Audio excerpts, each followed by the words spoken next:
Mute yourself.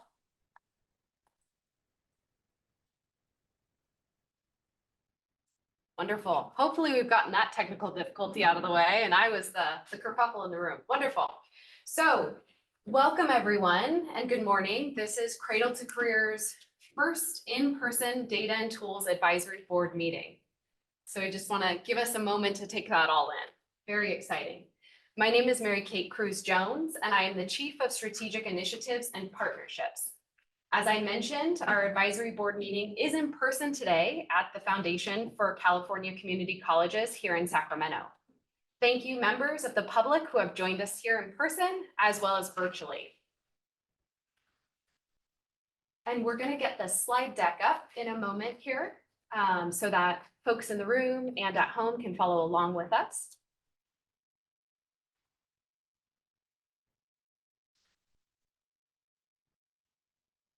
Perfect. So as we get started, I just wanted to make a quick note about translation services. To listen to the comments given in Spanish, please select the globe icon at the bottom of the screen that says interpretation. Then select language interpretation and your language, Spanish, will start. Then you will hear a live rendering of the comments in Spanish. And we'll now pause for a second to have the interpreters be able to translate this in Spanish. Thank you so much. I appreciate it. Muy buenos días a todos ustedes. Gracias por estar aquí presentes en la reunión. En breve, usted en su dispositivo verá que se aparecerá un icono en forma de un mundo en la parte inferior de su pantalla. Favor de presionar ese icono y elegir español. Una vez más, presiónelo para elegir silenciar audio original. Una vez que lo haga, escuchará toda la reunión en su totalidad en español, la interpretación en vivo basado en todos los temas que se están dirigiendo. Si usted tiene algún problema técnico, favor de escribirlo en el chat o alzar su mano y con mucho gusto lo apoyaremos. Muchas gracias. Back to you. You may continue. Thank you. Thank you so much, Aldo. Appreciate it. My pleasure. So before we dig in today's work, I just want to take a look at what's in front of us. So in total, there are 19 items on the agenda. As you can tell, it's going to be a very action-packed day. Our agenda is posted on the C2C website, and it specifically notes the agenda items that we will be accepting public comment on today. We have 7 items in front of us for a vote from members, and then there will be 9 opportunities for public comment. We are anticipating that we'll be opening it up for member dialogue 16 times, so members can have lots of fruitful discussions today. And we anticipate being able to take a lunch, maybe a hair after 12, about 12:15 today. But this will obviously depend on how long deliberations take. So thank you so much. If you're a member of the public, as we see you all in front of us, we of course would like to engage with you. So if you're here with us in Sacramento and you'd like to make a comment, I request that you complete a speaker slip. They're located on the table over there. Please note that the speaker slips, it's not mandatory. You can provide a comment during our public comment periods. I'll look to the Sacramento room first. If you do fill out that speaker slip, you can provide it to Shannon Serrato and I'll have Shannon identify herself now. Perfect. And then we'll call upon you at that time. Once we take comments here in Sacramento, we'll transfer to our virtual room. So we'll be taking public comments from those of you who are joining us today via Zoom. In order for me to call on you in the Zoom room, please raise your hand and we'll walk through those steps as we're in the public comment session. And that's how you can signal to me that you'd like to talk. I do want to note that traditionally we allot 2 minutes for public comment. However, if we have 10 or more people in the room that would like to comment, we will be lowering that public comment speaking time to 1 minute just to accommodate all the speakers we have with us. As I mentioned, we have a very full agenda today, and we plan to end today's meeting mid-afternoon. We're anticipating a breaking for lunch for about 45 minutes, and that will happen about 12:15. So before I call this meeting to order, just a few reminders for all of us. I ask that members of the advisory board and the public, please turn your phones on silent just to avoid any disruptions to the meeting. We also ask that folks in the room be as quiet as possible for accessibility purposes. As you notice, we have interpreters with us, and so sometimes ruffling of papers or side noise, chatter, even keyboard strokes can affect those translation services. So thank you very much for your help and assistance with that. And then if for some reason anybody needs to step out during the meeting, our doors are, let us know that they're there and they're quite loud. So just to try and close it as quietly as possible. And that again will help with the translation services and the background noise. So as members of the public may notice, advisory board members may be accessing their laptops, phones, or other devices during the meeting. They're using these devices to access the meeting materials that are in an electronic format. And I ask that when members of the advisory board offer a comment, and this one is really important, please try and say your name. I know it's a little bit weird to say, hi, it's Mary Kate. My comment is, right? That's not traditionally how we speak. But we do have a lot of folks that are joining us via Zoom. So for them to know who's speaking, that will be very helpful for everybody because we're just one big box for them versus when we used to be everybody in their individual boxes. And then the camera angles can be a bit tricky. And again, this is why for transparency purposes, we might not be able to see you super well. So saying your name before is helpful. I appreciate your assistance with all of these asks here this morning. And just one last thing is we will be running today's meeting in accordance with the Bagley-Keene Open Meeting Act as required by law. So what we'll be doing now is I'd like to call the meeting to order at 10:09 a.m. And to kick us off, I will be calling roll. Member Anthony Jr. Present. Member Borgen. Present. Member Catanzarite. Present. Member Chavez. Present. Member Connor. Present. Member Faust. Present. Member Harlech. Present. Member Huang. Present. Member Huff. Present. Member Livingston. Present. Member Norris. Member Orlick. Present. Member Owen. Present. Member Fong. Present. Member Reddy. Present. Member Shack. Present. We have a quorum. We'll now be moving to agenda item 2, which is the swearing in of our new advisory board members. And I'd like to invite our executive director, Mary Ann Bates, to help us with this process. Excellent. So we have 3 new advisory board members here in the room. You can join me up here near the podium. And then we have 1 new member who's going to be sworn in over Zoom.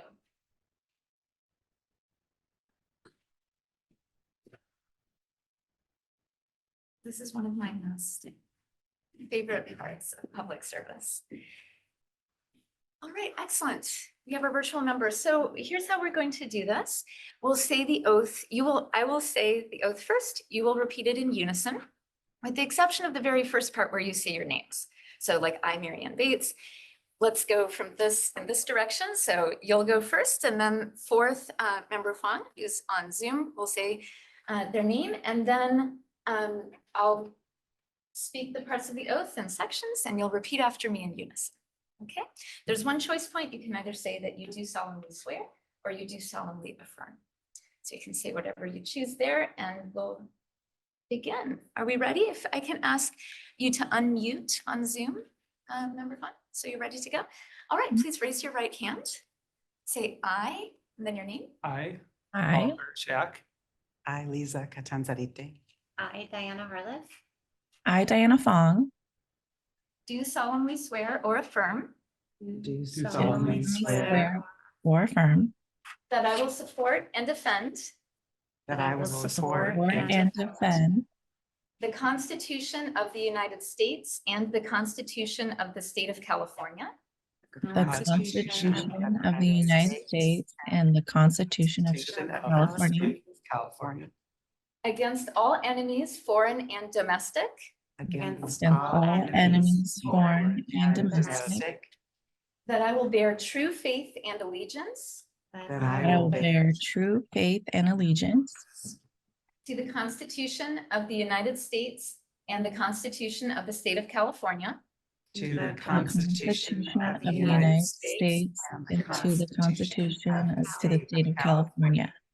that I take this obligation freely that I take this obligation freely without any mental reservation or purpose of evasion, without any any mental reservation with purpose purpose of of evasion, and that I will well and faithfully discharge and that I will well and faithfully discharge charge the duties upon which I am about to enter. the the duties duties upon upon which I I'm am about to enter. All right, congratulations. And this is a wonderful photo opportunity, so we'll just hold members for one more moment. You want to get Diana in? All right. All right, thank you.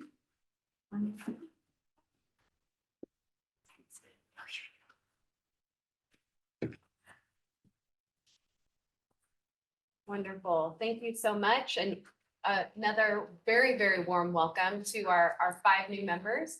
As you all have seen, we have 4 members that are with us here today. What we'll do now is it would just be much more fun if we hear from the members themselves versus Mary Kate reading bios for everybody. So I'd like to open it up first to Member Harlech to introduce herself. Thank you. I've prepared just a few words. Good morning. I'm really honored to be here and join the board to partner with all of you on this work. It's really kind of my deepest professional passion to use data to improve outcomes for kids. And when I learned that the state was launching this effort, I quickly became one of your most ardent fans. My area of expertise is early childhood and early elementary data.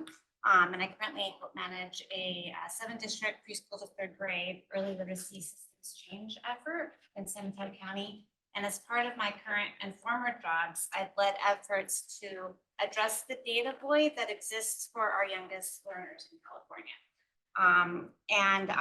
That work has really been quite humbling and upended our expectations at every step. Things we thought could have impact would have impact based on research or trends have not had impact, and other things that we did not expect would have impact have. And we weren't able to discover this without having that linked longitudinal data across early childhood and early elementary for the very first time. And this kind of data really doesn't exist in most localities in California yet. So I'm just really hoping that this huge undertaking will allow more localities, will allow the state to have this actual information at their fingertips. So I can't wait to see what the Cradle-to-Career data system will produce for the state, where the stakes are the learnings that come from this effort, and the stakes are just so much higher than they are, locally. Sorry, I'm a little nervous. So thank you again for the honor of having me here. I know I have a lot to learn, and I'm really ready to dig in and partner with you all. Wonderful. Thank you. We will now be hearing from Member Catanzarite. Good morning, everyone. Lisa Catanzarite. It's nice to see everyone, and I did not prepare remarks, but it is an honor to be joining this board. I've been following the initial stages, setting up the Cradle-to-Career dashboard with much interest. I am currently Vice President of Research and Evaluation at Unite LA, an education and workforce nonprofit in Los Angeles that does work in systems change, policy, and direct programming.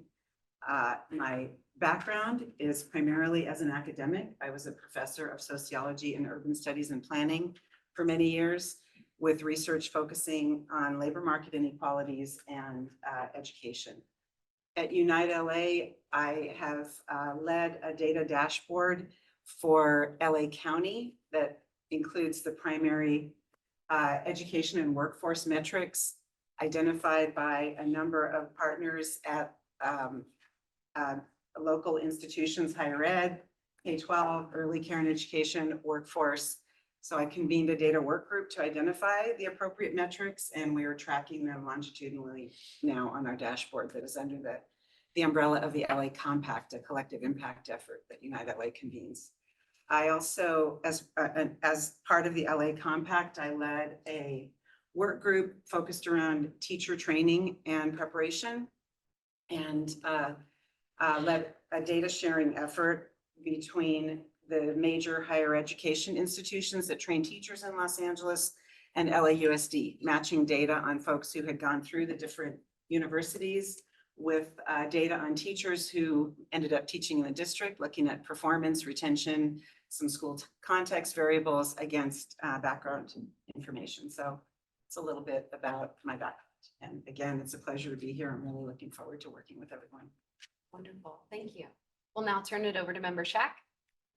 Thank you, everyone. I'm Oliver Shack, and it's really an honor to be chosen for this member role. And just a little bit about my background and experience.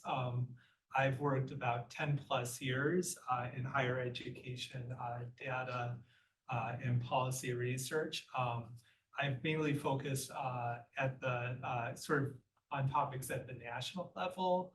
I worked at the U.S. Department of Education for 4 years and worked on topics like gainful employment and college scorecard, which dovetails pretty well with our work for this data system. And after the Department of Education, I worked for another 4 years at a few different nonprofits in the education space. I worked at the Education Trust in Washington, D.C. and focused a lot on racial equity. And then after that, I worked at TICAS as the research director. And you may be familiar with the student debt report. That was one of the many deliverables we worked on there. And for this work, I just really look forward to helping provide better information to the public and policymakers, especially when it comes to improving educational outcomes across the pipeline. And I think this is particularly vital because California is the largest state and one of the most diverse states. So I really look forward to this work. And thanks again for having me. And I really look forward to collaborating with everyone and getting to know everybody a little bit better. Thank you so much. And the last member that we'll hear from today is Member Fung, please. Hi, good morning, everyone. Apologies for not joining in person. I just had a baby a month ago, so I couldn't make it all the way up there to Sacramento, but it's an honor to join the advisory board. To tell you a little bit about myself, I am originally from the Bay Area, born and raised. I'm a first generation college student and post-grad as well. So I'm very proud of that. And I started in education as a teacher. I taught third grade all the way up into high school and worked in high school administration. I've been obsessed with data because I've been in communities where they're often under-resourced and underserved. I became that overbearing teacher that followed their students. So I followed my students all the way up into college and realized that some of my students were making it through college, but not landing strong first jobs. And some of my students were making it to college, but not completing college. And so it made me wonder what were the gaps within the pipeline. And then I joined an organization where I currently serve as the executive director of Braven in the Bay Area. We're a national nonprofit, but we were founded in the Bay Area. We partner with San Jose State as our founding university, and our organization helps historically underserved students, so Pell Grant recipients, first generation college students, and students of color. And we help them support them in completing college and landing strong first jobs. And so data has been truly integral in the work that we do. We have learned through our systems and processes and data collection systems that getting an internship for a student can actually increase the chance of a student's quality job outcome by 54%. And that is a better predictor of a strong first job than having an additional point in their GPA. And so I am really excited to join the Cradle-to-Career data system to offer some of my knowledge in a data-rich kind of nonprofit space. And I'm excited to work with you all and get to know you throughout the year. Wonderful. Thank you so much. And so the one member we don't have with us today is member Norris. And so we'll be hearing from them, and we could look forward to that in our March meeting. So more to come. Again, we'd like to officially welcome our 5 new members, and welcome to your first meeting. And let's do one more quick round of applause for them. We'll now be moving into agenda item 3. And we'll be hearing about an overview of the Cradle-to-Career Advisory Board recommendation process. So before we actually ask members to take action on this process, the office just wanted to walk through what this process looks and feels like. So, everybody's on very clear footing about what this entails. So I'd like to refer members to the staff report that was drafted for this agenda item. And if you're a member of the public and you'd like to follow along, the staff report can be found on the website. The Community Engagement and Data and Tools Advisory Board met in June. There were 2 main components to this meeting: a presentation of the P20W data set and a review of the recommendation forms and rubric.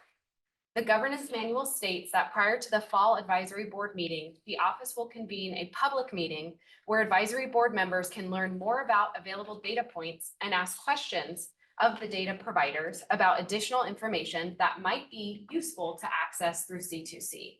Ryan Estrellado, who's our Director of Data Programs, provided advisory boards with a presentation on the P20W data set, including the 20 new data points that the governing board approved at the May governing board meeting.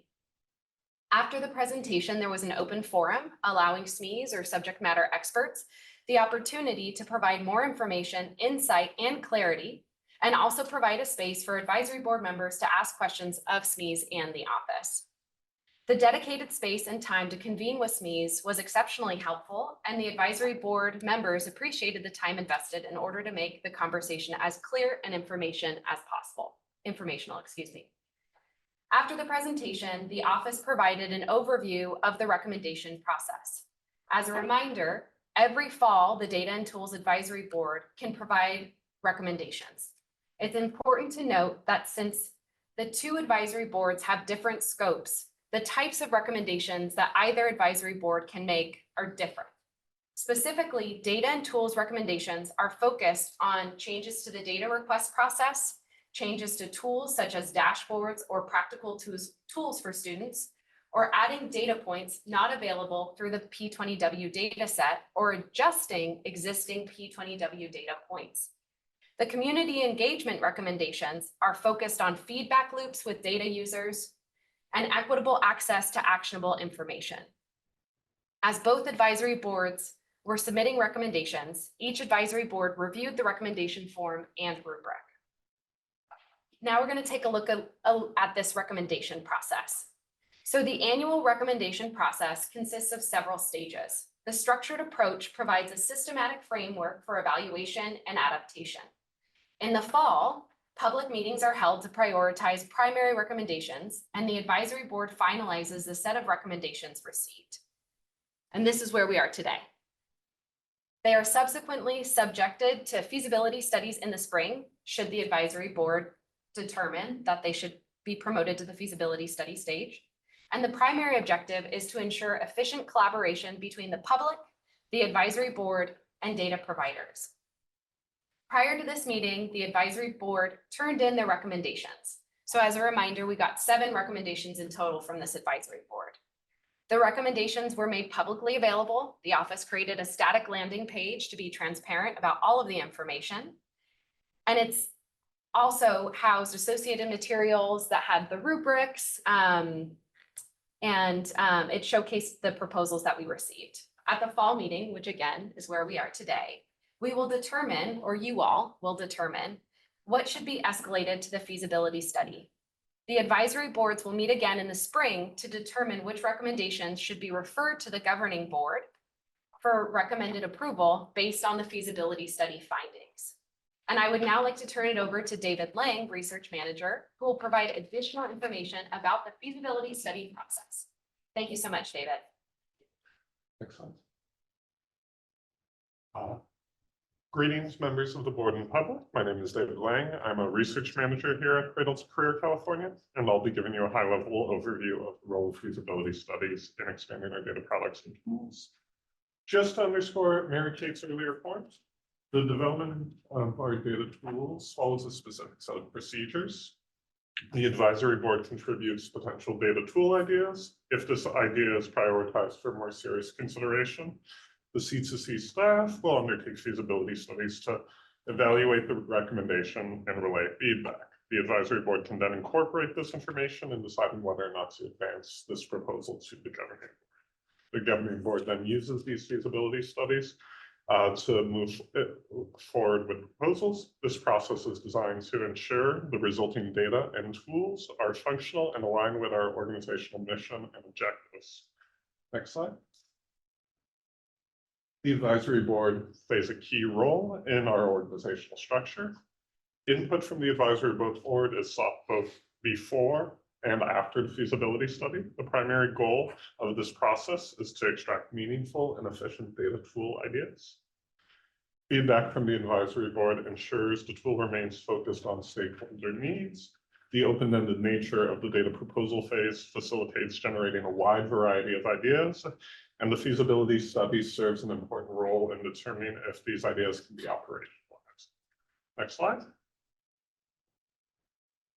Our office will conduct feasibility studies on selected proposals, specifically scrutinizing questions of data availability, reliability, validity, and other essential facets like legal requirements and cost. When assessing these proposals, we prioritize three fundamental questions: the data's existence,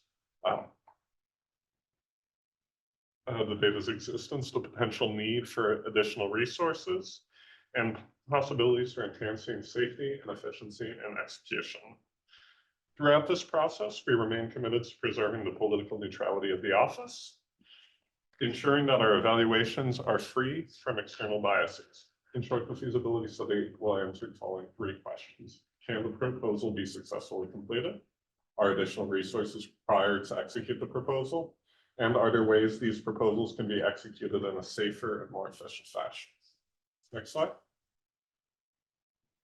The feasibility study will comprise three broad areas of consideration, the first of which I would term data considerations. This element of the feasibility study will focus on various data dimensions, including its availability, reliability, and validity. It's imperative to note that the data in consideration is not only accessible, but also consistent and true to its designated function and intended use. If there's a need for new data, this portion of the study will explore methods for its collection. Next slide. The second set of considerations in this feasibility study is what I would term cost considerations. Financial dimensions of each proposal will be critically evaluated, with particular attention to startup cost as well as ongoing cost in maintaining data collection. An understanding of these financial metrics is key in determining the proposal's viability both in the short term and in the long run. Additionally, another component within this set of considerations is efficiency. This portion of the study will also explore whether or not the requested data can be obtained at a lower cost or in a more streamlined fashion. Next slide. Finally, compliance is a critical facet of our evaluation. Each proposal will undergo rigorous assessment in terms of its scope, privacy, legality, in terms of its scope, privacy, legalities, and its impact on the neutrality of our office. It's imperative that these proposals adhere to the Cradle-to-Career Act stipulations, ensure data privacy, and steer clear of potential legal infringements. Above all, the neutrality of our office remains the top priority. Proposals will be assessed with these concerns in mind. Next slide. Final results of the feasibility study will be shared with the Data and Tools Advisory Board in the spring. Proposals will be Proposals will be posted to allow for a period of public comment. The advisory board will have the opportunity to revise proposals prior to voting. And finally, if in the spring, the advisory board will vote to propose whether or not to advance these proposals to the governing board. With that, I'm going to hand things back off to Mary Kate. I suspect there are going to be a number of questions about this process, like highly complex. Wonderful. And as David said, we will be opening it up for, member comments, questions, thoughts. So if anybody has any at this time. Member Morgan. Jason Morgan, is there a number of studies that could be handled a year in your mind, or what is the quantifiable amount of feasibility studies you're thinking about including it in a year? Helpful. So it would be determined by so today we'll determine if the proposals will go to the feasibility study. And since the governance manual caps 3 proposals to be heard at this meeting, it would be a max of 3 per advisory board. Per advisory board, thank you.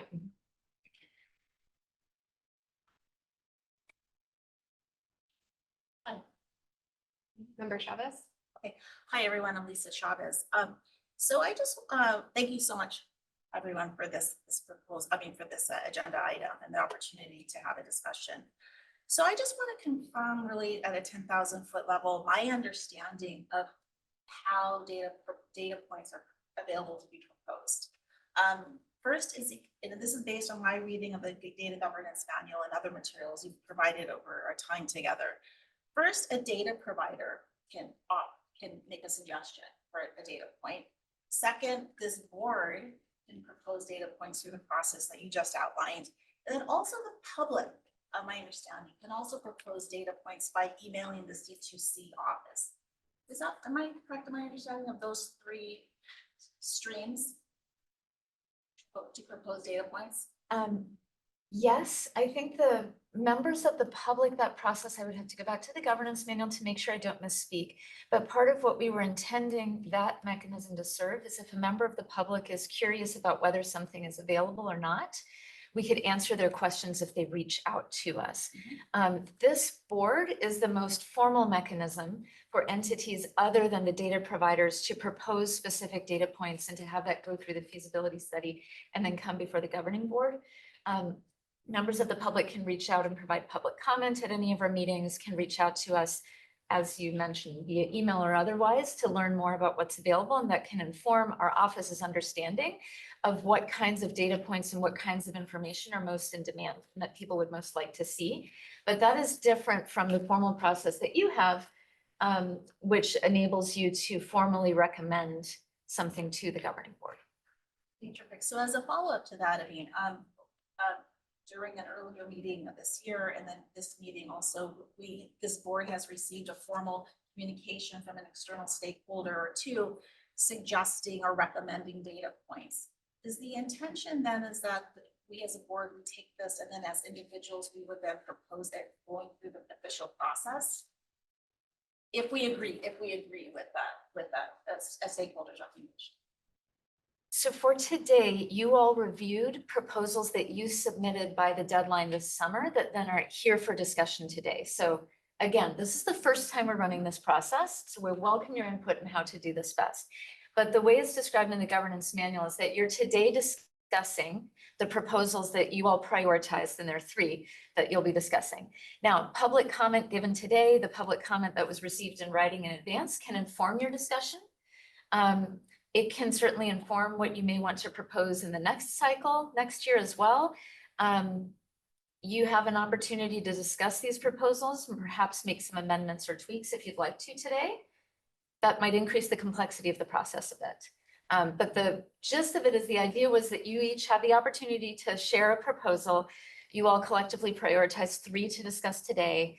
And the idea is that that then goes forward for discussion. You decide whether to advance this to the feasibility study stage, and then we do the feasibility study. Is that answering the question? Yeah, so what I hear from you is that, like, say a stakeholder communicates with this board, we have some ideas, then we would then submit, if we agree with it as individuals, we would submit a formal proposal in the next cycle. Yes. Okay, terrific. Thank you for that. Okay, so that was just my question. Thank you for that.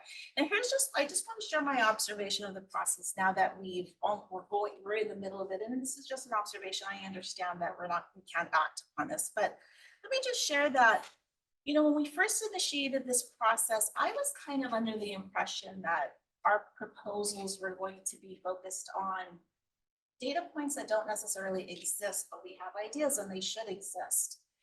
But in point of fact, there's data points that already exist in a statewide database. And then there's some that were unclear if they exist or they don't exist. And of the 7 proposals that were put forth, 3 describe data points that already exist in a statewide database.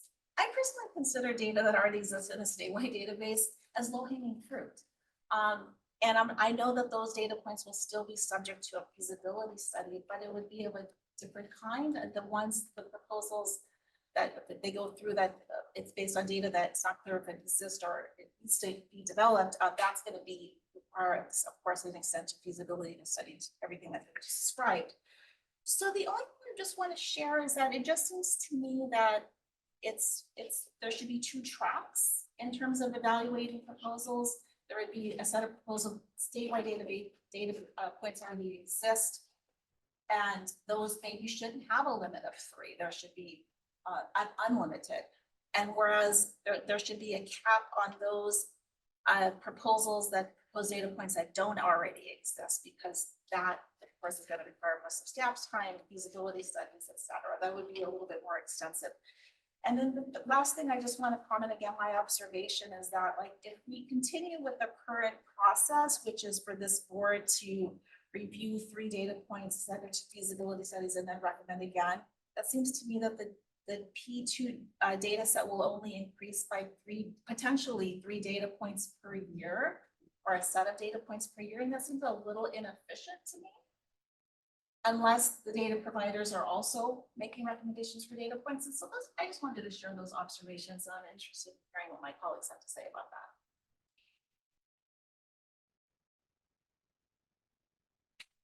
If a helpful frame, and we can continue member deliberation, just to kind of root in the process for the office. As you mentioned, the governance manual is what dictates the process.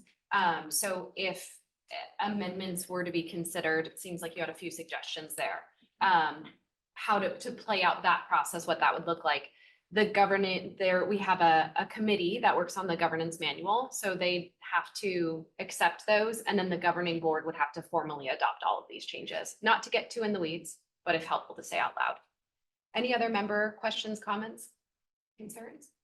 Yeah, please, member Huff. I'm Heather Huff. I appreciate your reflections. Thanks for sharing that, Member Chavez.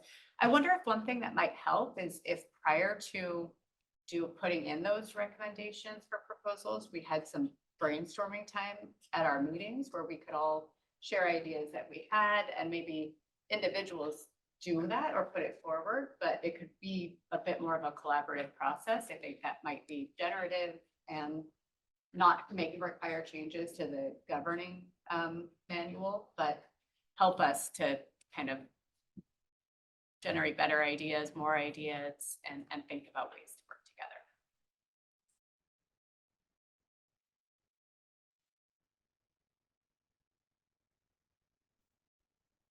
Member Harlick. Yeah, I just have a general question about future proposals. If there is a question about the validity of an existing measure being proposed, is there an upper limit to what can be done as part of a feasibility study? Like, say the request to uncover an issue, you would actually need to do an actual validity and reliability study with an outcome measure. Is that possible, or are we kind of constrained by resources in terms of the feasibility study?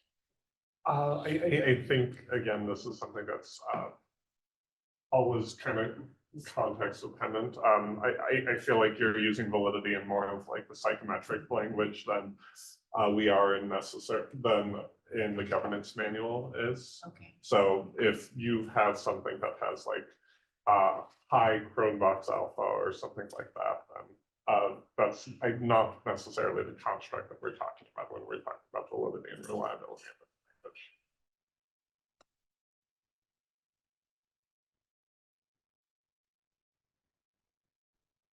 Member Shack. Just Oliver Shack.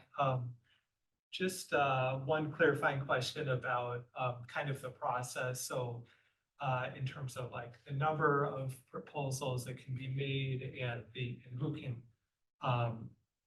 put forward proposals.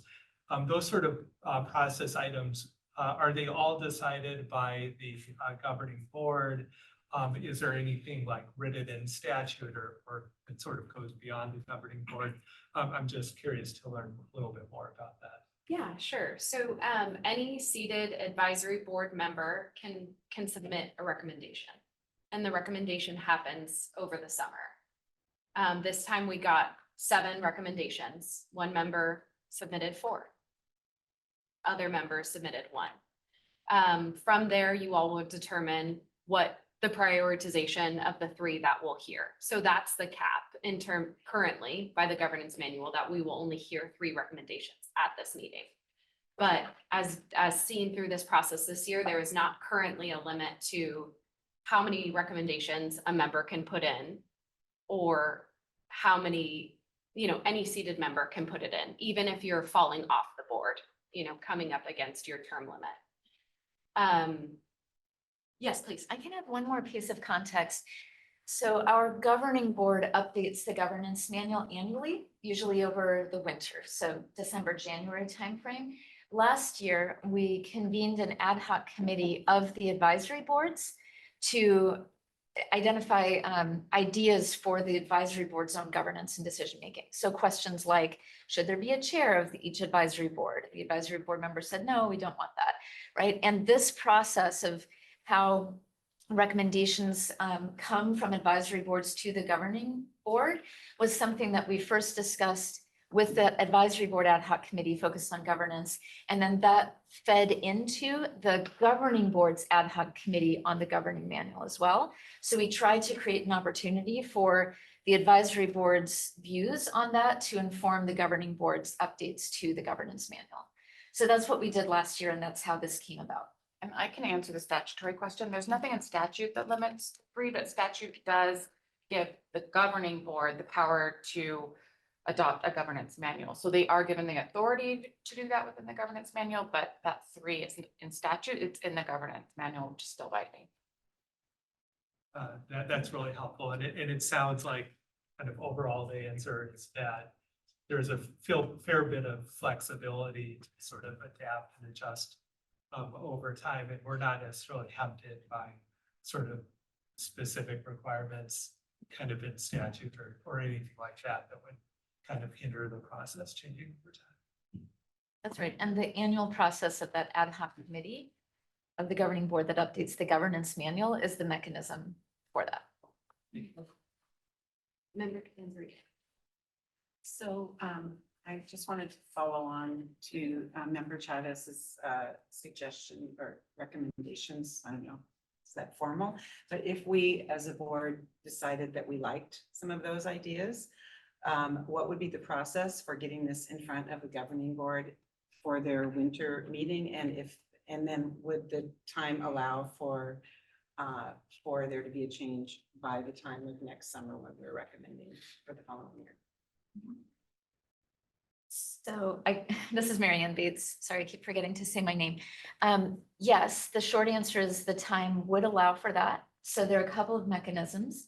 One is that we take careful notes of all of these meetings, and usually an advisory board member reports out to the governing board at each governing board meeting. The next one is November 1st. And so one possibility would be to use the mechanism of the report out to the governing board at the November 1st meeting to say, here's the discussion that was had during this advisory board meeting. Here's some things that the governing board could take into consideration. At that November 1st meeting, we expect that the governing board would, as it did last year, reconvene its ad hoc committee to revise the governance manual between its November and February board meetings. So the timing is right for bringing that to the governing board at the November 1st meeting. And that would then be in effect for the next cycle, if the governing board would choose to take any action on that. This is Vikash Reddy. I'm gonna preempt this because I have a feeling it's gonna come up. But so I put in a proposal that that I conceived of the proposal more as like a suite of points, a data sort of a, right, I've got elements on A through G, AP, a couple of things in one proposal.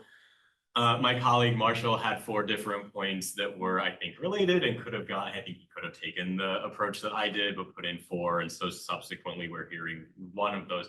And so I think this goes to the efficiency point of, are we a data point or, right? And so I think that's a question that's on my mind. I think in my conception, similarly, if I had just done a proposal for each of the, it'd be, 2037 before I see the set that I need to see. And so this is why I thought this was kind of what we were going for, but I would love to open that to lest anybody thought that I was taking advantage of the system or breaking things first and asking forgiveness later.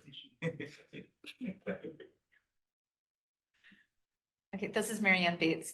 I think what you're highlighting is what happens when we go through a process for the first time and different people interpret words differently. We should go back to the governance manual, look very carefully at the language and see if there's anything we can clarify. So to your point, there's probably, if one recommendation recommended 347 data points across 15 different domains, like, is that one recommendation or is that more than one? At the same time, if there's a cohesive recommendation about, like, conceptually, here's the thing that we suggest needs to be more visible or possible to see in the data, and it involves more than one data point. I don't recall the governance manual excluding that, but I would want to go back and look. And this experience is suggesting that there's at the very least an opportunity to clarify it so that we don't have a situation where one person says, oh, that's why I split it apart, and another person lumps it. So I think that's an opportunity to clarify. Thank you. Thank you. Jason Borgen. So I had some concerns with the voting because I felt like it was very much in isolation. We had a vote using the form. There was no discussion around those proposals, and then understand that only 3 move forward. If there's time for the advisory committee to create a work group that actually discuss that and determine, okay, these are the top 3 we want to bring to the committee. I think that would be a more formalized and an appropriate plan to be able to really use the committee members as a whole to discuss what comes forward. I just note that we'd still have to be subject to Bagley-Keene. So part of the reason the process happened, this is Julia Blair, sorry. Part of the reason it happened the way that it did is because we couldn't do like serial meetings by having discussions via electronic means. So a work group could happen, but it would also be subject to Bagley-Keene unless I had only 2 members. Could they create a committee? I think they could create a committee. Committee would just meet. And house a pursuant- public meeting? Yeah. So that could be a thought, is that members of the advisory, we could vote on this and members of the advisory board could create a committee. And then we could convene in public session to have that discussion, should you not want to be limited to 2, as you all have 16 members. So that would be a heavy lift for 2 folks.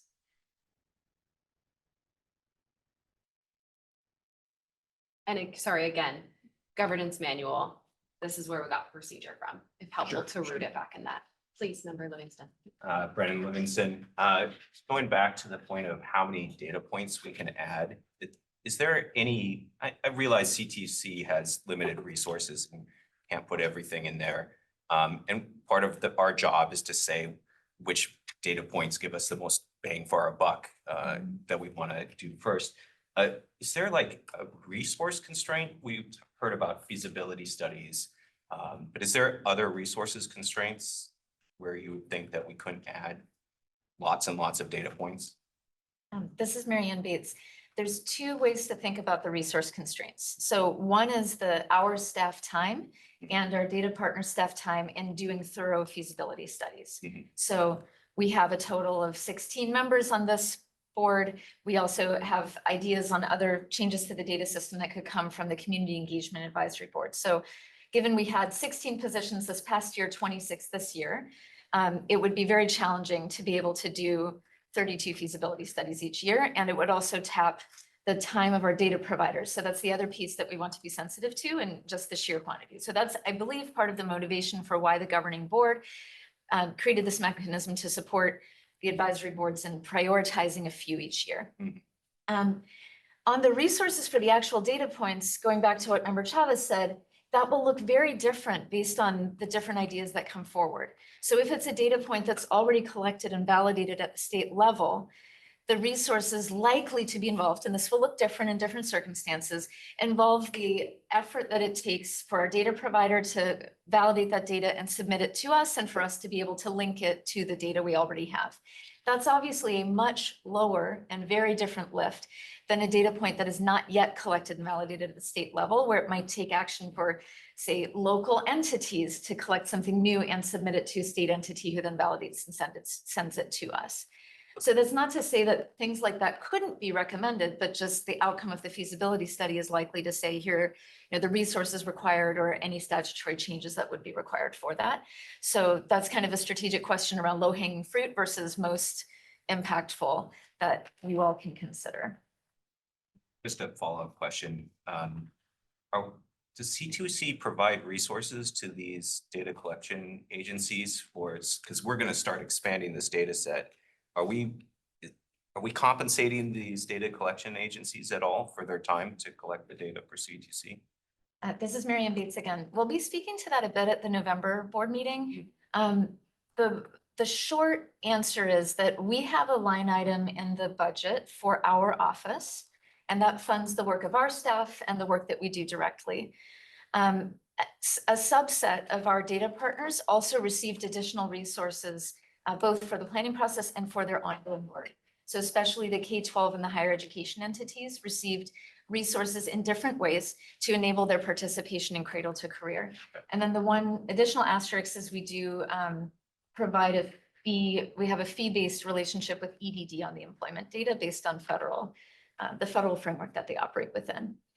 Thank you. As someone working in K-12, there's the agency that maybe is the information system collector, but then there's also the agency who's collecting. So that, as a school district, then having to create ways to, or figure out how to collect potentially a new source of information is definitely not directly compensated work. So yeah, that's just, I really like the idea of having a separate or parallel process to consider data points that Jennifer, that do not already exist or through the feasibility study are determined to be, high capacity projects and what that would look like. It's almost, just speaking from like the K-12 system, any new data point, are you talking about years long process?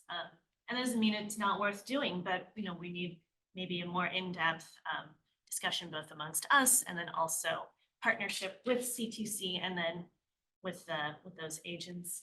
I did have a question though about the feasibility study process. So I love the ideas of improving the governance manual and seeing how this goes to make that more flexible, add more opportunities for creative or new ideas that don't already exist in our systems. Even through the feasibility study process, will there continue to be some partnership? Like if I brought a proposal and I have some subject matter expertise about it, already talked a little bit with some of your folks, but I would love to continue to, be involved as that process moves forward. Certainly, there are opportunities for that communication to take place. I would refer to the governance manual and our council in terms of what the most appropriate form of that communication looks like, but I think that's feasible.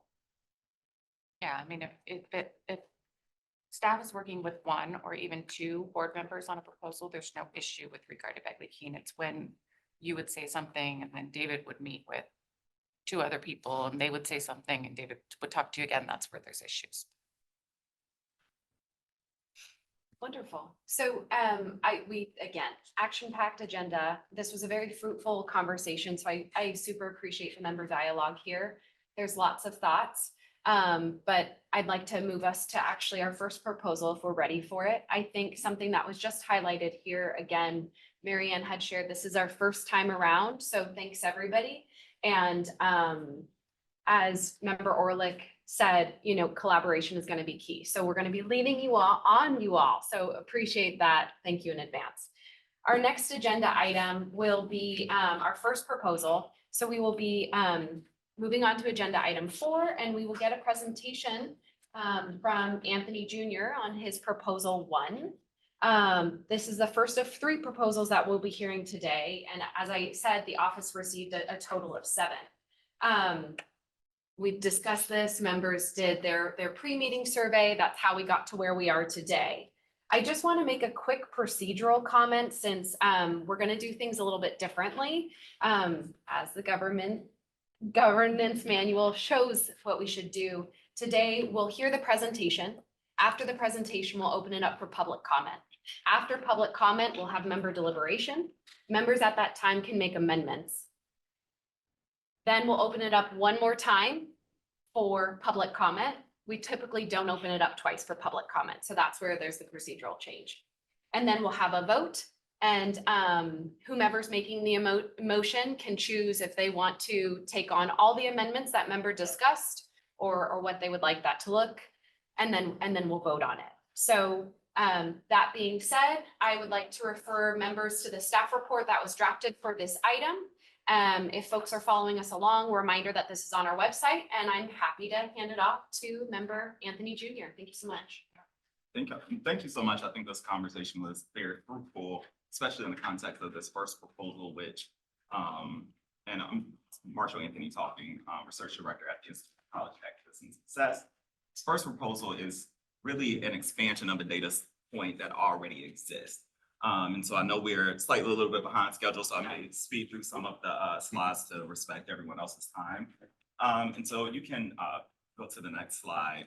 So right now, the data set really captures whether a student make it to the second year, which is important. You know, like a lot of, a host of research says that, that first to second year journey in a student's trajectory can be a challenging one. And so that's why we see a lot of first year experience programs and initiatives. But, as an actual retention scholar, I'm like, that's not the end of a student's, like, we shouldn't just stop there and then look to 4 to 6 years or 3 years after to see if they actually made it. And so we're just simply asking for an expansion of that data point throughout a student's trajectory to see if, one, for a more comprehensive picture, 2, just to identify any either choke points, bottlenecks, or bright spots, and hopefully an opportunity for replication on down the line of for other colleges to help improve their retention rates as well. So we think these points will be beneficial to both researchers such as myself, policymakers and segment college staff to identify those areas of help or support, as well as students who are interested in trying to figure out what pathway they want to go into. If they're weighing out options and they see a retention rate, or they see it's go down in 1 year, it allows them to just make a more informed decision about their educational pursuits. You can move to the next slide. Again, we think that additional years of retention will help for more data-informed decisions on targeted interventions to boost student retention. Again, so we don't have just this picture at the very beginning of a student's pathway, and then we don't know what happens until the very end. And it will just allow us to do some course correction for students along their educational trajectory. We also know that this is great in the context of equity gaps. I'm sure none of us are surprised at the disparities of graduation rates we continue to see. And largely a lot of that is shaped because of disparities in student retention. At the federal level, because I tend to work with a lot of federal data, we can't even see it disaggregated by race, gender, income. And so we're even asking for, hopefully California can be transformative in leading the nation with not just additional retention variables, but retention variables that we can actually drill down and see if there are any disparity gaps amongst student populations. And I always say is you can't attain a college degree unless you retain. And so these data points or these additional years will actually help us get there. And then we also wanted to uplift, you know, a lot of us that may have a community college background, such as myself and my colleague right beside me. You know, a lot of times that transition or that transfer point to upper division status at universities can be a hurdle and a challenge for students. And so being able to have these additional years, if that is the case, we can be able to identify what is going on if we're seeing some issues with the transfer from the community college side to the university side. You can move on to the next slide. And so again, these points will again allow us to identify, you know, amongst the student's trajectory, any choke points along the way. Also, highlight any bright spots and shed light and understand what colleges are doing, if they're doing well to keep students along their educational trajectory. I know comprehensive support programs is an interest for so many of us, and I think these additional data points can help us get there. And just give a more realistic year-to-year picture of what is going on and allow us to have better informed policies and practices when it comes to supporting student success along the student journey. We hope that, you know, I had some adjacent work on the institutional research side. The colleges that I have worked closely with already have these data variables. I don't want to assume that every college has the same level of capacity because I know that's not necessarily the case. So we don't think that it will be hopefully an additional burden because so many already capture this data. It's more so a lot of times at the state and federal level, they're just mandated a lot of times to report the first to second year.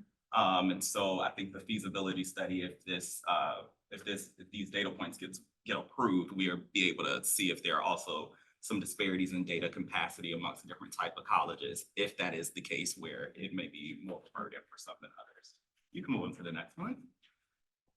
So, you know, similar to the point I just made, it's unclear, at least for us right now, if to the extent of retention years across different colleges, across different segments, and I think the feasibility study can help us do that. I'm always hesitant to call for an initial mandate like that a college should do this automatically without thinking about their resource disparities.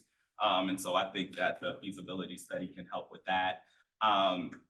Good news is, you know, colleges already collect data on whether a student goes to the second year, as well as additional years of graduation rate. So it's interesting now, like we have the 4 years, 6 year, and even some years, 8 years. We're just asking for a very similar setup when it comes to student retention. And then, you know, additional years of will allow us just to be able to track a student's journey beyond just that first year. And we can just be able to see not just up to the 4th year, but considering graduation rates also move beyond the 4th year, we're also asking, like, most likely we should have a retention data that also follows that same pathway beyond just the first year, even the 4th year, potentially the 5th and the 6th year as well. And I think the feasibility study can help with that. I think this is the last slide, the next one. So who should be included? Again, to consider, as we know, there are, you know, disparities in student outcomes. So I just think it's important for all students to relatively be captured, or many student demographics that we can capture in this data, to just ensure equity and parity across student demographic groups. It will allow us to have, in terms of its mission to C2C, it goes right along with the mission of longitudinal data from early childhood to higher education. And so this will add to that, the longevity, like, call to action of the board. It will, again, allow us to see as students, specific bright spots, colleges that are doing well, colleges that may need more support, we want to move just beyond the data point, that actually get to what is happening that is leading to whatever, that is influencing that retention outcome that we are seeing.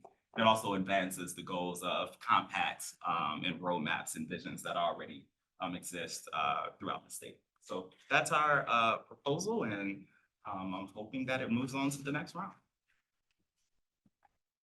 Okay, at this time, we'll open it up for public comment now that we've finished the presentation. I'd like to first turn to folks in the room here in Sacramento. I do not have any speaker slips, which doesn't mean anything. There could still be folks with us that would like to speak. So sorry. So yes, good to know that we have one person. I also though want to confirm how many I have on the line, as this could dictate how long we're speaking. I'm currently seeing 2 hands raised.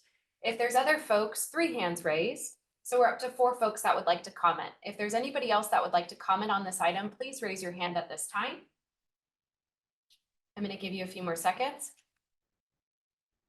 Seeing no change in status, we have 4 commenters, so we will keep the 2 minutes. Please, member of the public. Thank you. Good afternoon, advisory board members. Raquel Morales on behalf of the Education Trust West. First, we want to start by seconding your comments around the process. We really appreciate you all opening up this process and having the public have some say and working with the advisory board members on this. We want to voice support for the proposal that adds a data point to track the number of students returning to the secondary year and post-secondary education. We need data that helps us better understand why students are not completing their degrees and what effective interventions the state needs to prioritize. We also want to thank you all for facilitating this process and hope that this becomes a formal feedback process we see often. While we support the proposals before you, we also acknowledge the additional data points and data elements are still needed to provide us with an accurate picture of the state of our education system and workforce development.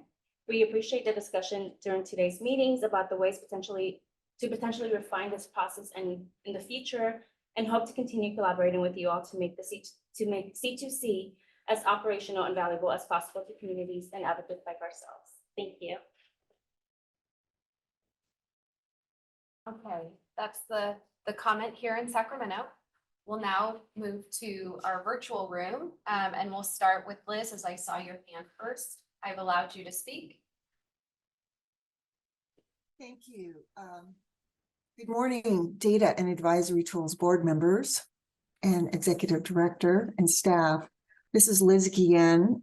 I'm of counsel with Public Advocates. I want to speak in support of Dr. Anthony's proposal to expand retention data beyond the second year of college. We would agree that additional years of retention data will help identify equity gaps earlier and create some opportunities for correction in policy and practice. Knowing and tracking retention variables will be key for improvement in meeting students' needs. We appreciate Dr. Anthony for lifting up this opportunity. Thank you. Thank you. I next see a hand raised from Nicolette. I've allowed you to speak. Good morning, and thank you for the opportunity to provide a comment on this item. My name is Nicolette, speaking on behalf of the Institute for College Access and Success, also known as TICAS. We respectfully urge the Data and Tools Advisory Board to advance the proposal to include additional years of post-secondary student retention data in the C2G data system. As noted in Dr. Anthony Jr.'s presentation, while collecting data on whether or not students are returning for their second year of college is helpful in learning whether they are stopping out after their first year, it would be even more beneficial for policymakers, researchers, and advocates to learn about stop-out patterns extending beyond students' second year in college. Statewide decision makers can leverage the additional years of student retention data to gain a deeper understanding of why students are stopping out at different points in their college journeys and create more targeted interventions that better address their unique needs. In summary, we'd like to express support for this proposal, as it will enable California colleges and universities to create more effective strategies for retaining their students and in turn better align with the state's higher education blueprint, including the goal to reach 70% statewide post-secondary attainment by 2030. Thank you for your time. Thank you. Our last public commenter will be AJ. I have allowed you to speak. Good afternoon or good morning still. It's AJ Johnson with California Competes. In support of the proposal, we are currently working on a project on students who have stopped out at colleges with a number of colleges, and in that proposal and policy recommendation of that report and findings, we talk about how to get students to return and supports there. And we really believe that this data item will help us better understand this population at the statewide level. And we are just going to echo everything that's already been said for time. So thank you so much. Thank you. Seeing no more hands raised, we can close public comment at this time, and we will open it up for member deliberation. So members, if you'd like to make amendments, discussion, please raise your hand. Happily call on you. Member Connor. Thank you. I'm Tamika Connor. Thank you for your proposal. I just wanted to clarify that the retention data is going to be retention at the same institution, not necessarily persistence, which would be anybody in like the California system who went to another community college the next term. Yeah, I think the way we presented it in this proposal is for the same institution, but Okay. I think across institutions, I think that's worth tracking as well. But in terms of the proposal, it was more so in the context of the same institution. Okay, thank you. I'm seeing member Fong, their hand. So we'll go to you virtually. Yep. Hi. One, I'm really excited about this proposal. The question that I have is around how far back of data do you think you would want institutions to provide? Far back data pre their first year. Could you clarify what you mean by how far back of data? Yeah, just in working with like San Jose State University, I think that they have like all of this data for students who've stopped out 10 plus years ago. So how far back, I guess, are we looking? Are you hoping to get data from these institutions? Is there like a 6-year limit? Is there a 10-year limit? Are you looking to go back 20 years to see students coming back?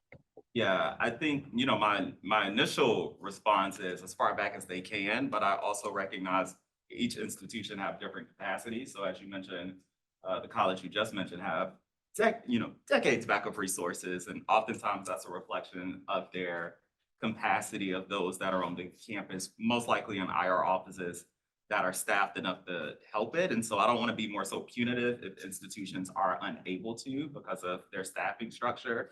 And I think that that's something we can, whatever is feasible across institutions to make it fair and equitable, considering whatever resources they have up to this point. I guess, I don't know if this is for you specifically or for us, but like, how do we amend this such that it could be retained at same college or other college within system, right? Or create 2 points out of this to my previous sort of break things thing. Like retained at same college or retained within systems, 2 separate points. So I would love to amend it to do that if that's a thing that we can do. And then maybe to amend it to say also for specificity, starting with students who enrolled in 2018 to give sort of parameters to the feasibility study in the, so that's where my head is on this. If I can provide some information on that, and one option we can do during the feasibility study would be for Ryan and his colleagues to look at the time frame for other similar data points that we're already getting from the higher education segments. So that could be a question that you ask us to explore in the feasibility study, is how far back is feasible if the data point is feasible, right? So that could be something we look into. Ryan, I don't know if there's anything you want to add to his question about within the same institution or across institutions, which might be work that would be a question for whether Cradle-to-Career can do that in the linking if different institutions feed information to us. Is there anything you want to add on that? No, I think that makes sense. It's possible, like through the linking, that we could look at that because we receive the data per institution.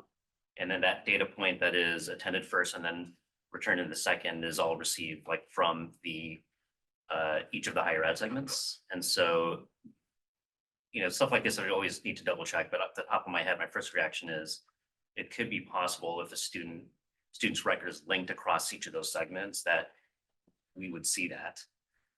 It would require that we derive that potentially as a new data point, but that it seems possible. So one, I'm just thinking about mechanisms here. One thing we could do is have these as to-do lists if this advances to the feasibility study stage for us as an office to facilitate exploring the question with the data providers and seeing what's possible on that. And for folks online, apologies, that was Ryan Estriato.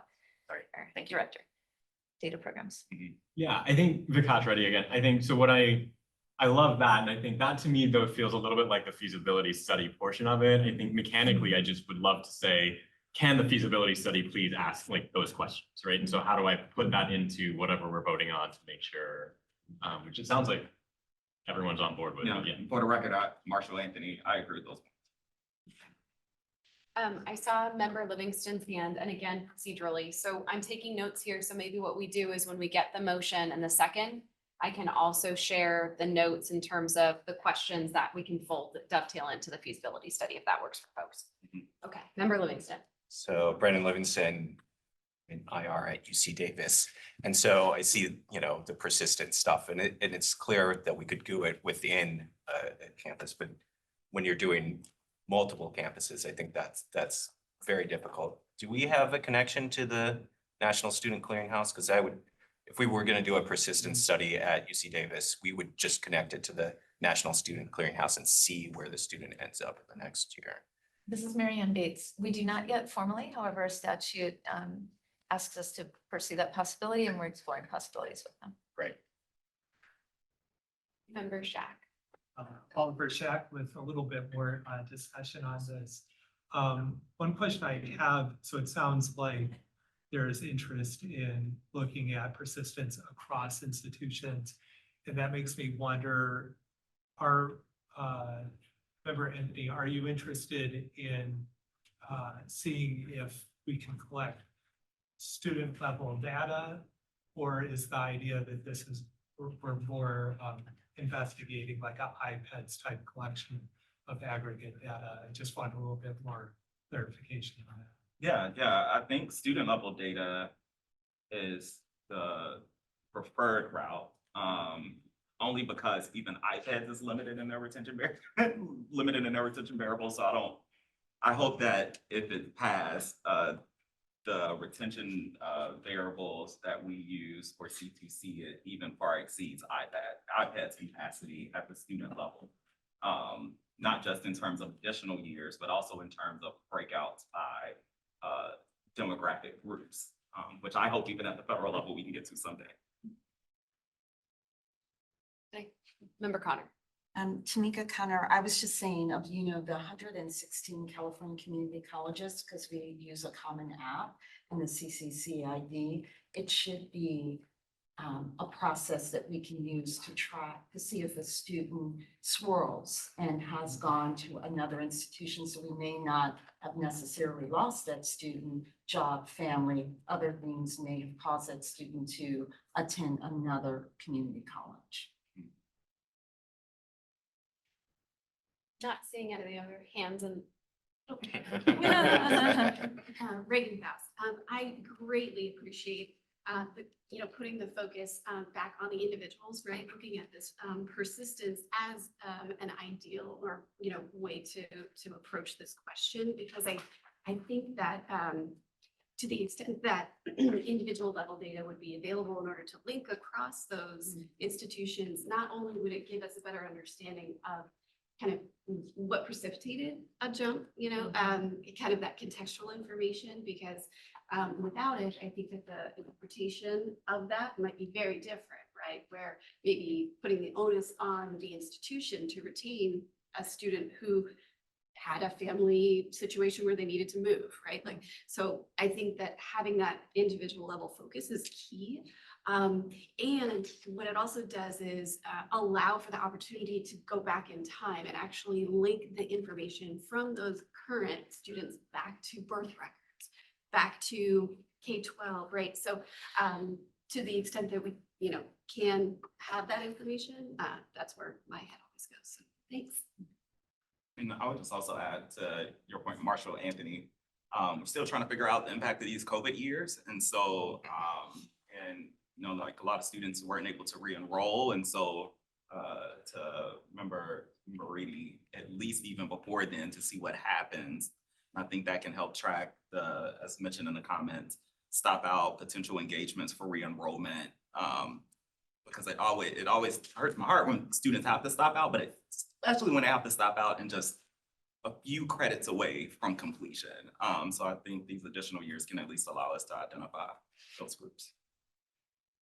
Jason Borgen, I think there's lots of opportunities to also look at specifically around Newsom's work around the workforce of the future and specifically around STEM jobs, manufacturing jobs, and even tying in areas of study and majors into this and looking at undecided versus decided 2 years versus what they're majoring in and what kind of opportunities there are for specific universities and families to see what are popular majors at different universities in these studies, as well as the ability for high schools to see, okay, what are the needs around majors, focus majors into the post-secondary programs as well.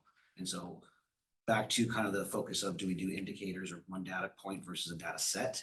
I would like to see this as a data set of, not only post-secondary and after 2 years, but also what majors are being used and several other indicators that may be available to us.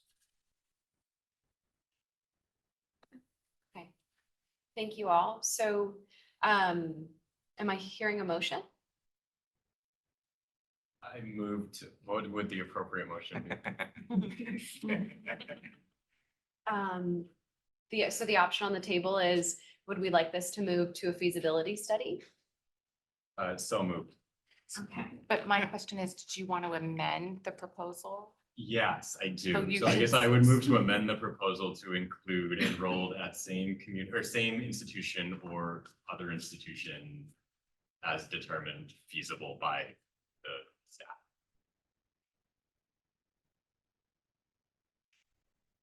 Second.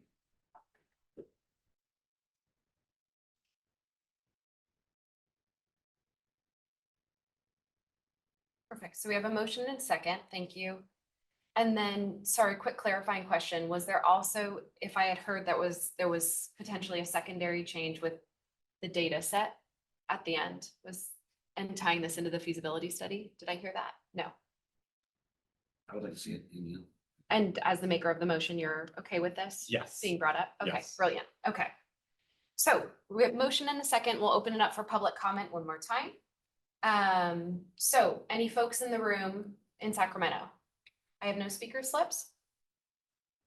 I'm seeing no change, so we have no one in Sacramento. Are there any attendees joining us via Zoom? I'm seeing no hands raised at this time. I'll give folks another moment. Seeing no change in status, we'll close our second public comment session, which would mean that we will now open it up for a vote. So as a reminder for members, what we're voting on is the motion that Member Reddy just made, tying in 3 amendments that we'll be seeing reported out in the feasibility study. And so I will call roll at this time. So Member Anthony. Yes. Member Borgen. Yes. Member Catanzarite. Yes. Member Chavez. Yes. Member Connor. Yes. Member Faust. Yes. Member Harlick. Yes. Member Huang. Yes. Member Huff. Yes. Member Livingston. Yes. Member Norris. Member Orlick. Yes. Member Owen. Yes. Member Fong. Yes. Member Reddy. Yes. Member Shack. Yes. We have 15 ayes. The motion passes. Congratulations. Thank you. The first one. Okay, we will now move on to agenda item 5, which will be the Orlick proposal. And we will follow the same procedure that we just lived. So I will now pass it over to Member Orlick for your presentation. Thank you. Sure, thank you. So this is a proposal to add cohort and graduation outcomes to the data that are included in the dashboards. We're going to go over just a brief outline of the problem solution, talking about multiple pathways to college and career, which I'm sure will not be new to any of you in the room, just to lay some of the context. Go a little bit more into the proposal detail and then some use cases for the proposed change. So from where I sit at a high school serving school district and having worked in K-12 for a number of years, we have a poor understanding of college and career trends for high school cohort outcomes, including especially adult education, special education certificates, dropout students, and also for a number of our college-ready graduation outcomes, such as bilingual certifications, career technical education pathways, and other outcomes like that. So one solution is to add the high school cohort and also college readiness outcomes to the dashboard, query, and research tools, which would enable trend analysis, advocacy, policy development, and program improvement, so we can create more effective pathways that provide opportunities to all of our students. So these are some examples that highlight how different these can look for some of our students. So some students take a very linear path to college and career, which some of our current tools already enable us to have a good understanding of, including the California School Dashboard and National Student Clearinghouse data. If a student completes a diploma within 4 years, that's a regular high school diploma. They might achieve their AA or BA within 4 years. They might then go on to professional degree or certificate completion, and then job placement and career growth. Of course, CTC is going to help us with the last half of that journey, which we have no visibility about right now.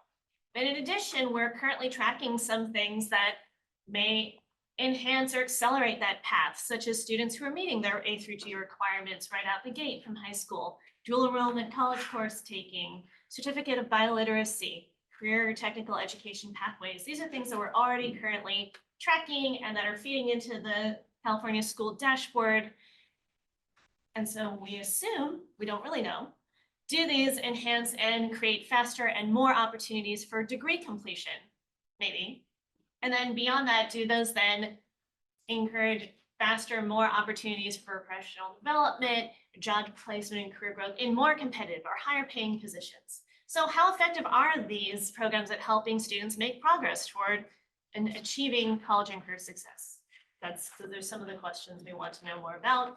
Also by, of course, a number of our demographics and program groups for our students. So we can also think about a trajectory that has many more, as I love this term, someone said, spiraling, or different, stops and gaps. So we're already tracking our students who maybe are fifth-year seniors, but maybe in addition to that, they still don't complete with us at our high schools. They get an adult school diploma, which my district has an adult school program. They may attempt community college, which we find out from National Student Clearinghouse.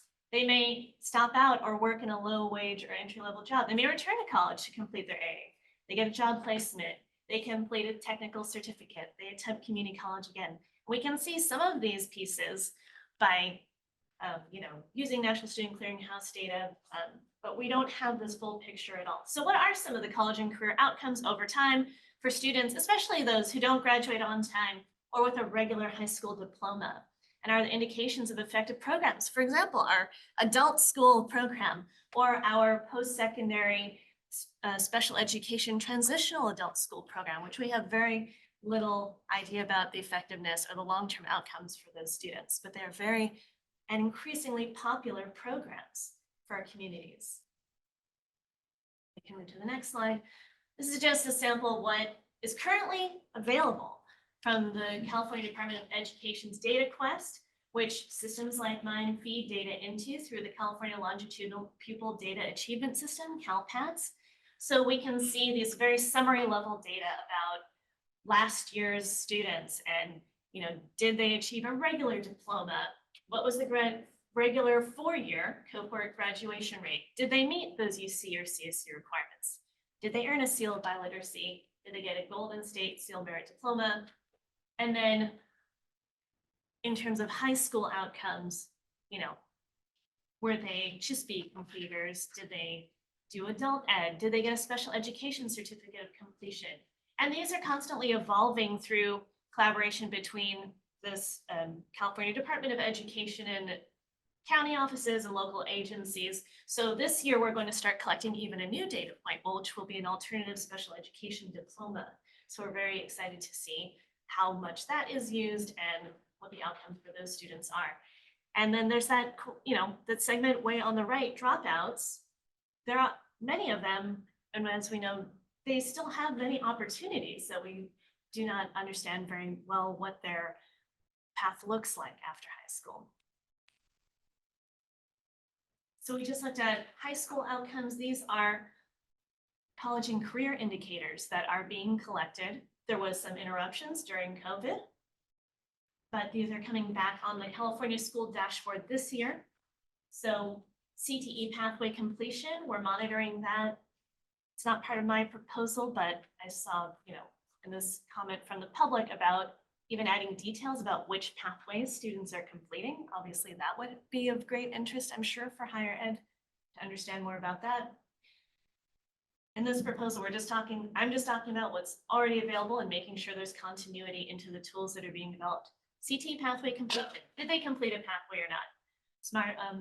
Smarter balance assessment, it's something available. It may or, it may or may not be of great interest.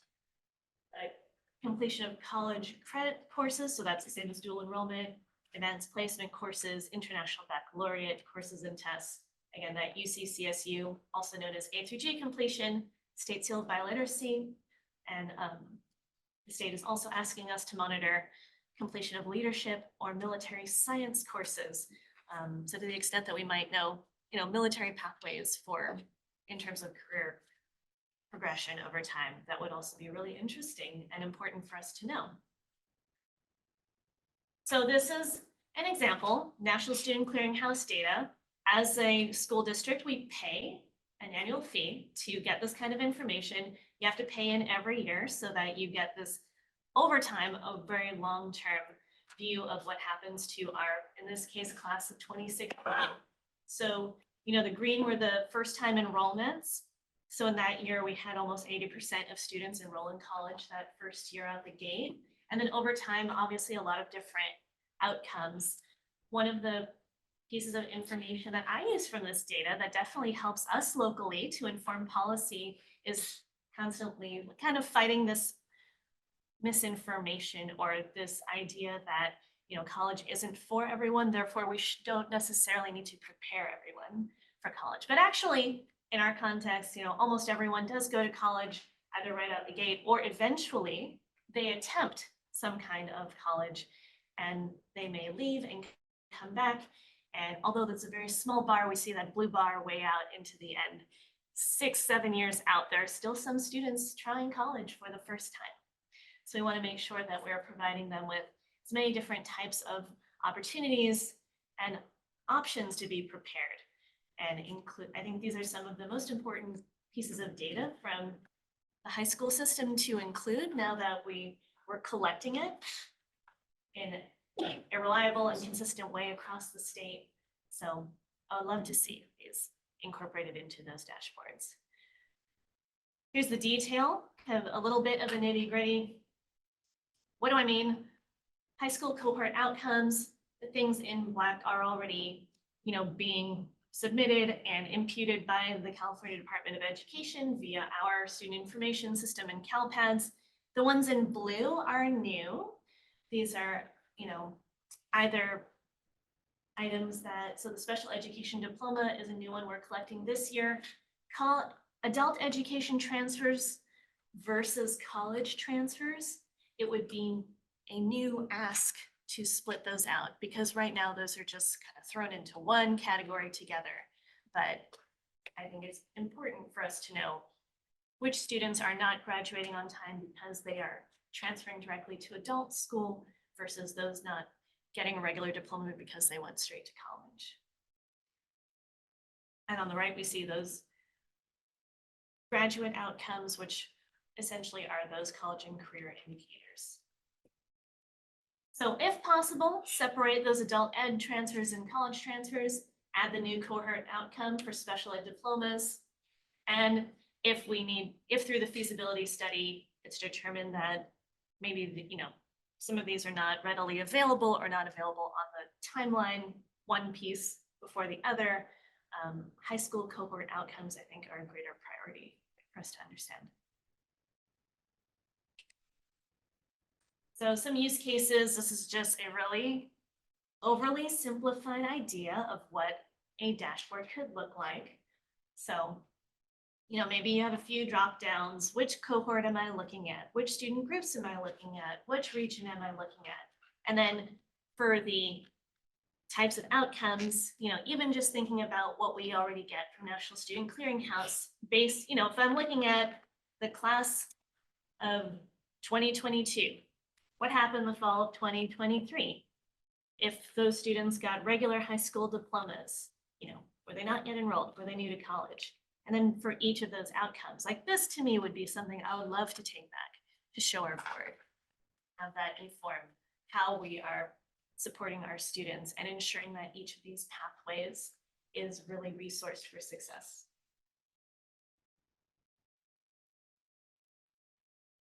And then here are just some ideas about program improvements and articulations that we could work on based on that data.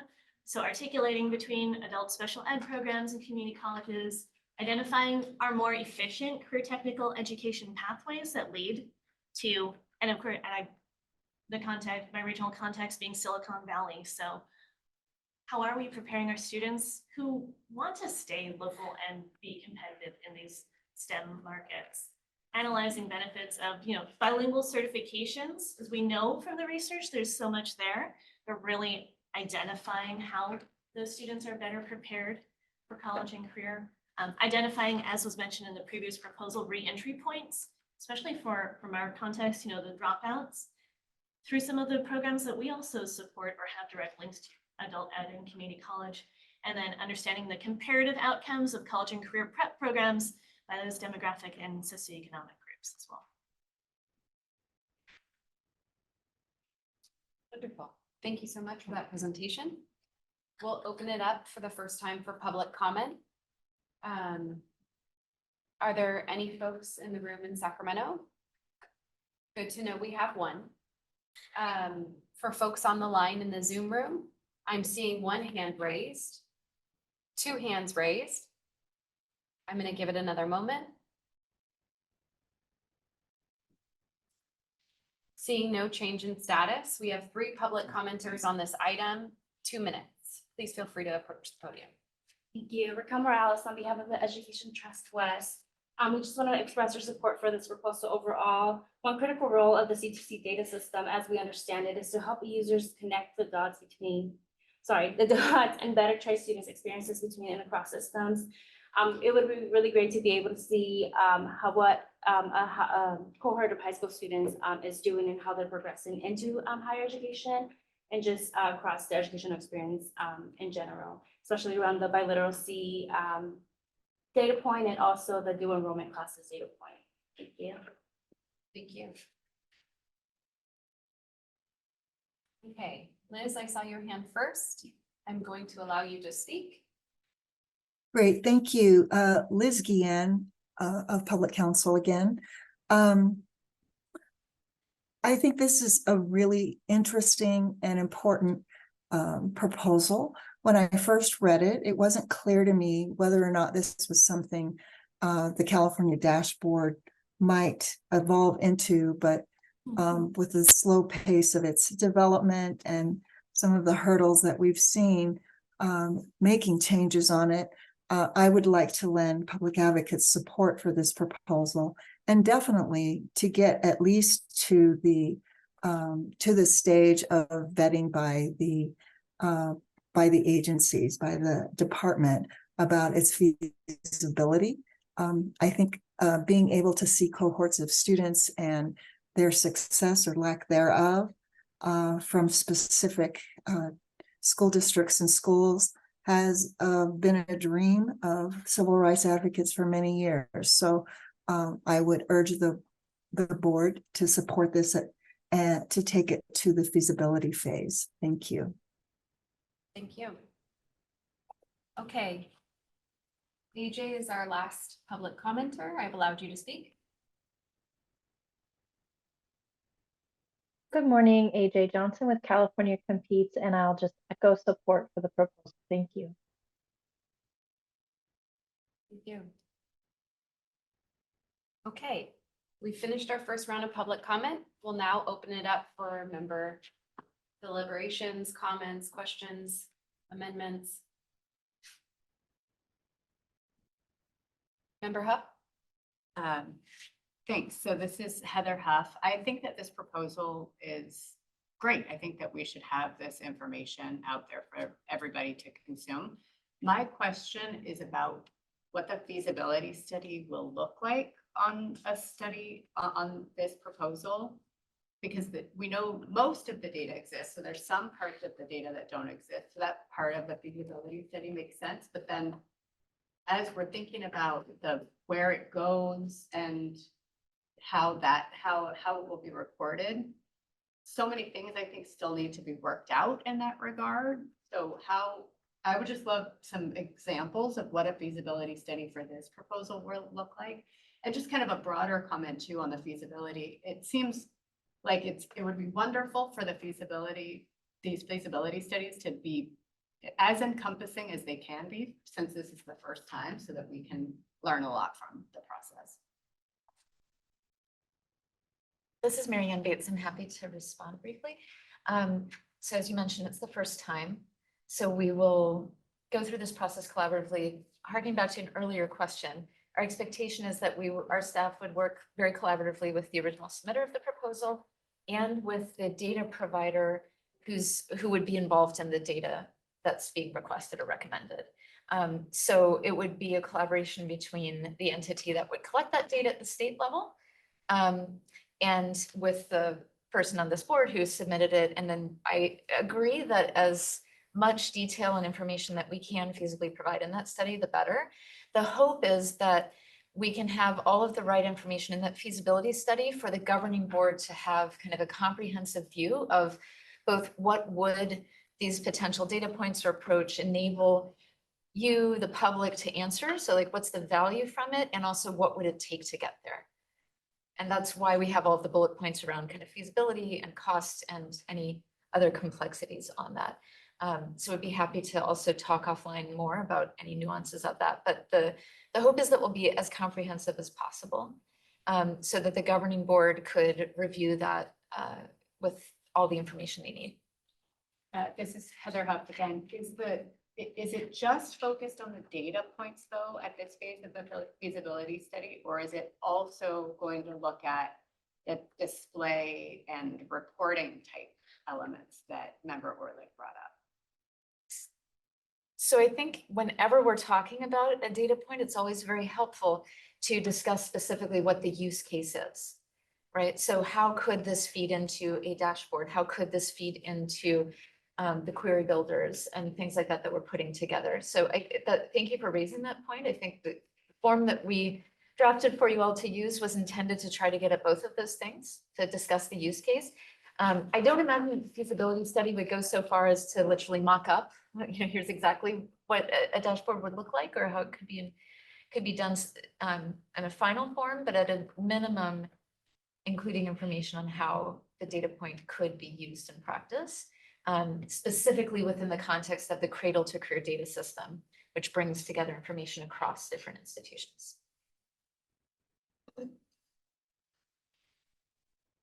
Question.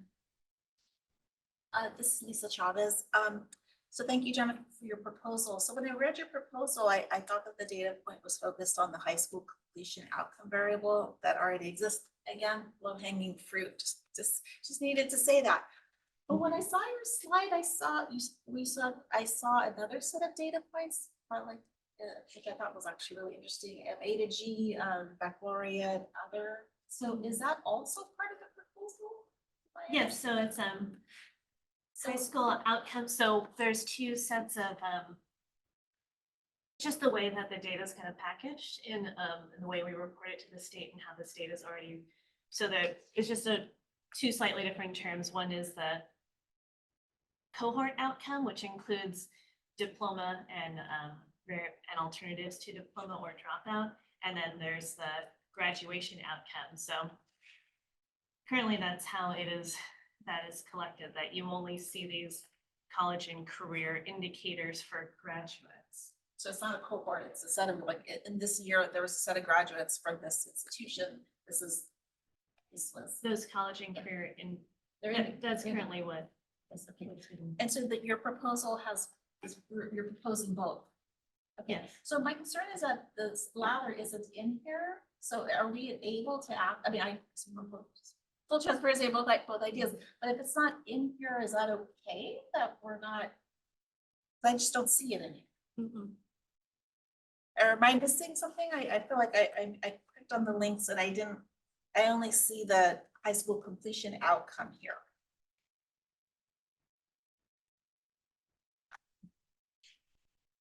I don't see the latter, but the indicators, which I think are fascinating and should be, but I don't see it here.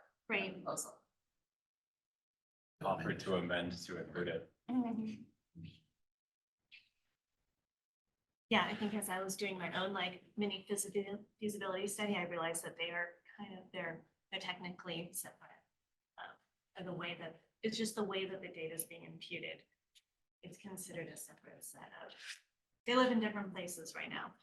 The cohort outcomes are on the, although it does include a few of those college and career indicators, but the full, the ones that are only being developed through the California School Dashboard would additionally include CTE, AP, IB, and military.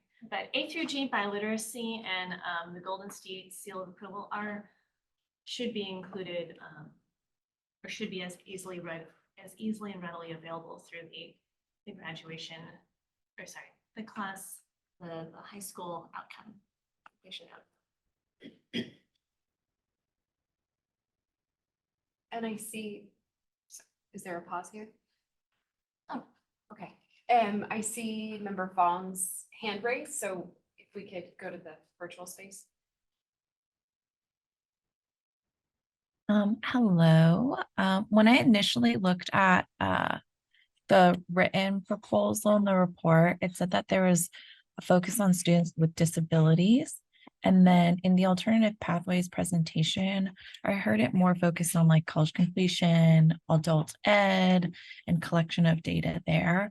Do you happen to, I mean, does CalPADS allow you to filter for students with disabilities? Is that like the end user who we'd want to see, or are we just saying it's like open to anybody? Or am I like, do I have to correlate that students with disabilities are the ones who are going to adult ed programs? How do we make it more clear? So my assumption is that the demographics and program variables, which include race, ethnicity, and educational programs such as special education or progression through language proficiency, such as English learner through classification. Those are things that are already included in our C2C system. So those are like variables about a student's demographics, and these are variables about a student's outcome through the system. It should be true. The student getting a special education certificate of completion is a student with disabilities and identified as such. But those are two separate variables. Okay, great. Thank you. Regan Faust. I'm here back thinking about the different levels of data that could be available. And this one seems much more clear that it is individual level data. And to be able to answer some of those questions, right, between, if a student has a disability, then receives a, adult education certificate, like, that should be, we should be able to track that. But it occurred to me as we're going through this feasibility process that what I would be looking for in order to be able to say whether or not this ultimately should be included is even to just have a section on the feasibility study of what is the level of the data? Is it aggregate? Is it student level? Because then the opportunities are different and the questions that they could ask would be different. So opportunities would be linkage to previous data and also future data. And then questions around disaggregation and so that would be a proposal. Thank you. I had a question about the display and the vision of how it's gonna be disaggregated. Is it gonna be disaggregated at are these data points gonna be disaggregated at the school district level perhaps? That geographically, I mean, what's the vision of the mock-up of views gonna be? This is Marianne Bates. Ryan, please jump in if you'd like to with more details. In general, our vision is to have dashboards that display the big picture and then have the query builder enable users to disaggregate. And the two most requested features are to be able to disaggregate by demographic information and to be able to disaggregate at the geographic level. So that's what's on our to-do list for our work more broadly for the tools. Yeah, this is Ryan Estriato. I can add to that also. So yes, exactly that. And also the dashboards are getting at more specific research questions, some of which have the disaggregation. And where the query builders are built on that is it's not getting at a particular question, but makes a bunch of variables available for the user to come with their own questions and answer.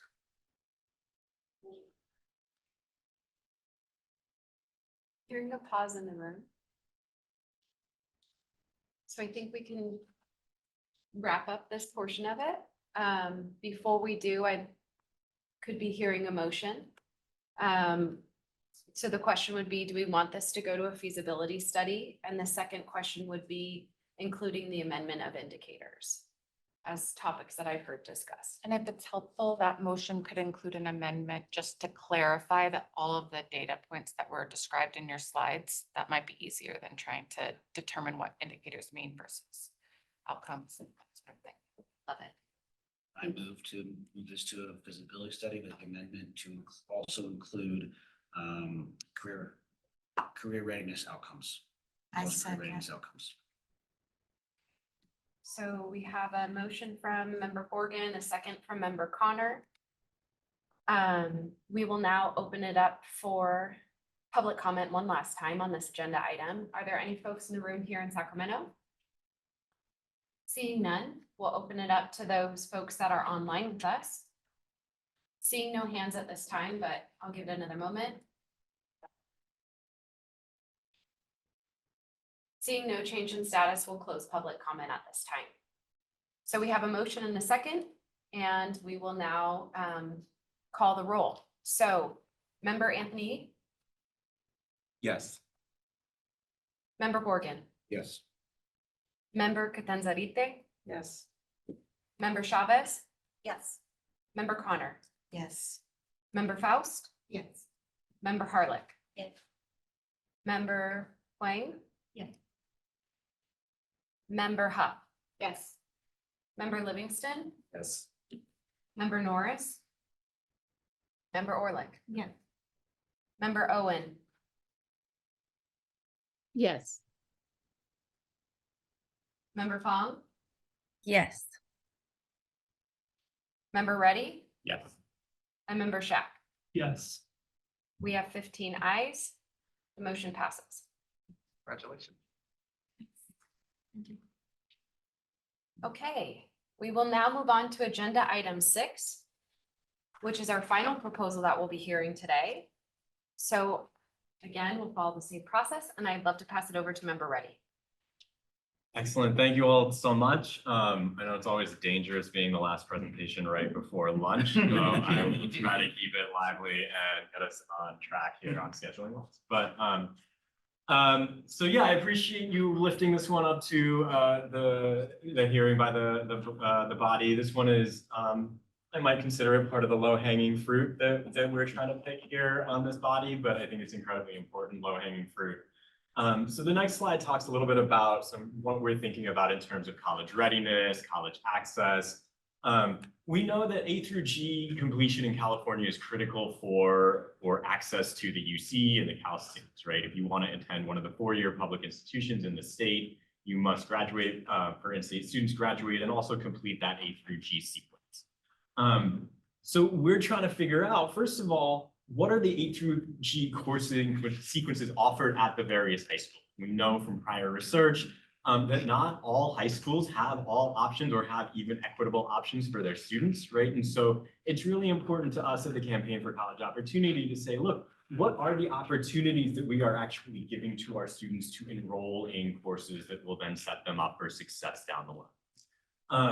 So we're thinking about A through G sequences offered. We also want to know, that's a school level one, but we want to know at the student level, what about sequences attempted? What about courses attempted, right? We do have in the data set the number of A through G courses completed, and that's really important, but that doesn't give us the whole picture, right? That doesn't tell us about, again, the opportunity that feeds into the high school experience.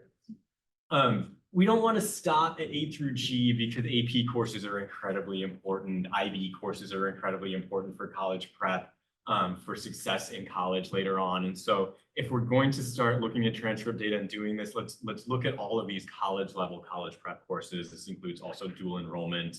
And so, I think these are important to understand at a given high school. How is that high school interacting with their four-year counterparts, or their 4 years or the 2-year institutions that they're feeding into. And then the college going rate for the school as well needs to be part of this if we're talking about college preparation and the opportunity for students to earn the credentials they need to apply to the CSU and the Cal States, to ensure that at a high school level we're tracking college attendance and college going rates from California.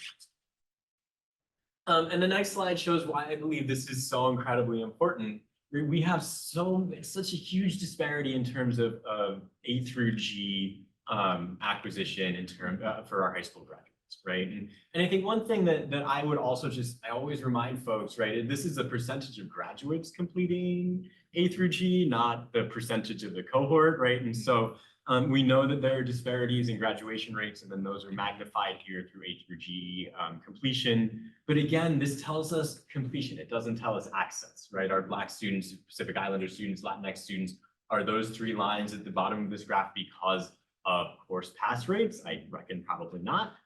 Or is it because simply students that are attended by high concentrations of minority populations have fewer openings and in general less access? The next slide looks at dual enrollment, right, and shows us sort of the percentage of students of each demographic that are represented in the community college district, right? And so that one on the far left looks at Native American students. 59% of community college districts have low representation of American Indian and Alaska Native students. 51% of districts have low representation of Black students in their dual enrollment programs, and 18% with low representation of Latinx students, right? And so I like that Latinx stat. I don't like the other stats on this screen, but we need to understand at a school, like, what is driving this, right? Is it schools that have high populations of Black students or Native students that don't have high robust linkages with college and universities for dual enrollment? Right. And so how do we target our interventions if we don't really understand where the breakdown or the gap is? Taking this right into the C2C, right, one of our goals is to address disparities and opportunities to improve outcomes, right?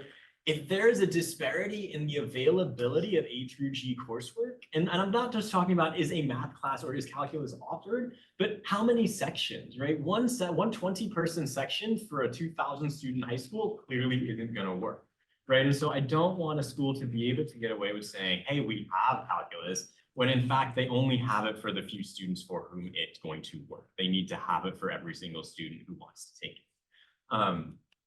Right, and so this data point, and again, it's things that we have access to or that providers should have access to, will help us understand where do we need to target our interventions, our resources, our attention. Another one, advancing academic and governmental research on improving policies from birth through career. Right, so if we're thinking about funding decisions, the A through G impact grants, did they actually lead to an increase in A through G availability at the school level, right? This is the data that will help us actually address how many students were able to take calculus who couldn't take it before, or physics or chemistry or whatever it is as a result of those grants.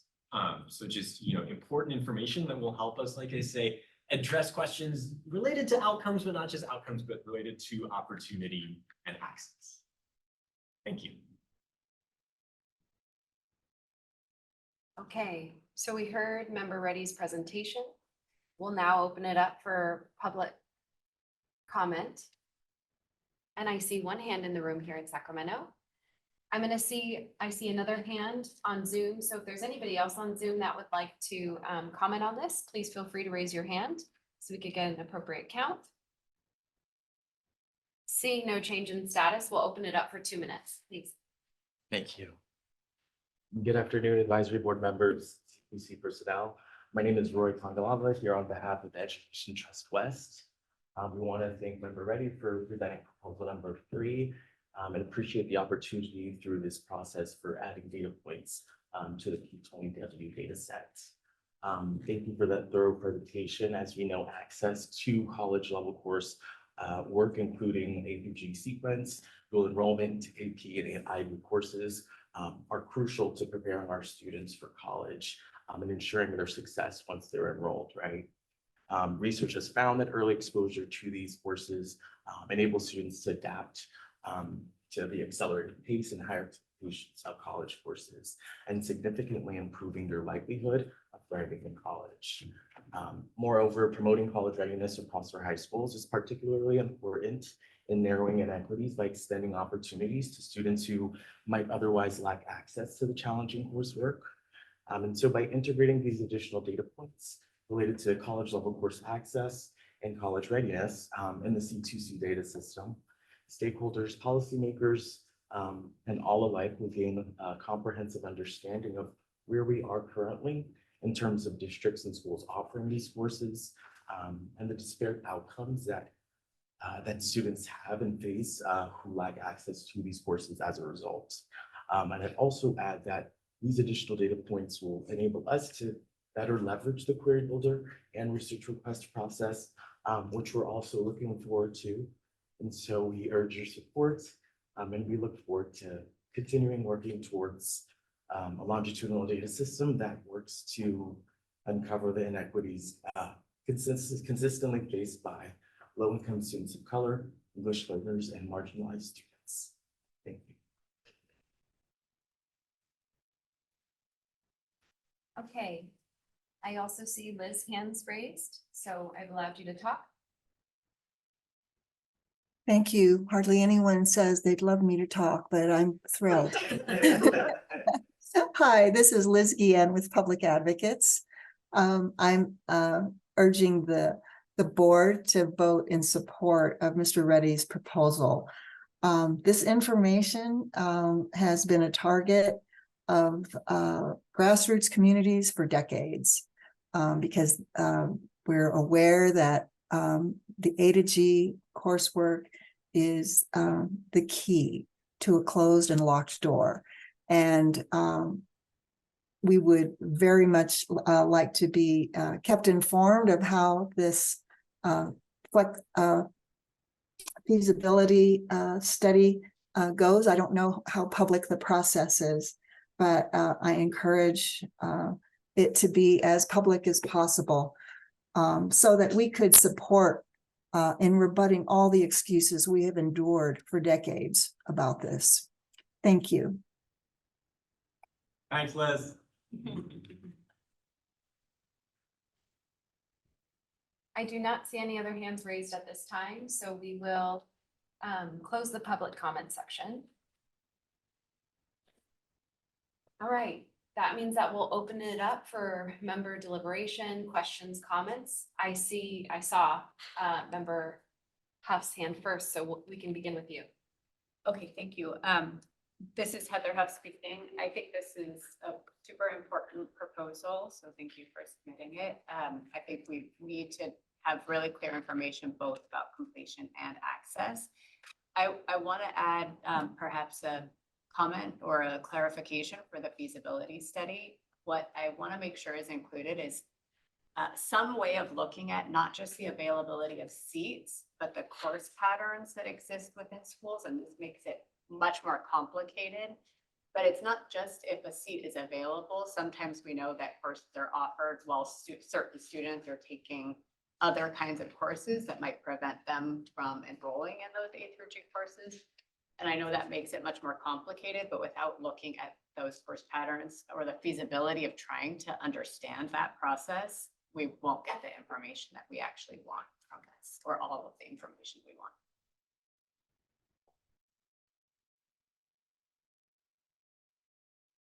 You see us all taking notes. Thank you.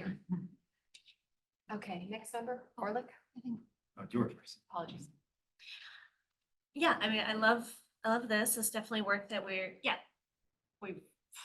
are trying to do at the local level. I mean, it's maybe outside the scope of C2C, but an idea to consider is school districts that adopt an A through G aligned graduation policy seem to, including ours, do see a jump in A through G completion, although not necessarily a closing of gaps or a total success there. So like a couple of things to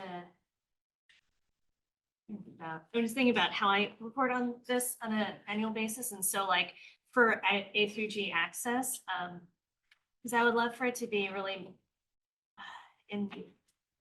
to tell the story. So the if taken literally, we could be interpreting sequence offered as like a yes, no, or 0, 1.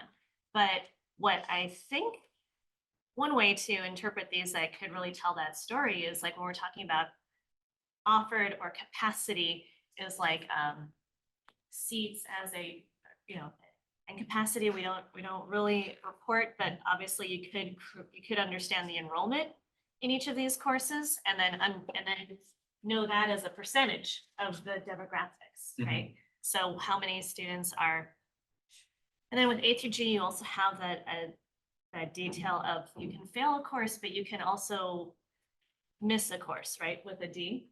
So we find that, even when we do have more or less access, in most cases, getting the D and then finding ways to recover the class, which is what we wind up using a lot of our A through G money for. It's a hard game to keep up with. So those are a couple of layers to just, I hope that can really get into the weeds on with the feasibility study. And even if capacity, my fear would be that someone looks at that and says, well, schools don't report capacity. That's like part of their master scheduling process. They don't hold on to that data. It just winds up being however many students wind up being enrolled is what it is. But you could still use that information to understand, right, how many students are actually getting access via taking the course, and then are those courses to, how representative are the enrollments of students in courses, whether it's meaning the basic requirements of A through G and or AP and IB. So I would love to see that across our system.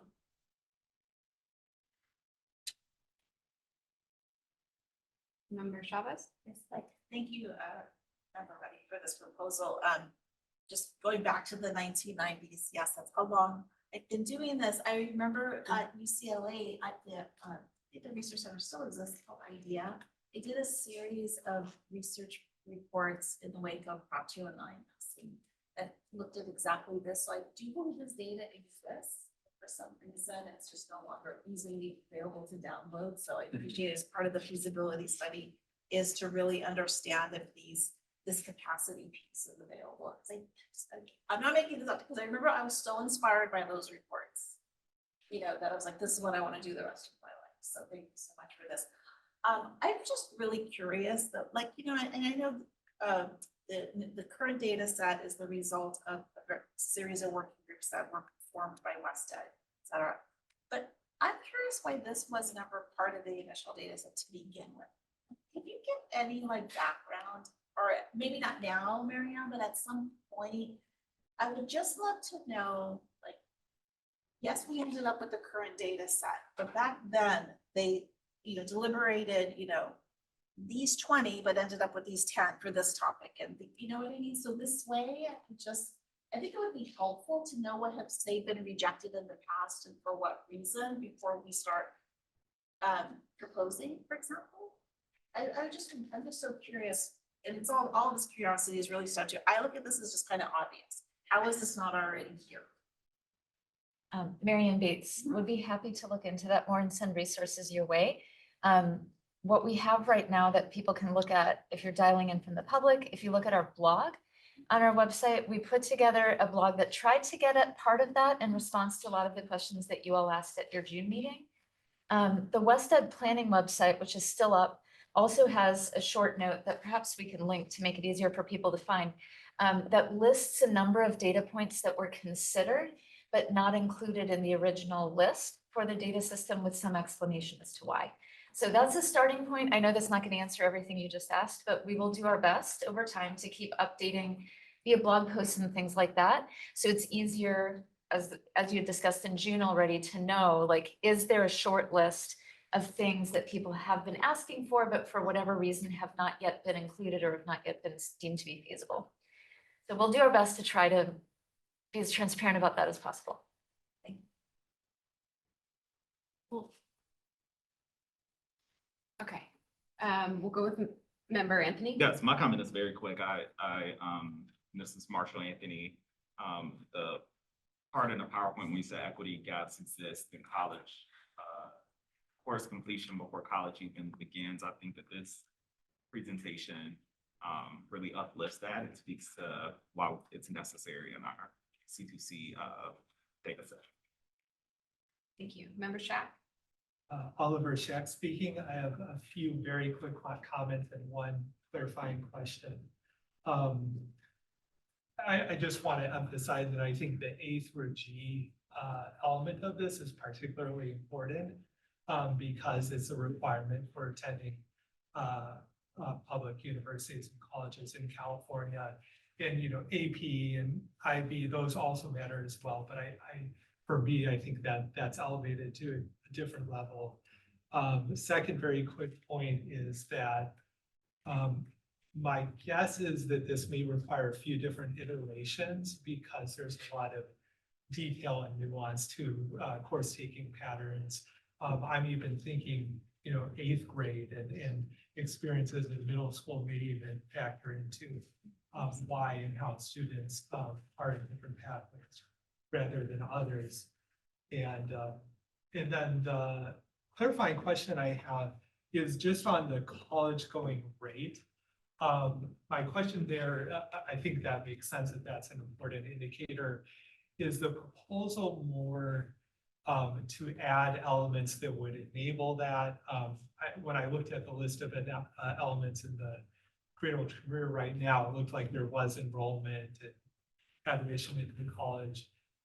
So is it adding more elements to enable that rate, or is it more just how we use the existing data to produce a rate? I would probably clarify to say segment of enrollment, if that's not in C2C, right? So are they going to use, and in particular UC-CSU versus community college or private? But I think I would want to keep it to the extent that we can, the 3 segments, and then I don't know if we could split. I guess splitting private nonprofits and for-profits would require the NSC linkage, but in the event of an NSC linkage, that would be my blue skies dream. Member Borgen. Jason Borgen. Just a couple questions. I'm not sure if this is beyond the scope of one feasibility study, but I think anytime, as Member Orlick mentioned, there's lots of pathways to graduation and to successful careers. And I'm wondering if we want to also add to this, also career technical education course completion as well in alignment. Many of our dual enrollment courses are specifically in the CTE program where students get community college credit, but may not be enrolling into a UC or CSU and going directly to the workforce. So I'm wondering, anytime we talk about A through G, we also talk about career technical education to support those students, successful members in high schools as well. And I don't know if that's beyond the scope of the feasibility study, but I don't want to leave those students behind. So thought here again. So we've had a few amendments. So if we want to take inventory on that. So Member Borgen just added the technical education course and alignment. Member Huff had the availability of seats versus course patterns. And Member Orlick, I know there were a few thoughts from you as we're just talking through this. That's helpful to remind folks of. process question. So we'll get a feasibility study and suppose the sort of sequencing is going to be really complicated, but the sort of more easy, the lower hanging fruit of capacity is doable, right? Can we then, as a board, say, let's push the easy stuff and keep thinking about the harder stuff? Like, what's our plan to keep sort of iterating as a board? Mary Ann Bates, the March meeting would be a great time to do exactly that. So we're bringing the feasibility study to you first, and then you can, based on that feasibility study, discuss exactly what you would like to recommend to the governing board. I'm sorry, another thought was Member Reddy talked about the segment of enrollment as well. Not said that. Are there other member comments, questions, concerns? Member Huff? I just wanted to put into the record that Pace had done a piece led by McCall Kurlander in July of this year, looking at A through G completion across California schools. So we, to your point, Member Chavez, we do have this data, and in a feasibility study, that's something that team would be more than open to discussing the feasibility and the challenges that they face with the current data. But everyone. Thank you. Member Orlick. And I just wanted to ask a clarifying question. So for the college going rate, you were saying right by segment, and then maybe it's moot because we're already supporting a proposal that would look at up to 6 years, but is there, for these data points, is it the first year of, like, what is college going? Is it showing up in college any point that first year after high school? So my initial inclination would be to say CDE reports college going within 12 and within 16, or 12 and 18 months or something like that. So to take essentially what they're using, but break it up into sort of the more finite, right? Yeah, the segment. But I would, unless people see reason to do otherwise, I would follow what CDE has of the 12 and. So am I hearing a motion on this item?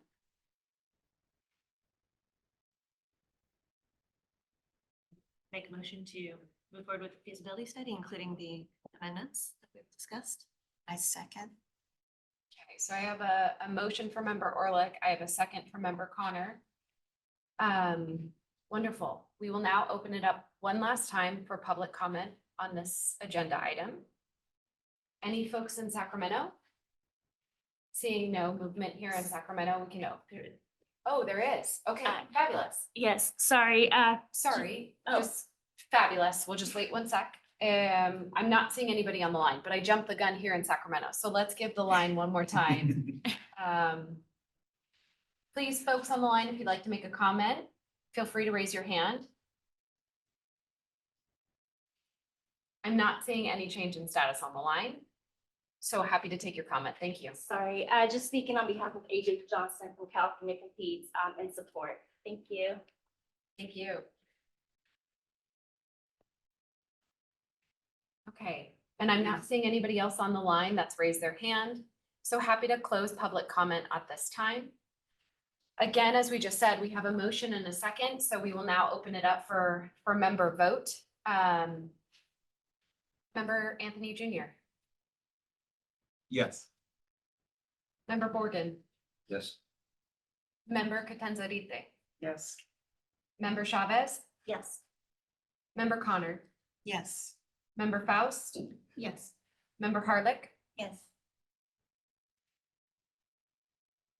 Member Huang. Member Huff. Yes. Member Livingston. Yes. Member Norris. Member Orlick. Yes. Member Owen. Yes. Member Fong. Yes. Member Reddy. Yes. Member Shack. Yes. We have 15 ayes. The motion passes. Congratulations. Okay, so what this means for us now is we've come to our lunch period. So for folks on the line, if you could tune back in 45 minutes, so that will bring us to about 1:05 p.m. That's when we'll see each other next. Thank you very much.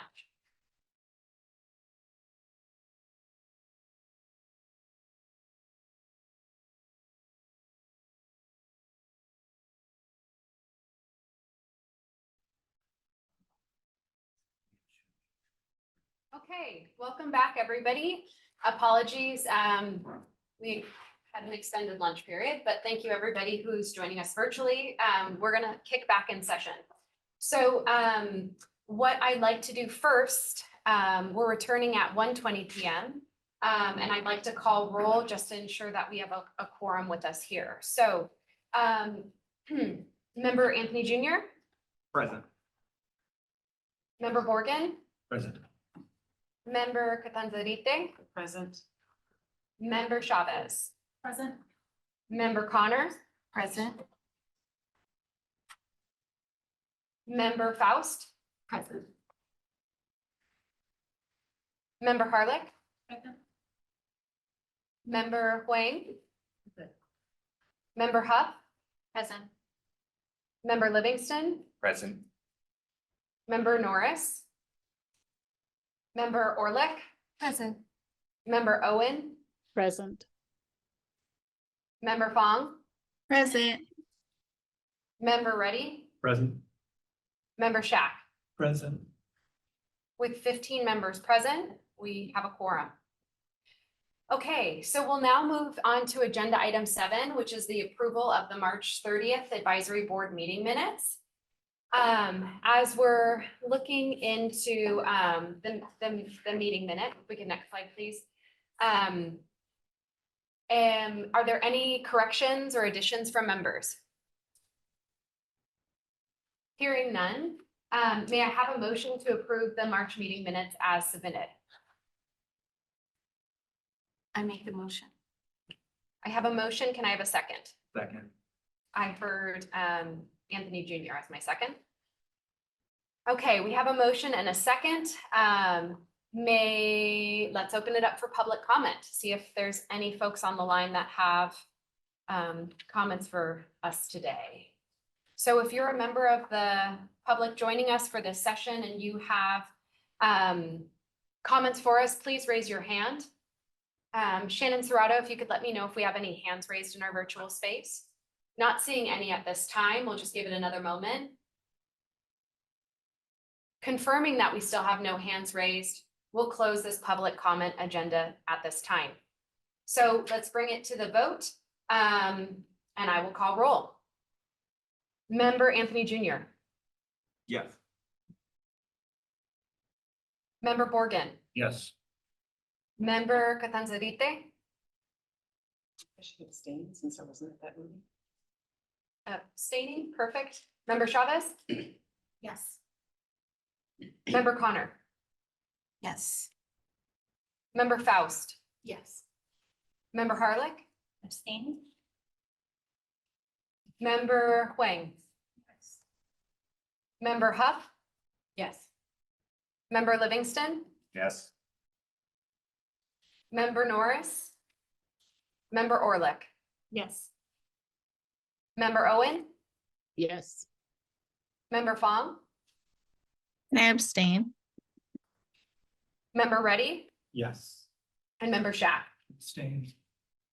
We have 4 abstentions, but 11 ayes, so the motion passes.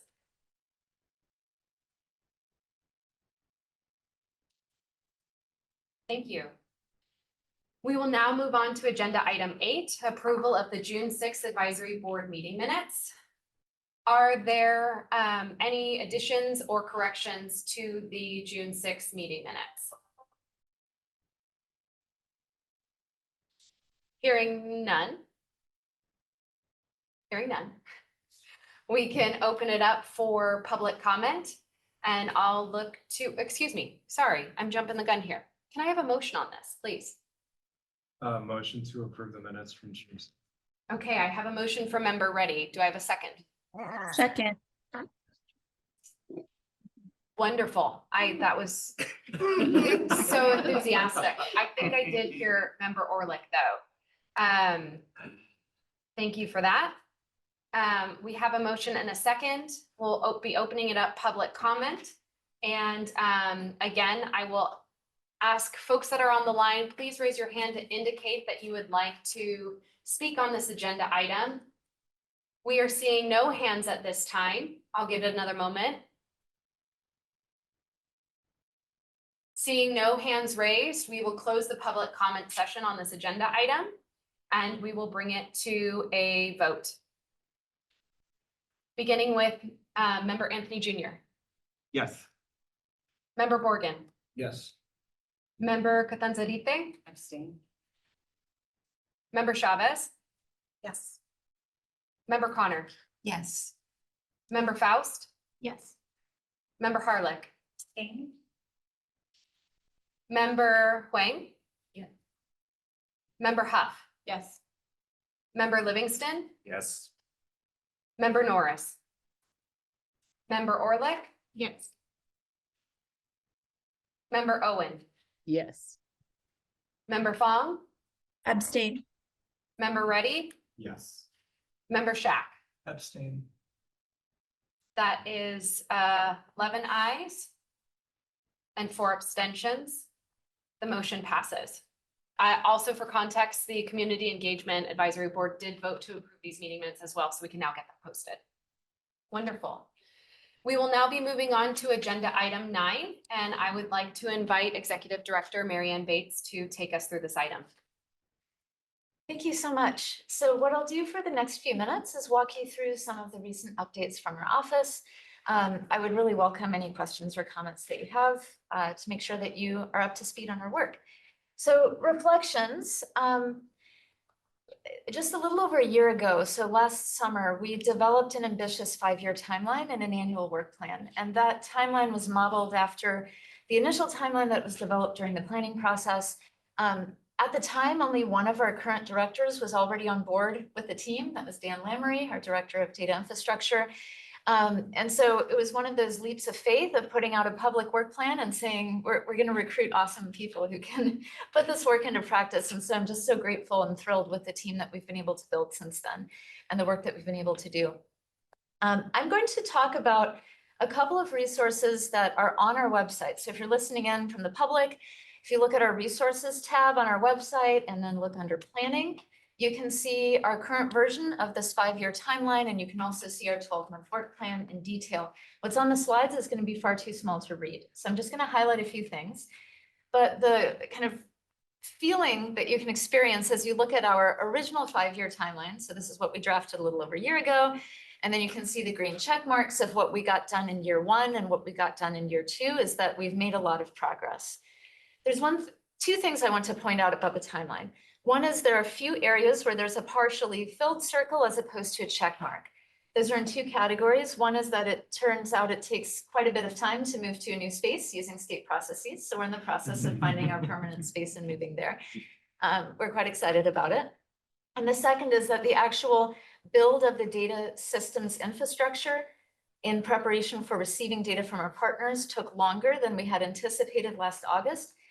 Because of the processes that we went through with procurement and working with our contractors. So some of that took longer than we had optimistically hoped last August. But as I said at the time, and as we will continue to do, at Cradle-to-Career, we're not building in extra buffers when we put out our public timelines. We're putting out what we really believe we want to be able to achieve according to the aggressive timeline we have to get this data system built and functional. So we're just going to be transparent with you on what we're planning to do, and then we'll update you if things move faster than scheduled or slower than scheduled.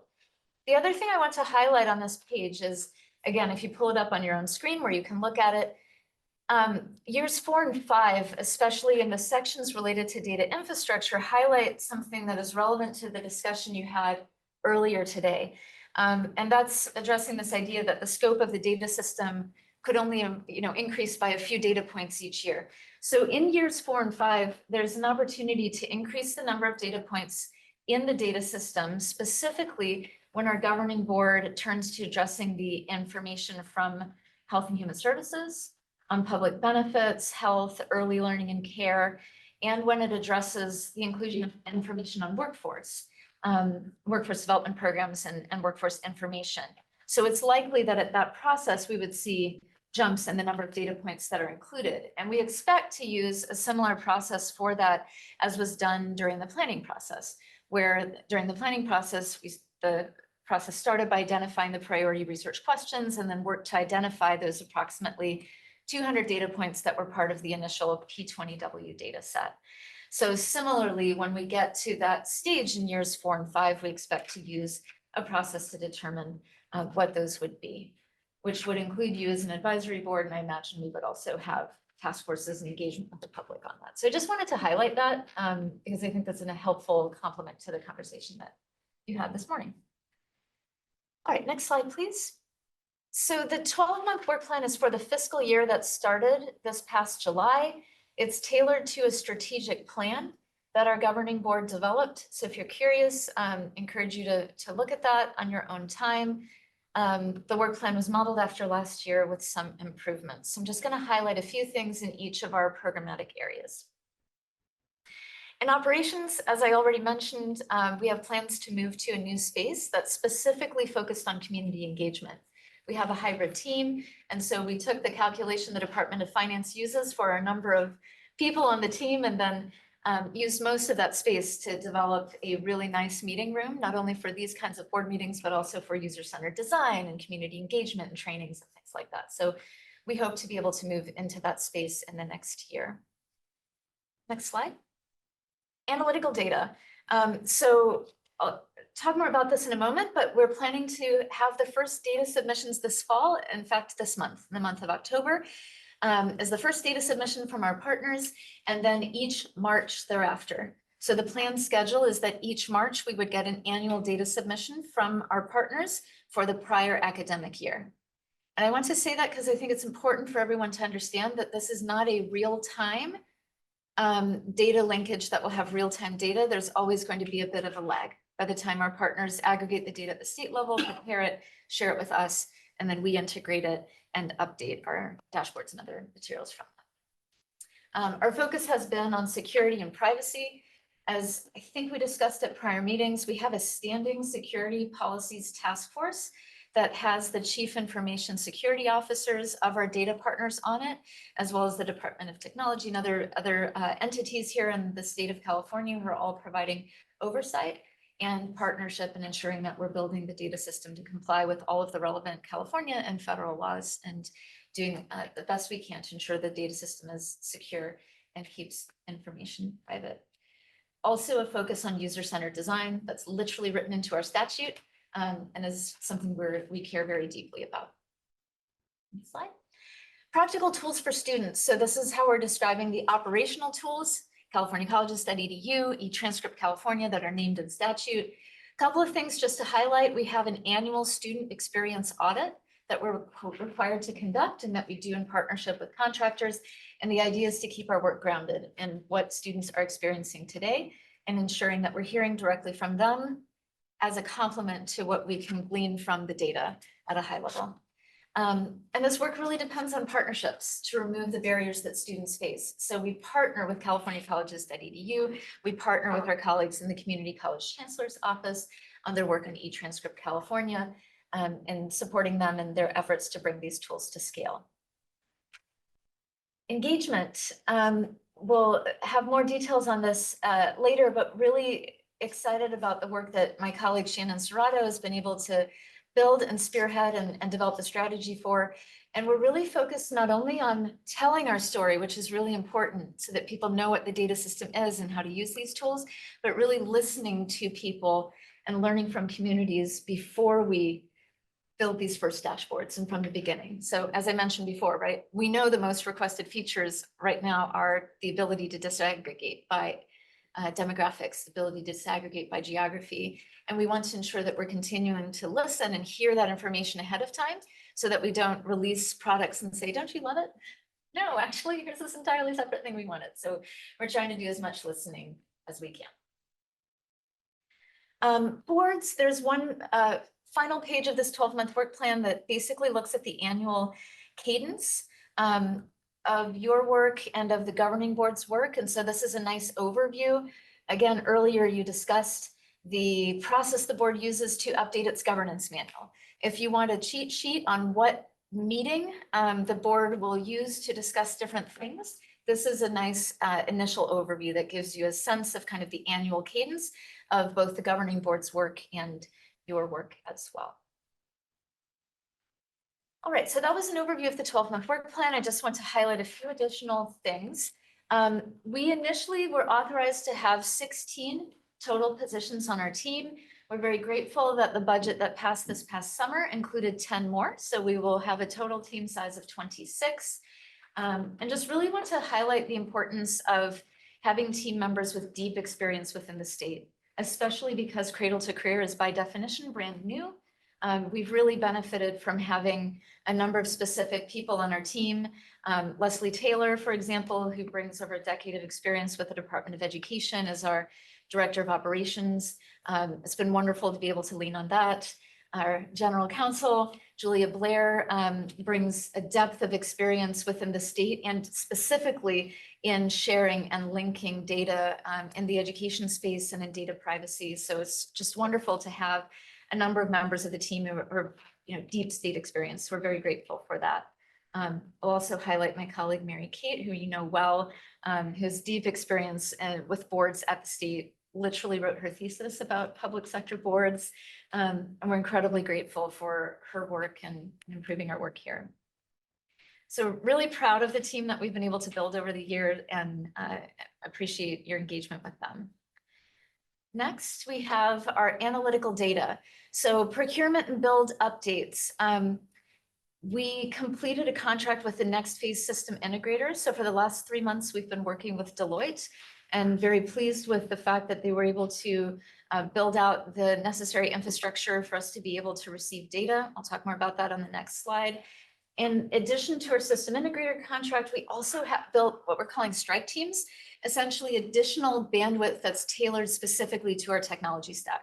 So an expert on Amazon Web Services, an expert on Snowflake, an expert on Tamer, an expert on Ping, who's working closely with our team and with the Deloitte team in the build out of the data system. For the analytical data, we have worked with the 9 data providers who are scheduled to submit their data points this fall. So again, going back to that 5-year timeline, there are some data points that will be submitted later in the 5-year timeline. So for example, the Bureau for Private and Post-Secondary Education has data on for-profit universities. That's not scheduled until out years. Early learning and care data, not happening this fall, right? So there are a couple of things like EICCU data, we talked about that, requires National Student Clearinghouse partnership. So there are a number that are scheduled for later, and you can see on the slide, I'll voice over the acronyms. So that's the Department of Education, the community colleges, California State University, University of California, the Student Aid Commission, the Commission on Teacher Credentialing, the Department of Healthcare Services, Department of Social Services, and Employment Development Department. And so all of the file upload specifications are finalized. Those file upload specifications will be the foundation for data dictionaries that will make it much easier for researchers to understand the data elements that are part of the P20W data system. So that's work that Ryan and David and other colleagues will be working on this year to then use that information, make it more available to the public. Next slide, please. Just highlighting, there's a resource on our website that I know you all are familiar with, and for members of the public, listening in, you can find this PDF of data elements by provider, again, by going to our resources page. It's a PDF cheat sheet that makes it easy to see which data points are coming from different providers. And the pie chart that you see is essentially a sum of the X's in that PDF. And so you can see by far the majority of the data will come from the Department of Education with our K-12 data as a state, and then from our higher education segments. And some of those have a very large number of data points. Others, just highlighting, the EDD is not sharing a huge number of data points with us, but what they are sharing is the base wage file, right? So is someone earning in a particular quarter? How much? What industry of occupation for people whose earnings show up on a W-2? And that's not a large quantity of data points, but that's the anchor for a lot of the research questions that are on our research agenda that were prioritized during the planning process, right? So is someone earning a living wage? Is tied into a lot of the questions that are prioritized for the dashboard. So the number of data points we're getting from different data partners varies, and the kind of data varies. And so there's a lot of nuance that is varied between the oversimplification you see on this slide. Timeline for initial data submissions. So just to catch you up on what's happened since we last met, in August, our data providers finalized those file upload specifications in partnership with our teams. Really just want to give our data providers a big shout out for the collaborative work. and all of the detailed meetings and discussions that they held with our team to finalize those. In September, our Security Policies Task Force completed the review of the system security plan and many other artifacts to ensure that we got their feedback and were able to build that in as we revised our processes. And the data providers received draft data dictionaries for their feedback.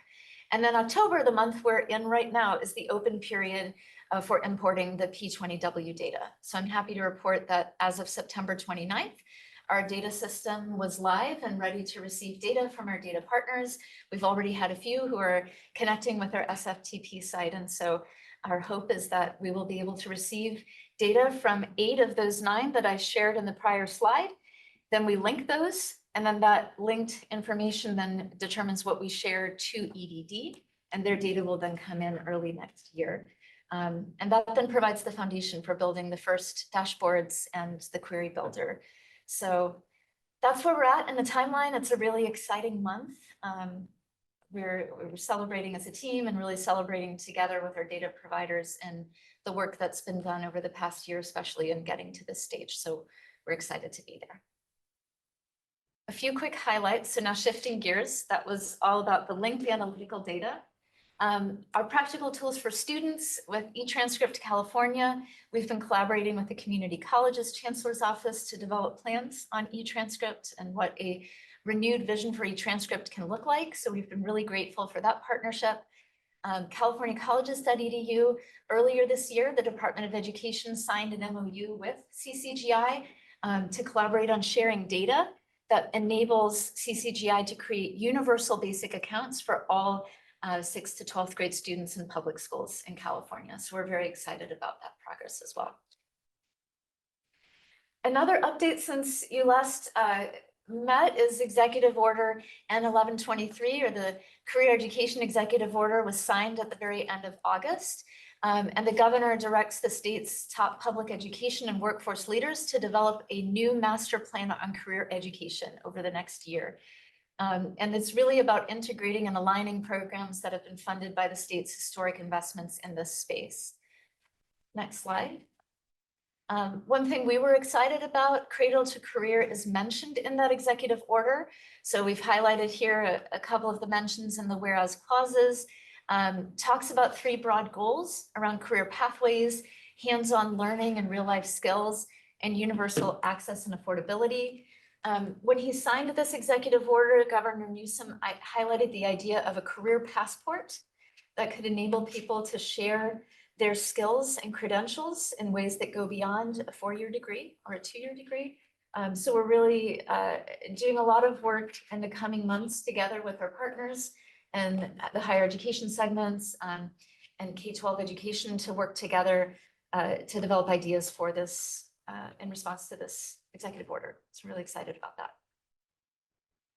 Okay, next topic, demographic data. So last year we got a request from one of you for information on C2C's leadership demographics as a part of a larger report on the demographics of education leaders in the state. So the governing board discussed this at one of their meetings last year and highlighted how sharing the demographics of the governing board really fits with Cradle-to-Career's values of transparency and equity. And so we supported the governing board in having them self-report their demographic information this past year.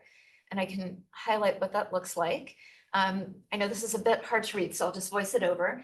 So let me first tell you how we went about this. We shared a form with our governing board that had a blank free-form response option for race and ethnicity, and then also for gender. And so the board members could enter what they wanted, and then our team aggregated that and put this information out, which is available on our blog on the website. So we had, of the 21 governing board members, we had a 100% response rate. We had 1 decline to state, 4 Asian or Asian American, 1 Black or African American, 6 Latina, Latino, Hispanic, Mexican American, 1 multiracial, 0 Native American or Indigenous, 8 white. And you can see more details on how this was collected in the blog. Next slide, please. And then for gender, similarly, like with race and ethnicity, we presented the board members with a blank field and they entered their information. We had 0 who reported non-binary or transgender. We had 1 decline to state, 10 female, and 10 male. So we had an interesting conversation at the board meeting after we shared this back, and also got some more of their thoughts on whether they would like us to collect additional fields of information in future years.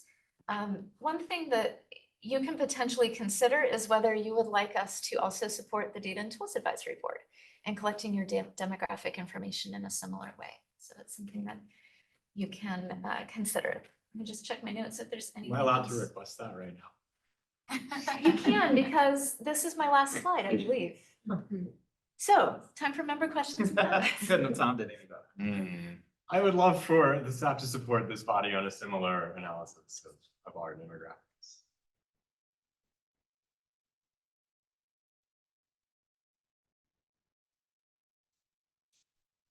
Any other questions or comments, thoughts on the presentation, anything that was raised in the presentation as a whole or on this particular Question. You mentioned the expanded team, which is great, exciting. And earlier we were talking about the feasibility studies and what we submit, but theoretically, does that mean that the team could handle more information, more studies, more anything that we push about in the future? Thank you for that question. The 10 additional positions that we requested is what we feel is needed comprehensively to do all of the work of the Cradle-to-Career data system. There will always be trade-offs that we have to choose in terms of how much time we spend on any given activity, feasibility studies included. Thank you for that. In the multi-year work plan, it says this year you'll be working on developing and implementing the research data request process, but then I didn't see like a drill down on that. So I was just curious how that'll play out this year. Thank you for that question, and that was member Huff. Yes, so what's scheduled for this year is that we're first going to focus on building out the dashboards and the query builder, and then in tandem developing the process for the research data request process. So there was already, there are tentative plans that were mapped out and discussed during the planning process. So we'll use that as the foundation for what we do. And then need to get much more in the weeds in terms of what this will look like precisely. At a high level, we will essentially act like a common application for requests from researchers for data points that are in the P20W data set. So our data partners retain stewardship, if you will, of their own data, and we will facilitate a process. So if a researcher comes to us and says, I would like to request these 5 data points from this data partner and these 6 data points from this data partner for the following research study, they could do so through a form that we will make available and a process that we facilitate. And then our data partners will still approve or deny each of those requests for their own data. And then you as a board, as a reminder, as outlined in the governance manual, you as a board will then review all of those requests in a public meeting annually so that there's transparency about all of the requests that came in and which of those requests were approved or denied. Does that answer your question? Yeah. So one more addendum to that, I suppose, is that I expect that on the agendas for you in this coming year, as our team develops those processes, that is one aspect of our work where we would particularly welcome the input from this board to ensure that we develop a process that runs as smoothly as possible. So as you think about that, thinking about particular processes that already exist that you find that work the best, or practices that you find challenging to navigate, it would be really helpful to get that specific feedback. And again, Ryan Estriato, my colleague who's the Director of Data Infrastructure, his team will be spearheading that work. There's one follow-up question. Again, this is Heather Huff. I believe that it was at some point true, I'm not sure if it's still true, that if you had data elements from just one provider, you couldn't bring that request into the Cradle-to-Career. Is that still true? I'm happy to check on that. I believe that that is up to the data providers, and I know there are at least some data providers who may prefer to go through us as a service because it may ease the burden, the administrative burden on their end as well. So I can check on that, but I don't recall that that is a restriction necessarily for the research request process. But I where will we check landed on that. Yep. Jason Borgen, thank you for the report. It was really well done and appreciate the tables of all the different operations plans and kind of nice graphic around that. You mentioned security. I'm just curious around what kind of actual PII data is being transferred over. So it's going to just be SSIDs for K-12, I'd imagine, and then an ID, community college IDs for community college, et cetera. Can you share a little bit about what kind of PII data will be transferred into the system? Yes, and you can see the complete list of that in the participation agreement. The summaries online highlight especially the data points that will be available in the de-identified data set, which the identifiers will not be. So just want to clarify that for people who are listening in. The identified information that you're asking about is what we will use to link the data and to be able to create this longitudinal data system. When we then create these tools, we'll be working from a de-identified data set so that we're protecting people's information. The short answer to your question is that the identifying information varies by data provider, and it's not uniform across them. So you're correct for K-12. That would not, for example, include things like social security number, which we would have from some of the other data providers. So it includes things like name, date of birth, and different identifying numbers depending on the data provider. And then we use our master data management approach to link across using all the information that we have available for each one.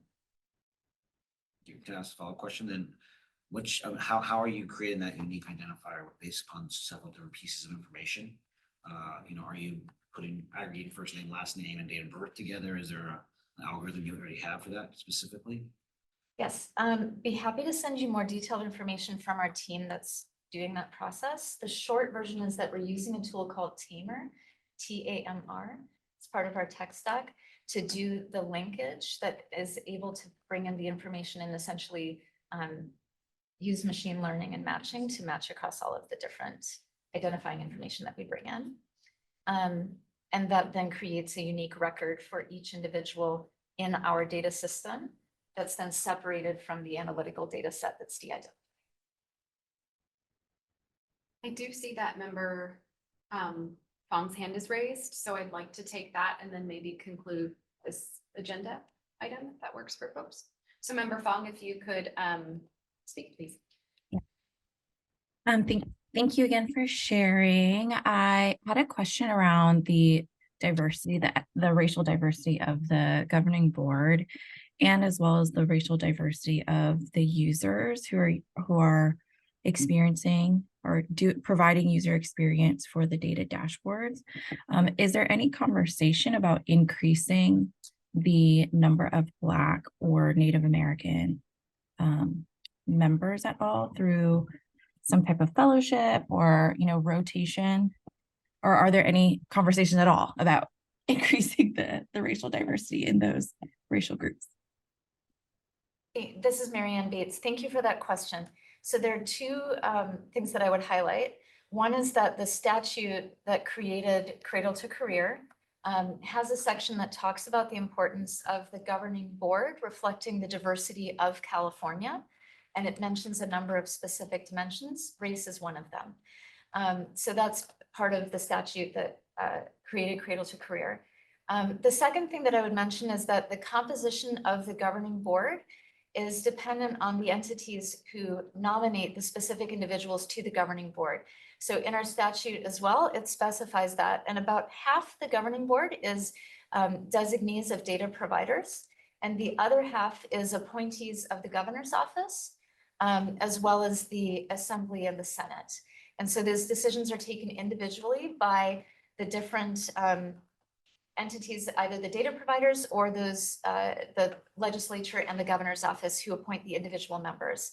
So what we're doing as an office is making this information that the governing board has reported to us publicly available in the blog so that there's transparency about the current composition of the governing board. Thank you. Processing that information, because I hear it's in that statute, but is there any, I know that there's nominations that are provided, but could there be bias towards like the networks that we have or the limitation of the racial diversity within our networks that would cause concern? I really appreciate. I don't know how to measure that though. Yeah. This is Marianne Bates. Thank you for that question. I would just at this stage say that it's not within the office's scope to be involved in that process. So I can point you to the entities that decide the composition of the governing board on that. Thank you.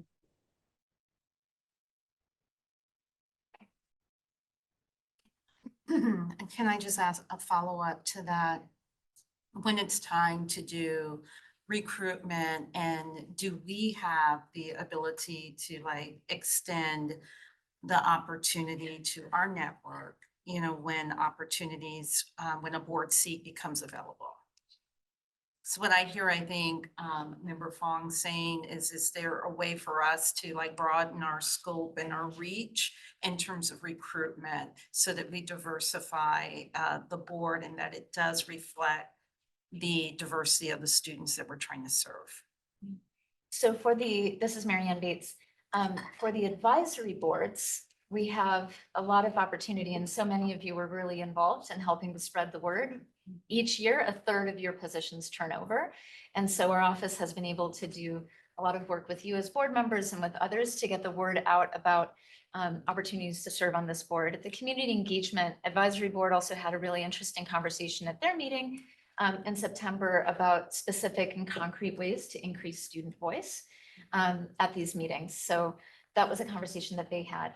For the governing board, would welcome any ideas that you have, and we can certainly take into account what we as an office can do to provide information and resources to the entities that take the decisions about appointments to the governing board. Thank you. Then quick question to Marshall Anthony Jr. You had mentioned that the statute states that the board should be reflective of the state demographic. Is it possible in a future meeting where we can get the state demographic layered on top so we can see if we're on par with that or how much we need to improve to reach parity? We could add that information. Sure. Thank you.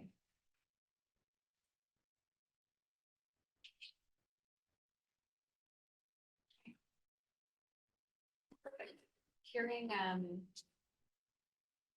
pause in the room.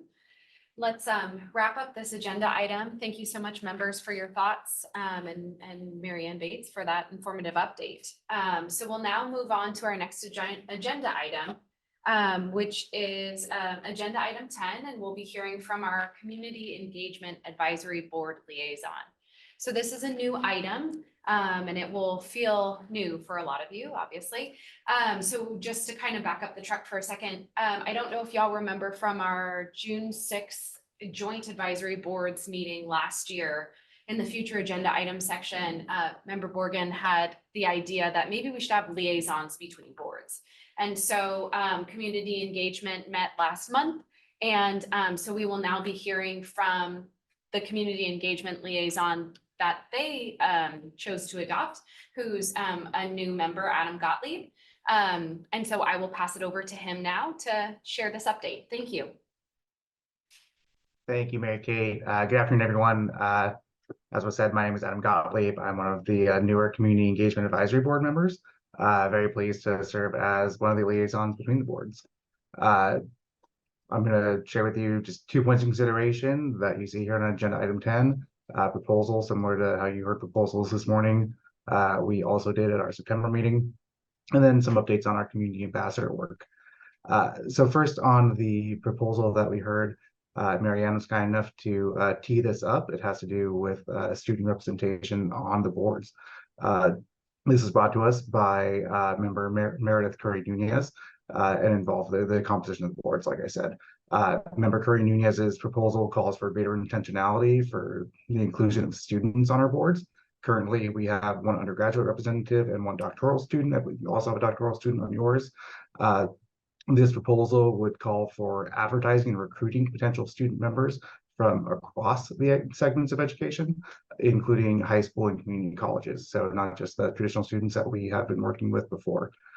We seek representation among public and private institutions and geographic diversity as well. The Community Engagement Board had a great discussion about this. We approved the proposal to advance to a feasibility study which we plan to discuss at our next meeting in March on the 20th of March. The second topic is an opportunity really to model our charge in creating feedback loops with stakeholders across the state, and really an effort to incorporate more information into the data system and really the advancement of the data system. As such, the members got to spend some time sharing out recent activities that present opportunities for CTC advancement, and happy to share a few examples of those opportunities. First, member Chris Nellum shared out information on numerous data walks being conducted by EdTrust West that highlight CTC inquiries. I attended one of those recently. They're great for this kind of work. Member Lorenzo Gamboa spoke to AICCU's Private College Possible, an initiative to inform students, families, counselors about resources and opportunities related to private nonprofit college experiences and affordability. Member Michelle Chang noted an opportunity for funding related to career-connected learning with a strong data reporting component through her organization Catalyst. And I was able to mention some of United LA's work around the Performance Pilot Partnership, or P3, which is a partnership between the city and county and CBO leadership in the LA area, which supports opportunity youth through public service and regional planning. All of these items have great connectivity and potentiality to be a part of considerations as we think about data and usability of the data system. And we're excited to share them out with folks and get some thoughts on them. And with that, I'll take any questions you might have about what the Community Engagement Advisory Board is doing. From members? I think it's a great idea to include more types of students in these sessions. So hopefully we can get more broader array of diverse students to join the conversation. Yeah, we were excited about that potential, about bringing on more students and really communicating to them the importance of the board and what we can do to serve them with it. All right, thank you, Member Gottlieb. We appreciate your time here today and that report out that you just provided us with. Great, thank you all so much. Yeah.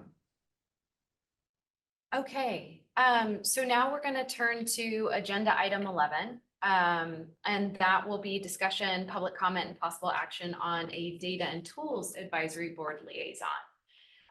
So I'd like to refer members to the staff report that was drafted for this agenda item, and if you're joining us along as a member of the public, this is available on our C2C website.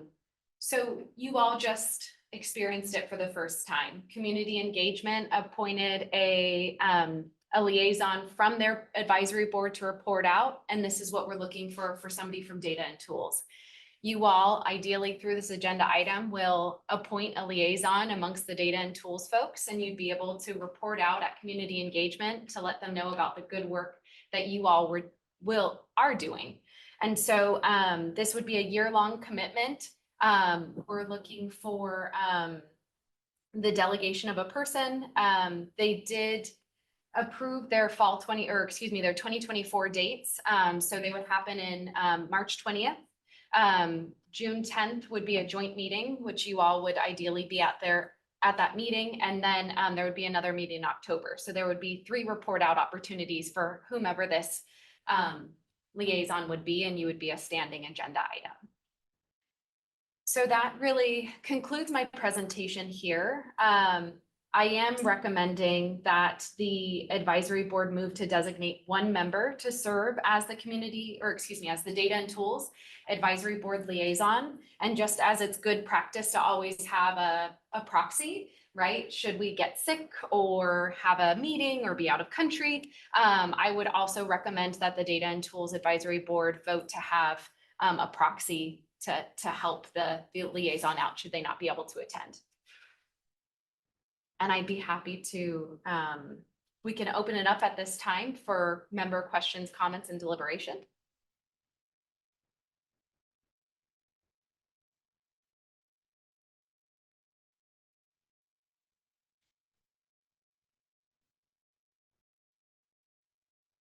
What we can also do, and I'm happy to let the deliberation happen. I'm not trying to interject. But what we can also do is we could make a motion, or a member could make a motion, and then folks could email me, offline, because sometimes it's a bit hard to make that commitment in a public meeting.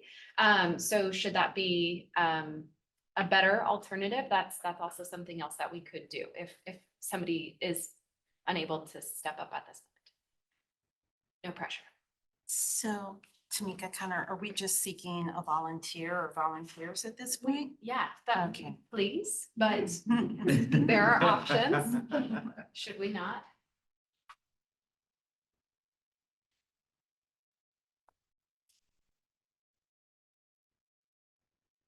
Happy to step up. Great. I Wonderful. will do a backup to Jason.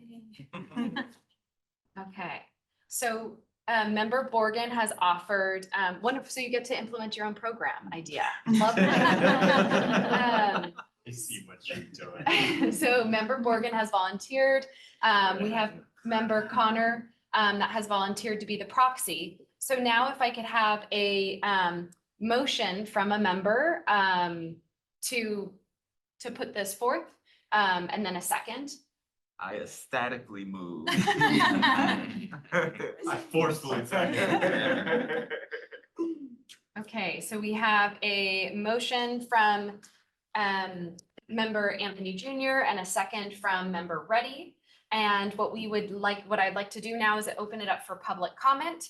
So if there are folks that would like to make a comment on this agenda item, please note that it is just limited to this agenda item. Please raise your hand to indicate your interest. I'm not seeing any hands at this time, but I'll give it another moment.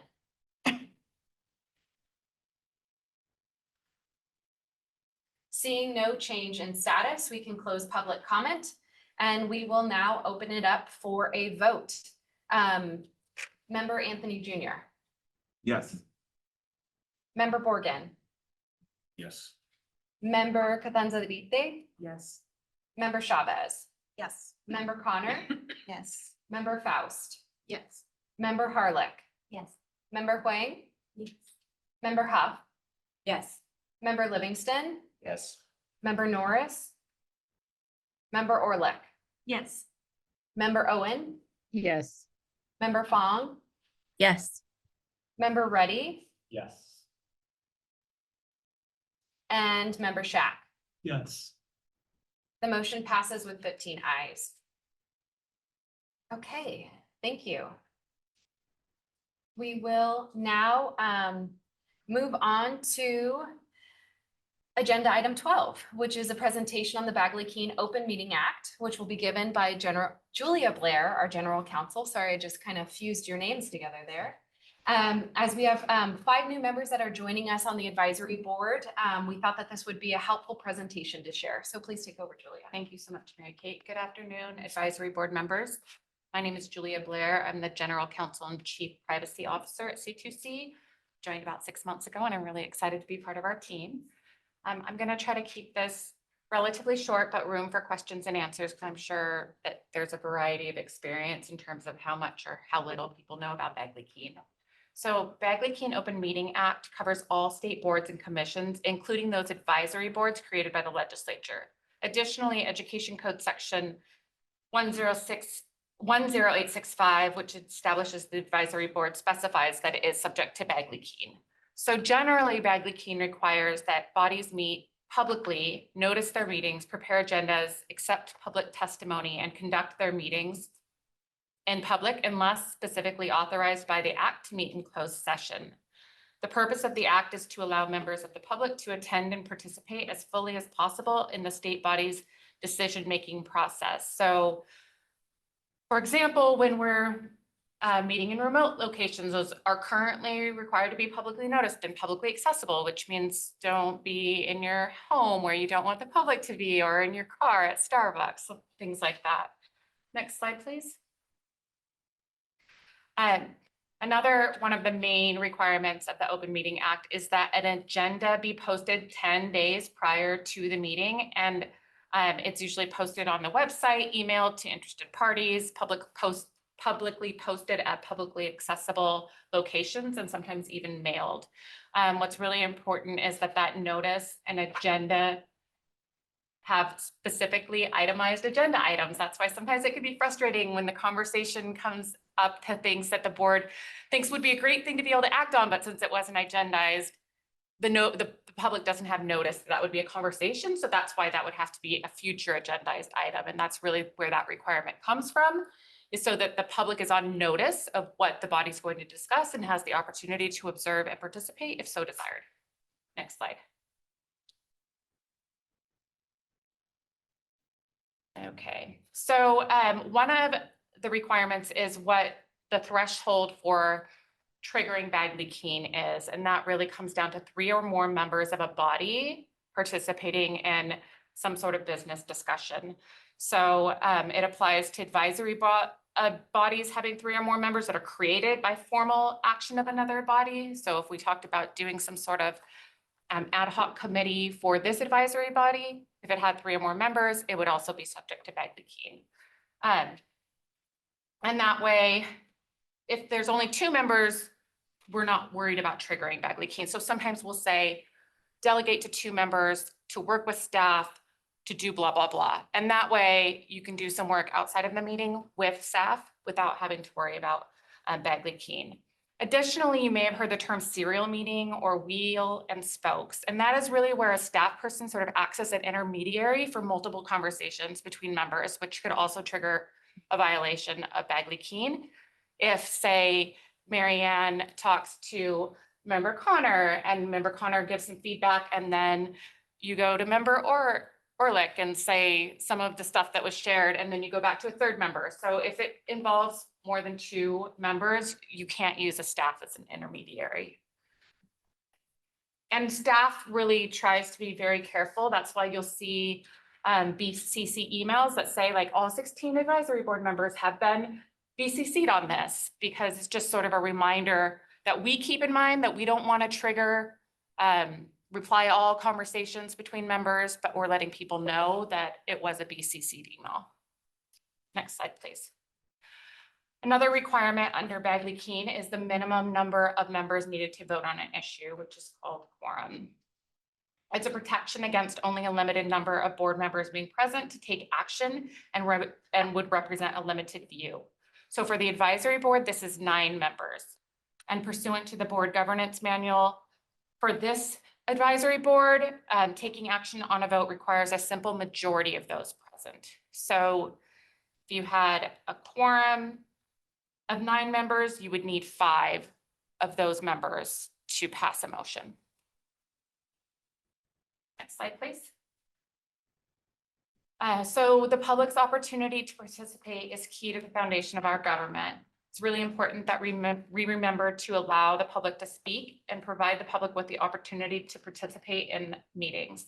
Public comment should be taken on each agenda item. The public should always have the opportunity to comment before any vote is taken. And as you've probably noticed, we usually ask for that before and after the motion, because we ask for that before there's member discussion, and then there can be some, and we'll ask for it again before the vote happens.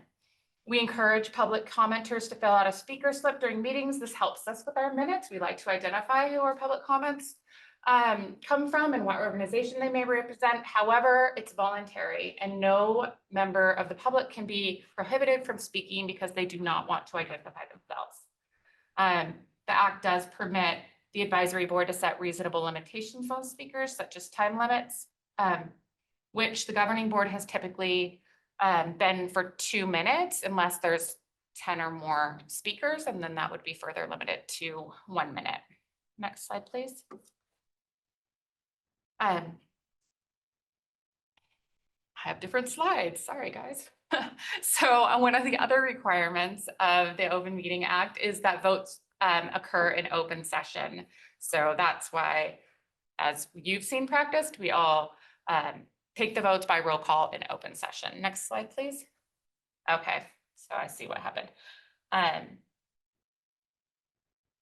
just missing one of them. So there's one exception. If there's a closed session and there's very statutorily narrow reasons why closed session can occur, then a vote could occur in closed session, and confidential sealed minutes are kept for closed session. I don't anticipate that this advisory board will have a closed session, but something could come up that I can't envision right now. And so at that time, I would advise Mary Kate in drafting the agenda with all the necessary things that we need in order to make sure that could happen. Additionally, there are no proxy votes. So voting needs to be done by the member themselves. They cannot delegate somebody else to vote on their behalf. Next slide, please. So teleconference. This one's a little complicated. I'm going to tell you what the general rule is and then let you know that there are some changes pending, and we'll be providing more updates to those. So generally prior to COVID, teleconference could occur with pretty limited restrictions, meaning that every teleconference location needed to be publicly noticed and accessible to the public, ADA accessible, agenda item posted. Now during COVID, under executive orders and a couple of pieces of legislation, some of those restrictions were temporarily lifted such that we could participate for public safety reasons from remote locations and not have them be publicly accessible.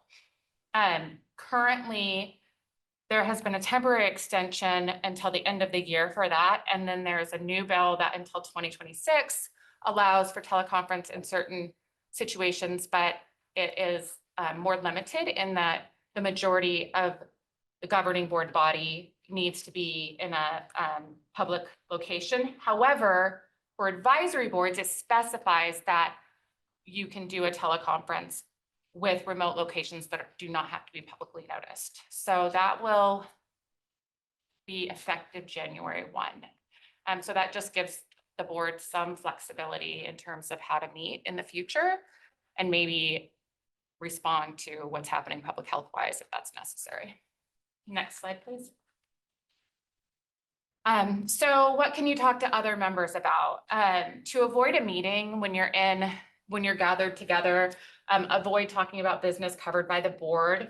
So really, when you have any social gatherings with more than 3 members, talk about something else you're interested in other than the activity of the board. Talk about your family, talk about the weather, talk about whatever it is that you prefer to talk about. Just try not to talk about the data and tools advisory board. And then I also just highlight that avoid the perception of impropriety. So if you're gathered in a public setting, a conference, for example, I would just be mindful that other people there may know that you participate in an advisory board together, and to just think about whether or not it seems like you're doing things outside of Bagley-Keene. So what are some of the consequences for violations of Bagley-Keene? One of them that is really serious is that actions may be overturned. And this is primarily important when you're talking about contracts or some other legally significant decision that's happening. But even a recommendation that's going to the board is pretty important. That's the work that you're doing. And so you don't want to risk somebody complaining about the process and having that decision overturned, which then restarts the process. Additionally, there is a potential for lawsuits and costs. So if we were to be sued by a public interest group or anybody really saying that we violated Bagley-Keene in some way and they were to prevail, we would be on the hook for their attorney's fees and costs. So that's just something that, as a public entity, we want to be really mindful of. And then there's a misdemeanor possibility if proven intent by board members to deceive the public. I don't anticipate that would ever happen, but I just want to put that out there that because I'm counsel and I want to make sure everybody knows that it's pretty serious. Next slide. So again, just to go back to that fundamental principle of public comment and how important it is for the public to be able to participate in the process, and that they have various opportunities to participate. So one approach is to, open a meeting with general public comment and ask them if they want to voice about issues not on the agenda. Now, with that, there can't be action taken on it if it's not agendized, but it's an opportunity to give the public additional ways to talk. They also have the opportunity to voice their comments before every vote is taken. And they can submit written comment to the body. Now, the written comments from the public, if a member were to be approached and asked to receive public comment, my advice would be to direct them to Mary Kate so that Mary Kate can receive it and then distribute it to the members. And it also needs to be publicly edited at the meeting. So I just note that about written comment, that if someone knows what you're doing and they want to give you some information, let them know that you're great, you appreciate it, send it to Mary Kate, please. Next slide, please. So that's it. Any questions or comments from members?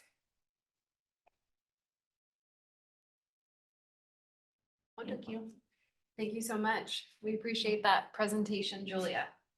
All right, so we'll move right into our next agenda item, which is agenda item 13, where we'll hear more about the Cradle-to-Career data programs from our Ryan Estrellado, who is our Director of Data Programs. Thanks, Mary Kate. Hi, everybody. Nice to see you. And for new members, welcome. Nice to meet you. My name is Ryan Estrellado, and I'm the Director of Data Programs, and I lead the Data Programs team and also oversee the user-centered design of our analytic tools. First, I want to say that I am always grateful for your support in between these meetings, and it's rare that I get to thank you in person. So thank you. The conversations that we have between the meetings and the questions, I feel really empowers to go deep on some of these topics, and I appreciate it. So for my section of our meeting today, I'm going to give an overview of the work of the Data Programs team. And for those of you who have who've been with us for a little while longer, I hope it's a good refresher. I hope it sort of gives you some language for when you share with others. And for our new members, I hope it's a useful overview.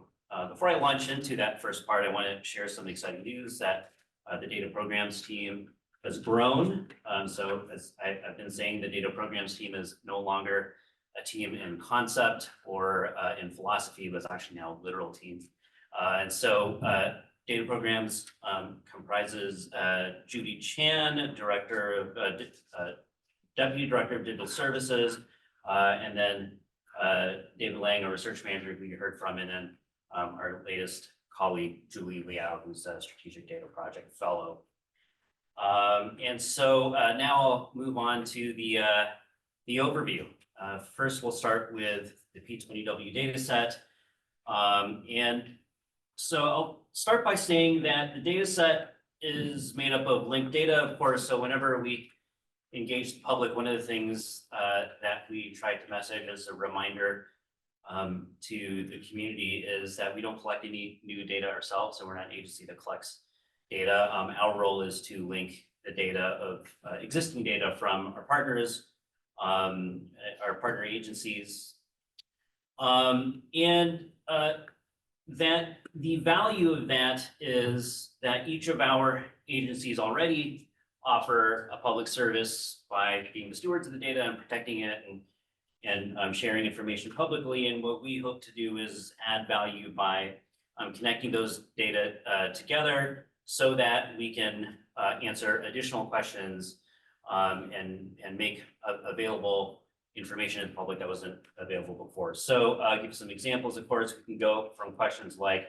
who is employed in a given industry, and by linking the data, then expand it to questions like what educational paths do Californians take on their way to that given industry, and also how do paths to that industry differ based on race and gender, if any. Next slide, please. We use a phrase around the office that I really like. You might have heard us say it. We will sometimes say the people's data. I like this phrase a lot for the obvious reasons, because the public data is for the public. It should be meant as a service to the public. But I've learned over the last few months that there's another meaning for the people's data that I really appreciate, is that to build a data system like the one that the statute requires us to build requires us to work with people. And so people have to work together, build trusting relationships, build understanding about common goals. And all of that work is, of course, not possible without our data partners. And so you'll see on this slide, all 15 of our data partners separated by different milestones in the life of a Californian. And so you'll see that our information, when put together, ranges from data stories and complex experiences all the way from birth and into schooling, and then also in pursuing work and career. Next slide, please. Okay, so we talked about the P20W data set. And the data set, of course, is usable on its own to some, but not usable on its own to everybody. And so there has to be some design of tools that sit between the data set and the public in order for it to be accessible to the public in some meaningful way. And so that is a lot of the work of data programs is to build what in the statute referred to as analytic tools. And there's sort of three, what we think of as three genre of analytic tools: the data dashboards, the query builder, which is the as Marianne calls it, choose your own adventure, report builder, and then the research request process. One sort of mental model here that we've started to think about these tools is that we want dashboards to serve a large part of the community, including folks who are maybe new to public data, maybe new to dashboards in general. And in that way, the dashboards come with relevant research questions and then ways to aggregate data within those research questions. And so we hope that that meets the needs of most of our users. We know that there are going to be folks who have their own questions that aren't specified within the dashboards, and we hope that this next tool, the query builder, serves that folks. And then the third sort of group that we want to serve is the researchers who have not only specific research questions, but in order to do that kind of research to promote equity, need a level of access to the data that is not generally available to the public. And so the idea is that through these tools that we can make some meaningful engagement and use of the P20W data set across a wide range of audiences. Last thing I'll say on this slide is that if you haven't seen it already, although I think most folks here have, we have a easy to read data elements by provider list that shows the different variables available in the P20W data set, including the 20 new data points added in the May governing board meeting that will help us build our teacher training retention dashboard. Next slide, please. Okay, so speaking of which, I'm going to focus of the three tools. I'm going to focus a little bit on the dashboards. We are going to be launching 2 dashboards in June. And the first is going to be our teacher training dashboard. And the idea behind the teacher training dashboard is to begin by telling the story of teachers who are currently and have been in the past in teacher training programs, and asking research questions, asking and answering research questions for the teacher training pipeline.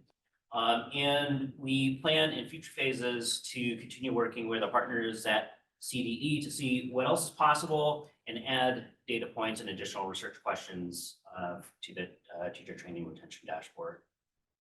And on the next slide is our second, which is the pathways diagram. Sometimes we call this the student pathways diagram. And the idea here is to show patterns in how students in California progress through K-12 education and college and career, to look at variation in those experiences by any number of variables, race, gender, and others. And this, we hope, will give an overall context of what it's like to go through the pathway into work and career in California, but then also to act as context for the teacher training or retention dashboard, which of course focuses on one particular field. And so we hope that having both of those together will give a nice big picture and complementary picture of not only those topics, but also what's possible with the P20W data set. Okay, so we are actively working on the design, visual design, and related materials for both of these dashboards. And we're doing that with our partners at Chapter 3.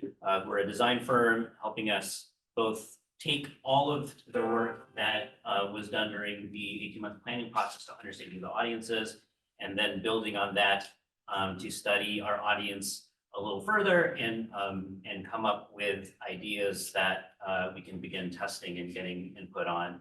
Really excited about this phase of the work because we are moving from the research phase and getting to know our audience, understanding it, giving it our best sort of initial take on what will be a meaningful experience to the folks that we're trying to serve, and then transitioning into the actual building of the initial design. So big focus on the word initial there, because we know any good user-centered and community-driven design process requires that we take these designs and get input on them and use that input to inform and develop iterations several times ahead of the launch of the dashboards in June.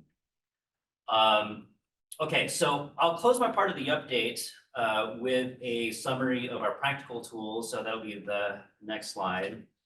Worthwhile to say that if you review the statute, you'll see some reference to analytic tools. That's kind of the first half of the presentation. Those are the dashboard, the query builder, and the research request tool. And then there's also reference to the practical tools, which are the student-facing tools aimed at helping our young folks in California move through education to work and then career. First, C2C is using its platform to support the scaling of californiacolleges.edu, a tool that students use to apply for public colleges and financial aid. And the platform includes resources for students to learn about the college application process, how to access financial aid and launch college applications. Our work with californiacolleges.edu is an expression of our commitment to shift the administrative burdens from students and onto our data systems and governance. That work, in fact, all the work of the practical tools and data programs is led by our Deputy Director of Digital Services, Judy Chan. And then there's a second part to this, which is e-transcript. C2C is using its platform again to support the scaling of eTranscript California, which is a platform focused on the seamless transfer of transcripts. And our work with eTranscript California is focused on the barriers students face in sending and receiving transcripts. These are barriers, as we all know, that lead to missed college opportunities, delays in admission, incorrect placements, and in some cases even rescinded admissions. We are also exploring ways to expand the platform to include integration with skills-based hiring and non-degree credentials. So this is a work that we believe has direct connections to the recent executive order by the governor. Next slide, please. Okay, closely related to the work, again led by Judy, is our annual student experience audit project. So many of you were with us when we did our first one last year. The idea of the student experience audit is to identify barriers students face when applying for college and financial aid. Last year, we launched our first student experience audit, which shared stories from frontline educators about the difficulty students in special custodial circumstances face. And of the conclusions that we drew from that, one of them was that for this year's student experience audit, we wanted to expand the scope in two ways. The first is to include student voices directly. And then the second is to expand the scope of data collection and the rigor used to collect the data to build on what we started in the first year, add context, discover new opportunities for design and support for our students. So in the next slide, you'll see the approach for that. Judy is working very closely with our partners at Vital Research to use both surveys and interviews to collect student stories. The surveys and the interviews have just wrapped up and right in the middle of the analysis. And I should say here also a big thanks to all three of our boards and our overall network for helping us get the word out on the surveys. So any of the help pushing the social media posts and all the other asks to participate, very much appreciated. We exceeded the number that we were hoping to get on both the surveys and also the interviews, and we think that this will lead to a rich analysis and discovery for how we can help students more. On the next slide, you'll see, or on the next slide, you'll have a link to a full description and also summary of from Judy's presentation she did at the Community Engagement Advisory Board, sharing some of the preliminary findings of the student experience audit. So I encourage you to use that link to watch her part of that talk. And for next steps, we're looking forward to more information about the student experience audit results and conclusions in November, and then a written report to follow soon afterwards.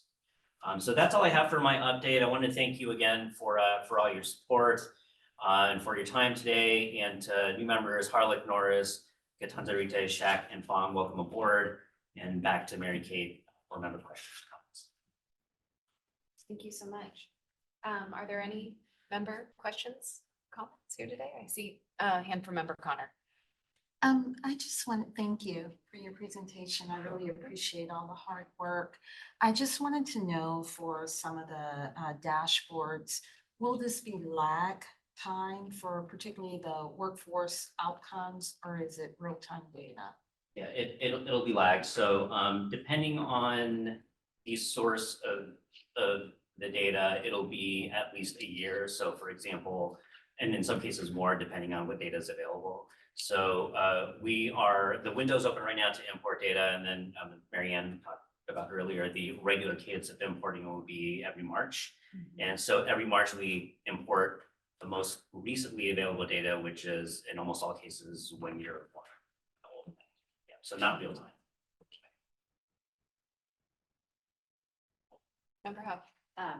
Thanks. Also, I'd like to echo that. I have a specific question about the teacher data. Yes. Will you be backlinking teacher data to K-12 student data? Is that part of the plan at any point? Because I would be interested in knowing, you know, we talk a lot about K-12 to higher ed and workforce, but I'd love to start thinking about those pathways into teaching. Yeah, so, yeah, I understand what you mean. Okay, yes.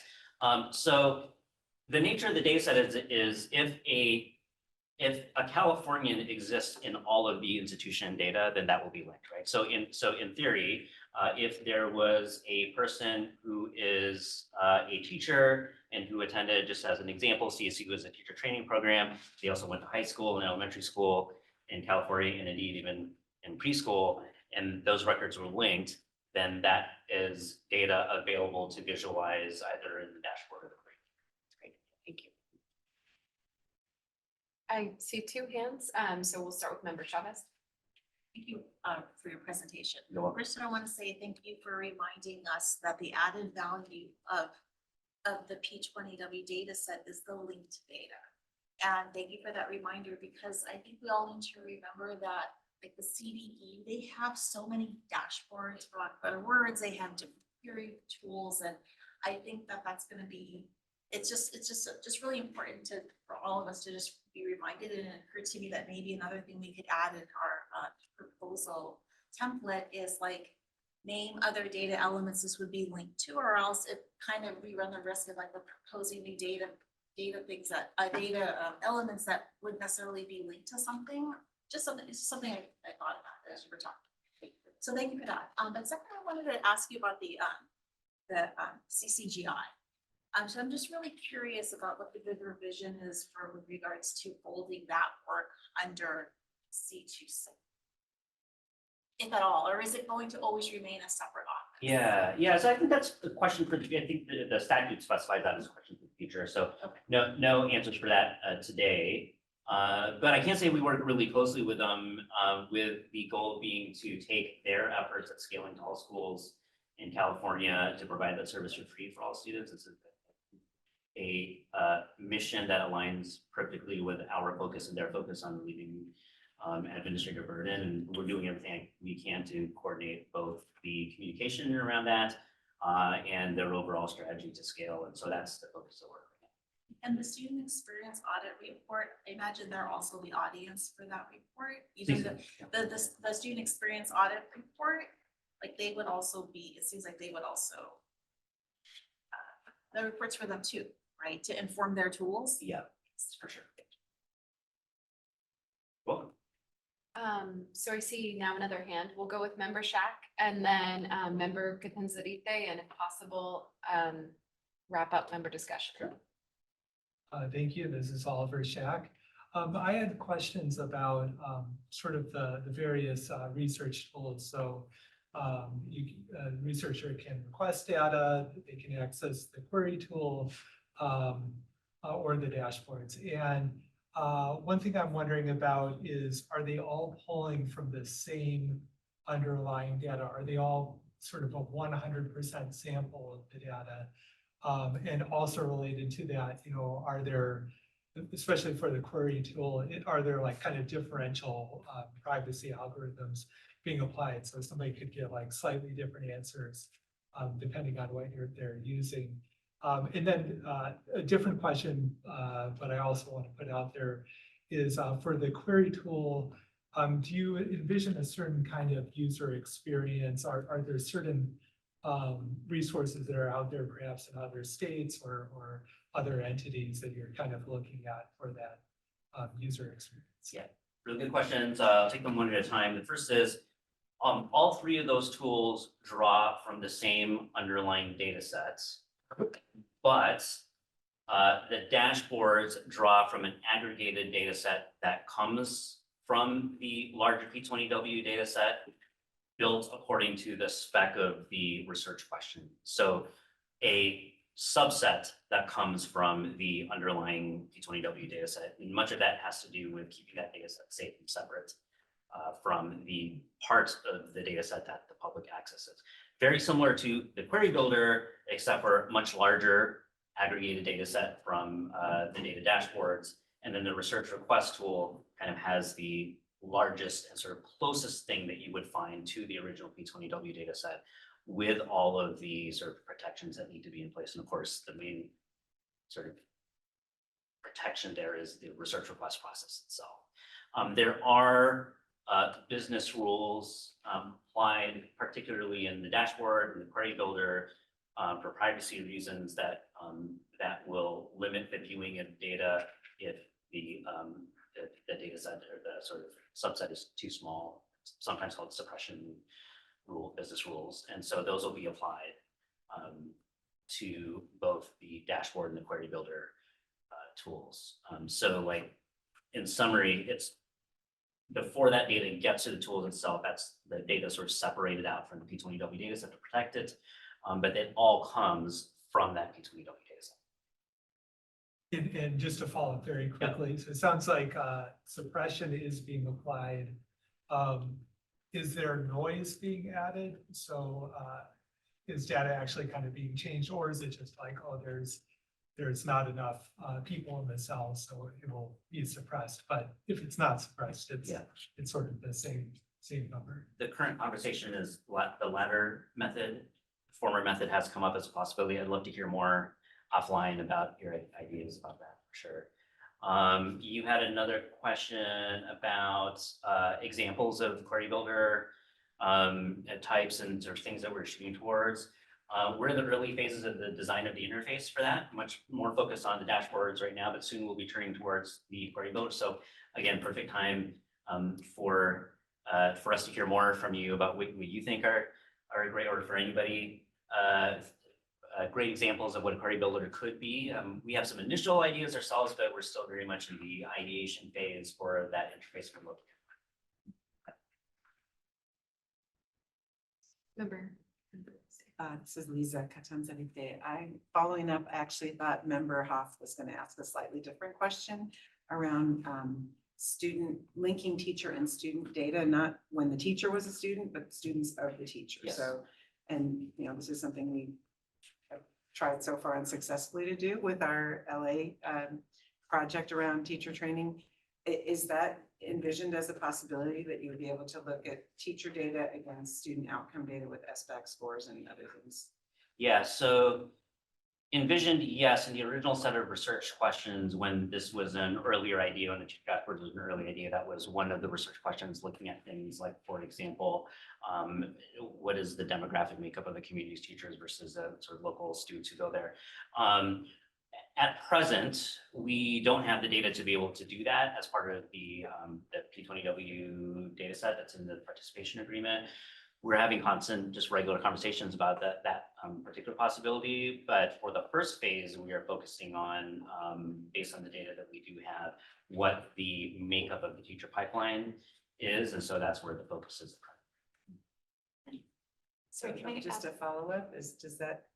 May I add one additional point to what Ryan just mentioned? So Ryan mentioned one use case around demographics. This was discussed early on. But I think you were mentioning a slightly different use case, which I do not believe is contemplating during the planning process or is contemplated now, which is having specific data around students and their teachers connected with academic outcomes. So I do not believe that that was on the table during the planning process, nor now. Just want to be transparent about that. Thanks. And then looking at, you were mentioning teacher demographics versus demographics of the geographic area. Is there any thought around looking at teacher demographics versus demographics of their school, the students in their school, something a little more specific?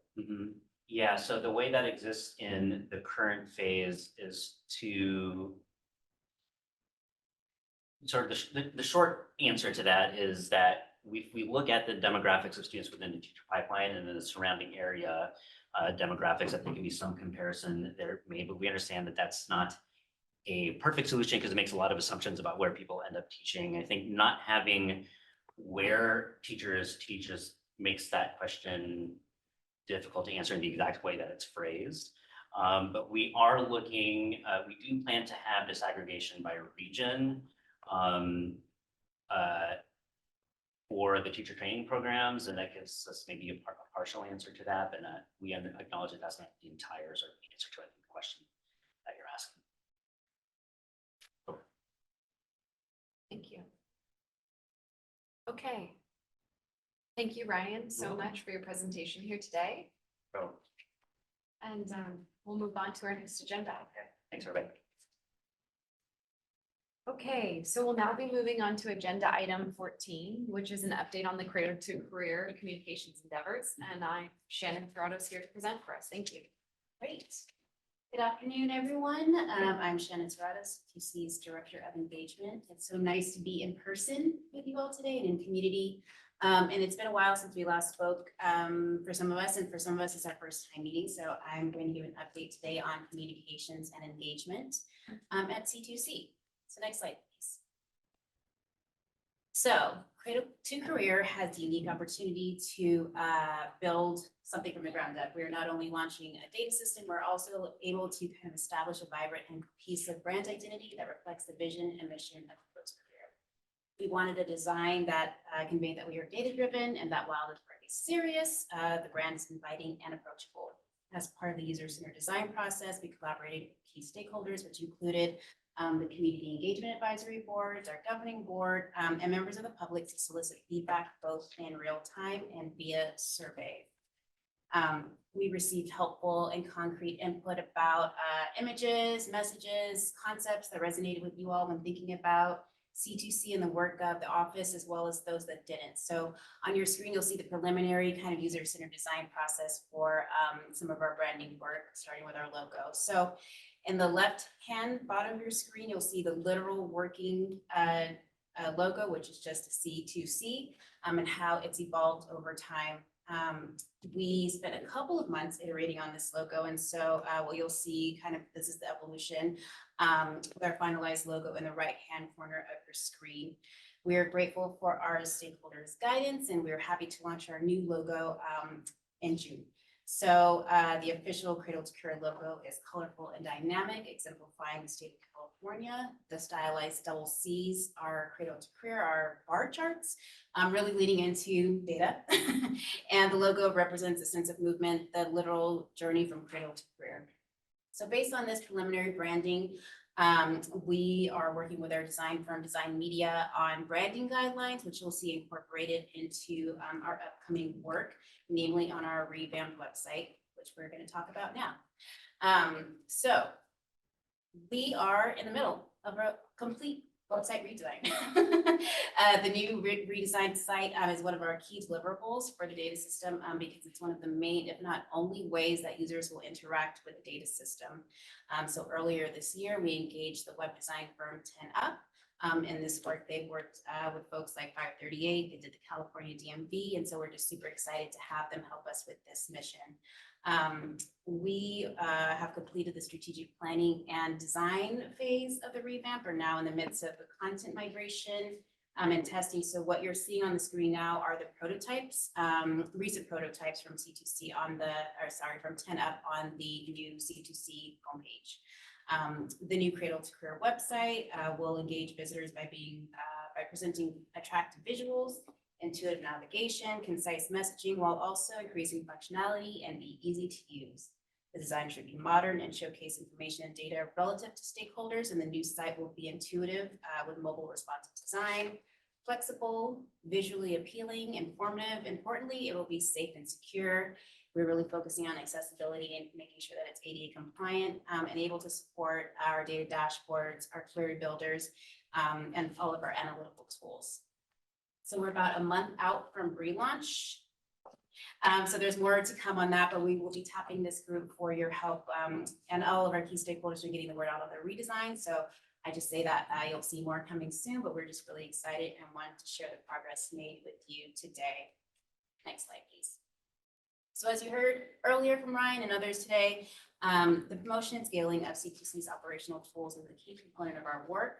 And in partnership with CCGI, we're engaging in a coordinated communication campaign to raise awareness of californiacolleges.edu this fall in advance of universal basic counts going live for all 6th through 12th grade students next year. So as you'll see on the screen, we've coordinated with the higher education segments, the California Community Colleges, CSU, and the University of California, along with the California Department of Education and CSAC, to develop a set of joint flyers that includes the logos of all the named partners to promote the platform at conferences and meetings this fall. That work is underway already. And we'll also be working on a coordinated email online campaign later this year with newsletters and listservs. Next slide. And so finally, I will say that I'm giving a truncated update because I know we're a little bit over time. But we are mandated in the Education Code 10866 to submit a report annually to the governor and California State Legislature related to the implementation of the data system. And this year's report documented the progress made during fiscal year 2022-2023. The first year prioritized the continuity of the vision and plans as defined during the 18th-month planning process. And in its second year, we focused on advancing the strategic mission, vision, and goals of the Office of Cradle-to-Career Data. As part of the strategic planning process, Cradle-to-Career identified problems and areas of opportunity that can be addressed through the work of the office. And the report to the California State Legislature takes an in-depth look at the progress made across all C2C's departments, which includes operations, engagement, analytical tools, practical tools, and our boards. The work also outlines the priorities and goals and objectives of the office for the coming year. We submitted this report on September 1, which you can find under resources on the C2C site. And I'm going to leave you with this. You'll see in your materials, there are some slides by the numbers that kind of give an overview of everything that we've done. It's very pretty. I encourage you to go take a look, but I know we are a little bit over time, so I'm going to pause and take member questions on communications, and we can talk about anything communications related, but I just wanted to give you a high level overview of what we're doing so far. Jason Borgen. So I noticed there's a lot of confusion in my region around what does CCGI do, what does California Colleges EDU do, and what does C2C do? Yes. I'm not sure if there's going to be like a one-page matrix that says this is what it looks like.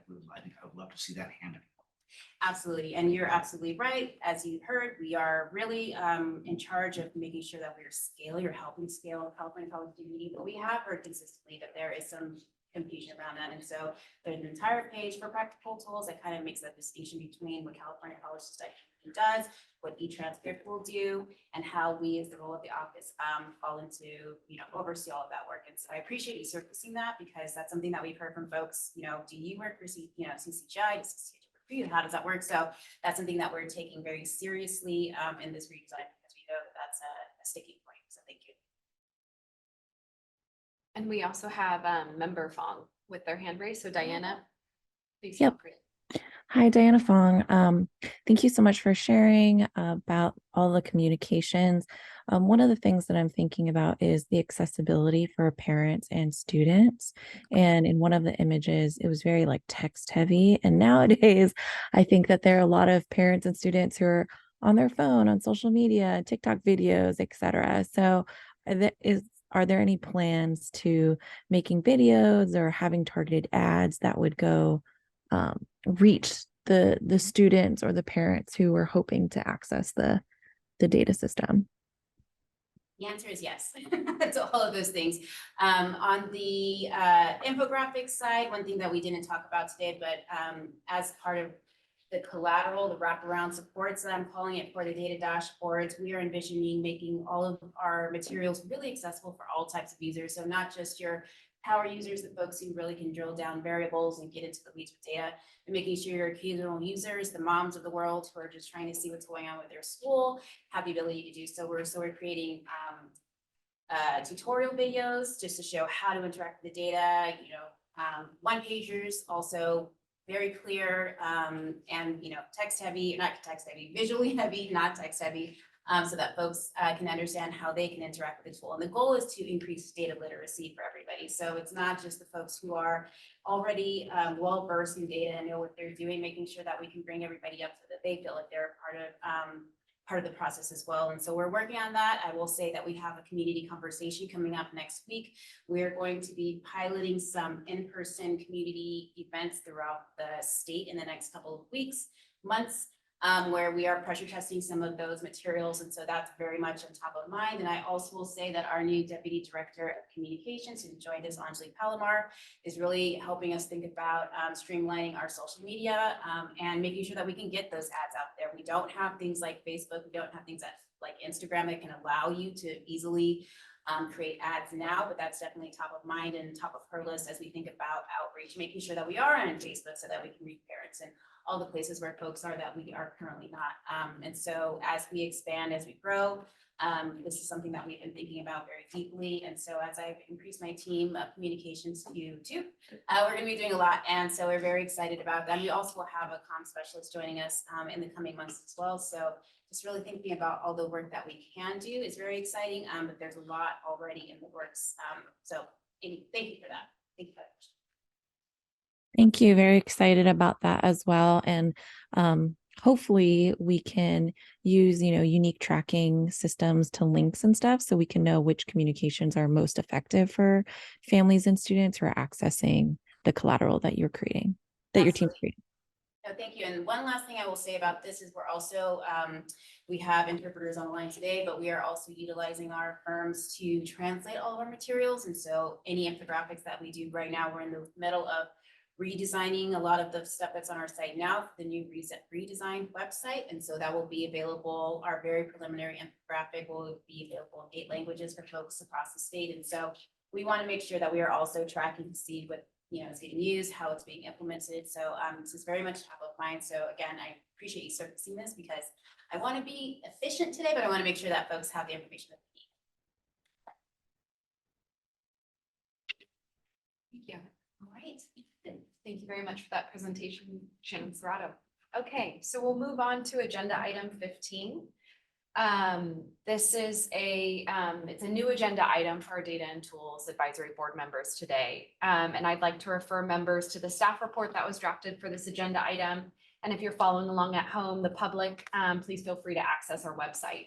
So just a little bit of the history here. At our August 9 governing board meeting, the governing board adopted the strategic plan that Marianne Bates was referring to earlier today. And one objective in the operations section of the report focuses on the governing board's governance culture.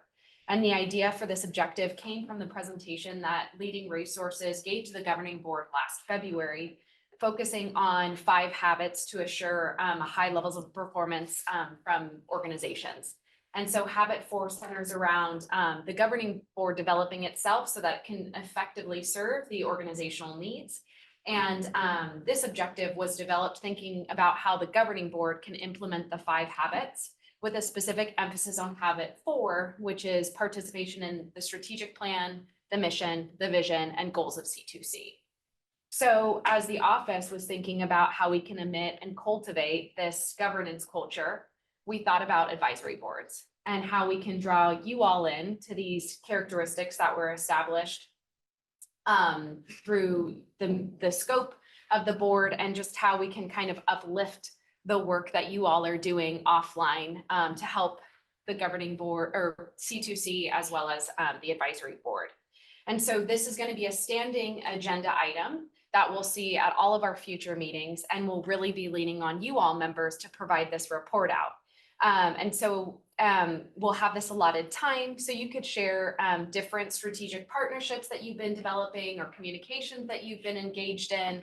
Member Gottlieb did reference some of the things that community engagement had been working out and things that was reported out and shared then. So this will look different because this board is made up of lots of different experts. So no one report out will look exactly the same. And so I would like to invite you all to share these updates with us now. If anybody has anything to share.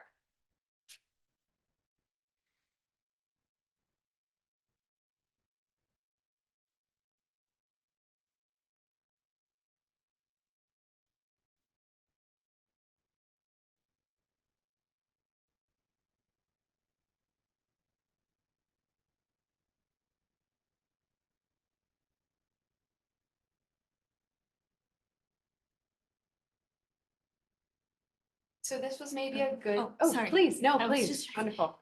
It took me a little while to process to see if and then to, yeah. I mean, I want to intentionally bring this work to all of the groups that I'm a part of. My district is participating in, I know the acronym, but CAPP, it's, we are participating in an equity leadership, equity education leaders fellowship through the, I believe it's an office by the CSU and also through partnership with the state chancellor's office. So, yeah, I'm trying to bring this work there also, and we'll try my best to also bring ideas from that group because it's about, I think probably when we all get together, it's almost like 100 different educators, mostly K-12, but some higher ed throughout California, committed to promoting equity and diversity and inclusion in our education systems and doing, change initiatives at the district, but also at the school district level, but also at the transition levels between high school and college. And then also, I think even middle school and high school, there's some folks working on that as well. So that we just started, that's going to be an 18-month long program. We are working, Jason Borgen, with some community-based organizations in our county. We serve all of our 10 school districts, K-12 school districts in Santa Cruz County. And we're partnering with early child care education providers. They're all totally separate service centers, separate entities. And looking at data collection methods they do to collect academic behavior and social emotional data. So we can actually integrate that data into our data systems, K-12 level. So when the child gets into kindergarten teacher doesn't have to wait 3 to 5 to 6 months to actually gather data or information about that child. There'll be data transfer and MOUs around data sharing between the pre-Ks and the K-12 systems. I can just, this is Vikash Reddy, talk a little bit about some work that the campaign is doing, largely in response to the Students for Fair Admissions cases that the Supreme Court ruled on. We've got a whole series of policy briefs that are particular to admissions and others, educational interventions that are still perfectly permissible under the new regime. But one of the briefs is very particularly focused on the importance of disaggregating data and discusses sort of the, what gets lost when you're only looking at aggregates and how to sort of do some of this at the institutional level and cultural. And so, I think the C2C will be used as an example of what that might look like or sort of that. So, I mentioned that as a preview. And also would note that one of the briefs that will be published is around opportunity indicators and things like something I proposed this morning. And so I think there is some very direct correlation between that work and keeping what I was talking about this morning. So appreciate you all being part of the change.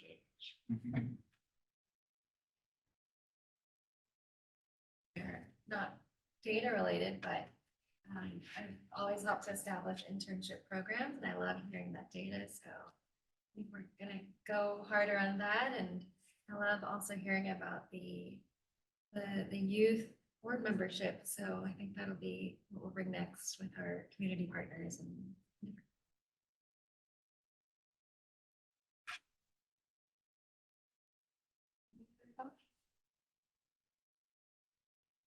So just a little more loosely connected with the data system, but some recent work that we're doing is includes a few elements. We're wrapping up a research project on parenting students in LA County higher ed institutions. We conducted a series of interviews with administrators at all of the local CSUs, a number of community colleges, private, CC, LA. I'm gonna name them. I'll be masked in the report. Looking at looking at barriers, challenges at the both individual level institution and the institutional level for parenting students. So a piece of work that we're wrapping up, we're about to put out a little brief around disconnected youth in California that will be presenting at a policy webinar that our policy team is putting on in a couple weeks later in October. And we are getting ready to add a new wave of data to our LA County Cradle-to-Career dashboard.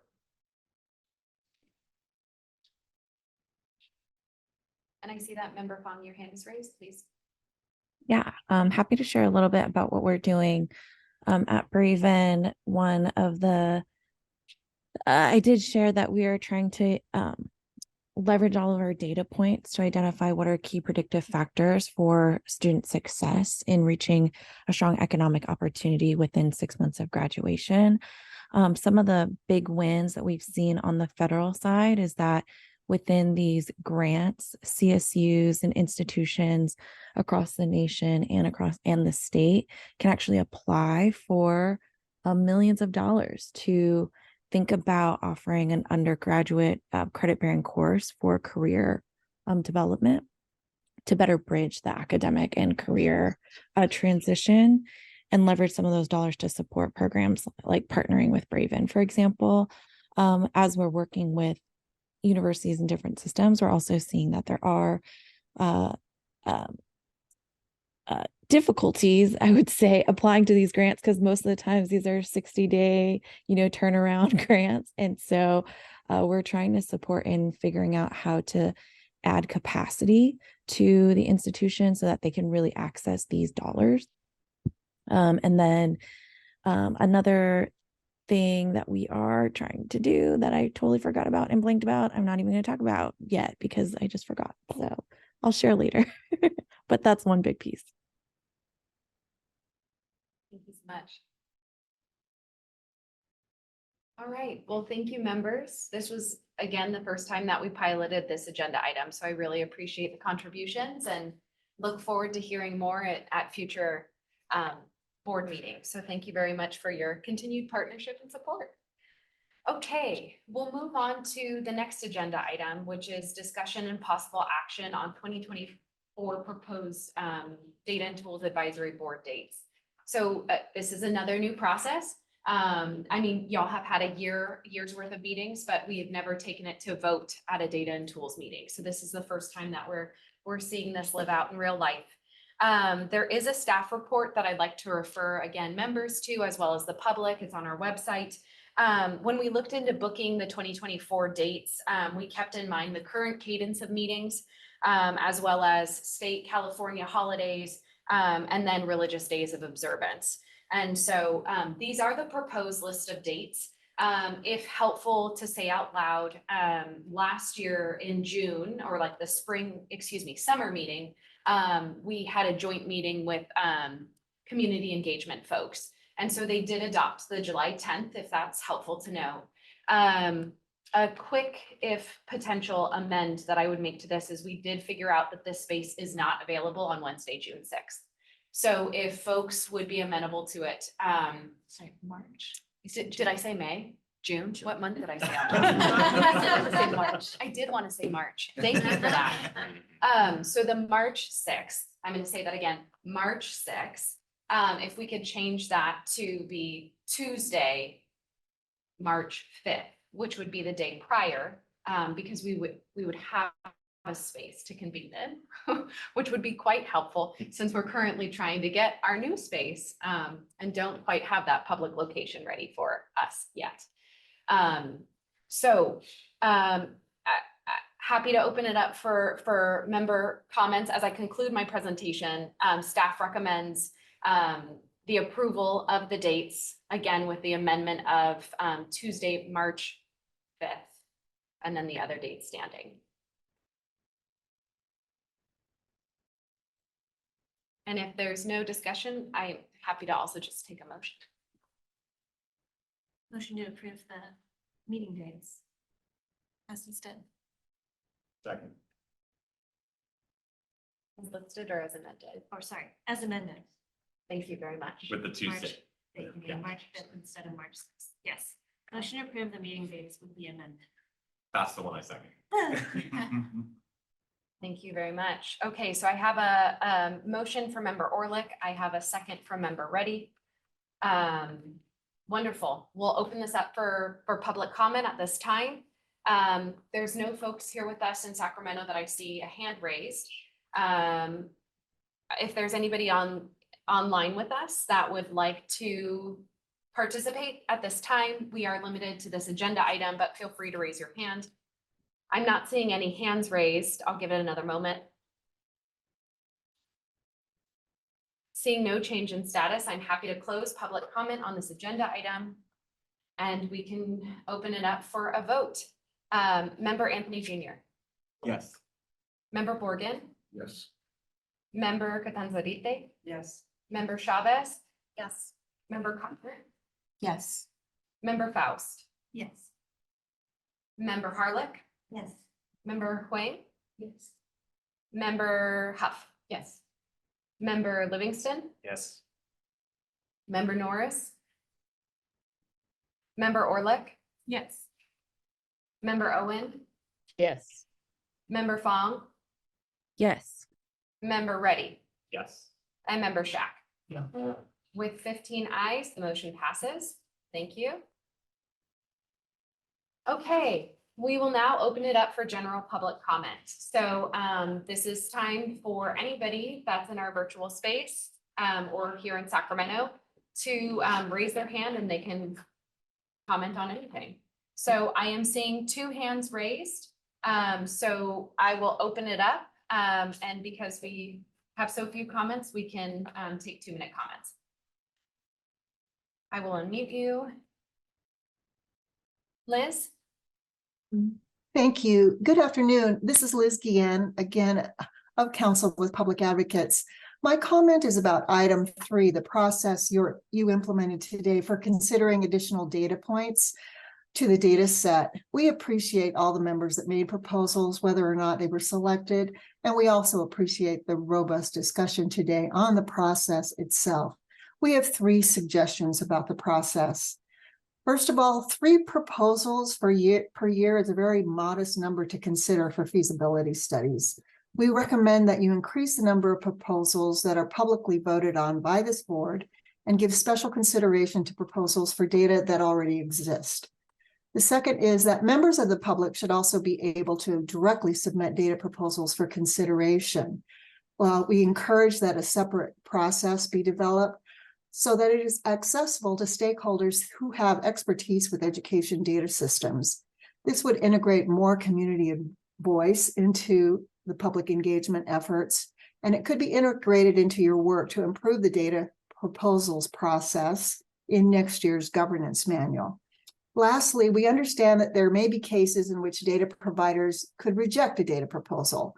If this occurs, we ask that every effort be made to ascertain and publicly state a data provider's reasons for rejecting. This is an important step for transparency and for understanding existing barriers in our various data systems that could be addressed. Thank you so much for your hard work today. Thank you. Our next public comment will come from Anna. Please feel free to speak. Good afternoon. This is Anna Fong with the Institute for College Access and Success, also known as TCAS. First, I'd like to thank the advisory board members for advancing Dr. Marshall Anthony Jr.'s proposal to include additional years of post-secondary retention. Next, we'd also like to uplift our concern that the University of California and the Cal State University systems are not currently listed as providers for any of the post-secondary financial aid data elements, unlike their partners at the California Community Colleges, Student Aid Commission, and the Independent Colleges and Universities. As some of the largest public higher education systems in the nation and 2 out of the 3 public segments in California, it is critical that the UC and CSU, like other institutions of higher education in the state, provide the data system with student financial aid data for the sake of transparency and parity. We urge the advisory board and the office to address this inconsistency and consider collecting data from the UC and CSU for the post-secondary financial aid experiences data elements. Thank you for your time and consideration. Thank you. Seeing no other hands raised, I'm happy to close public comment at this time. Thank you. So we'll now be moving on to agenda item 18. During this agenda item, we'll open up to members followed by the public. And at this time, folks can request items that they would like to see as future agenda items. So members, we'll start with you all. Because I would like to make sure maybe our process is part of the agenda to make sure that we can reflect on it for Liz's comments and our own reflections after we left here. So the data proposal process? Or yeah.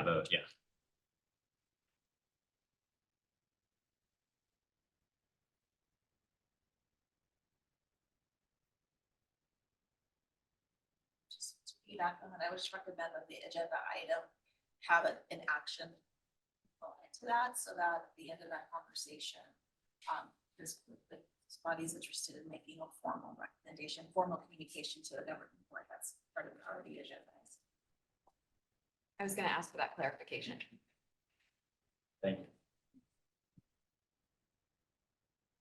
Member Shack. Oliver Shack.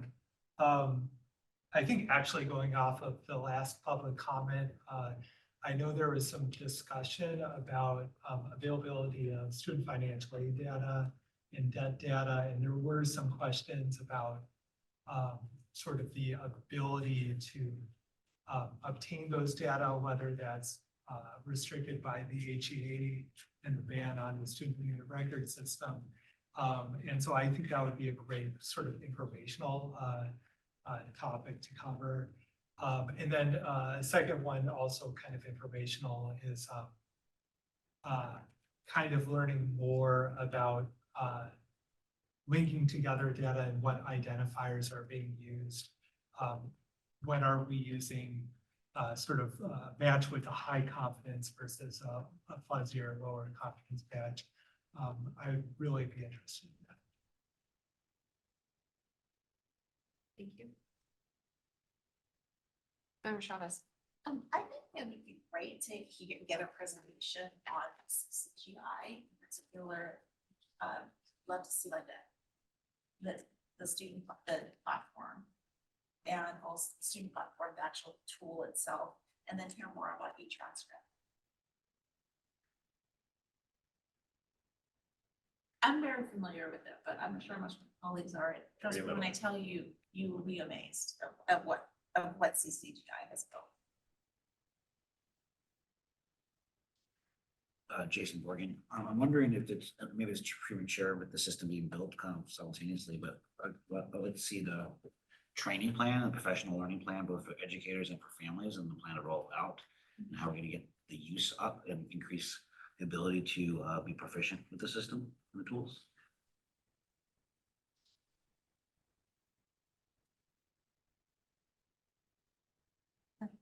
Member Orlick. Jennifer Orlick, yeah. Since it will be a few months in the future, I'd love to hear an update from Ryan or someone on his team about how those data points are coming in and being matched and, you know, what it actually looks like to be using it.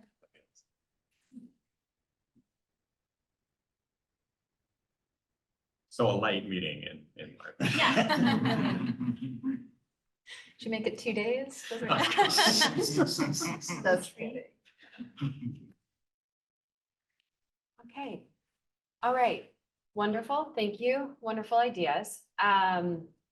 Let's open it up for public comment. So if there are any folks on the line or in the room here in Sacramento that would like to comment on this item, please raise your hand. I am seeing no hands at this time. It would be limited to future agenda item recommendations. Seeing no change in status, or yes, seeing no change, I'm happy to close this agenda item.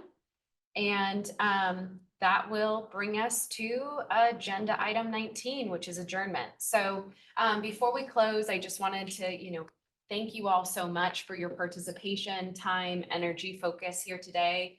We got a lot of work done, and the office has a lot of work that we get to do now. So very great things to come. Thank you so much. Also, for those that joined us here in Sacramento, as well as virtually, we do depend on public participation to enrich this meeting and the Data and Tools Advisory Board. So thank you so much. We will see each other again on Tuesday, March 5th. So looking forward to that. More information to come. And I will now adjourn the meeting at 3:21 p.m. Thank you very much. Thank you. Thank you. Good job. Thank you.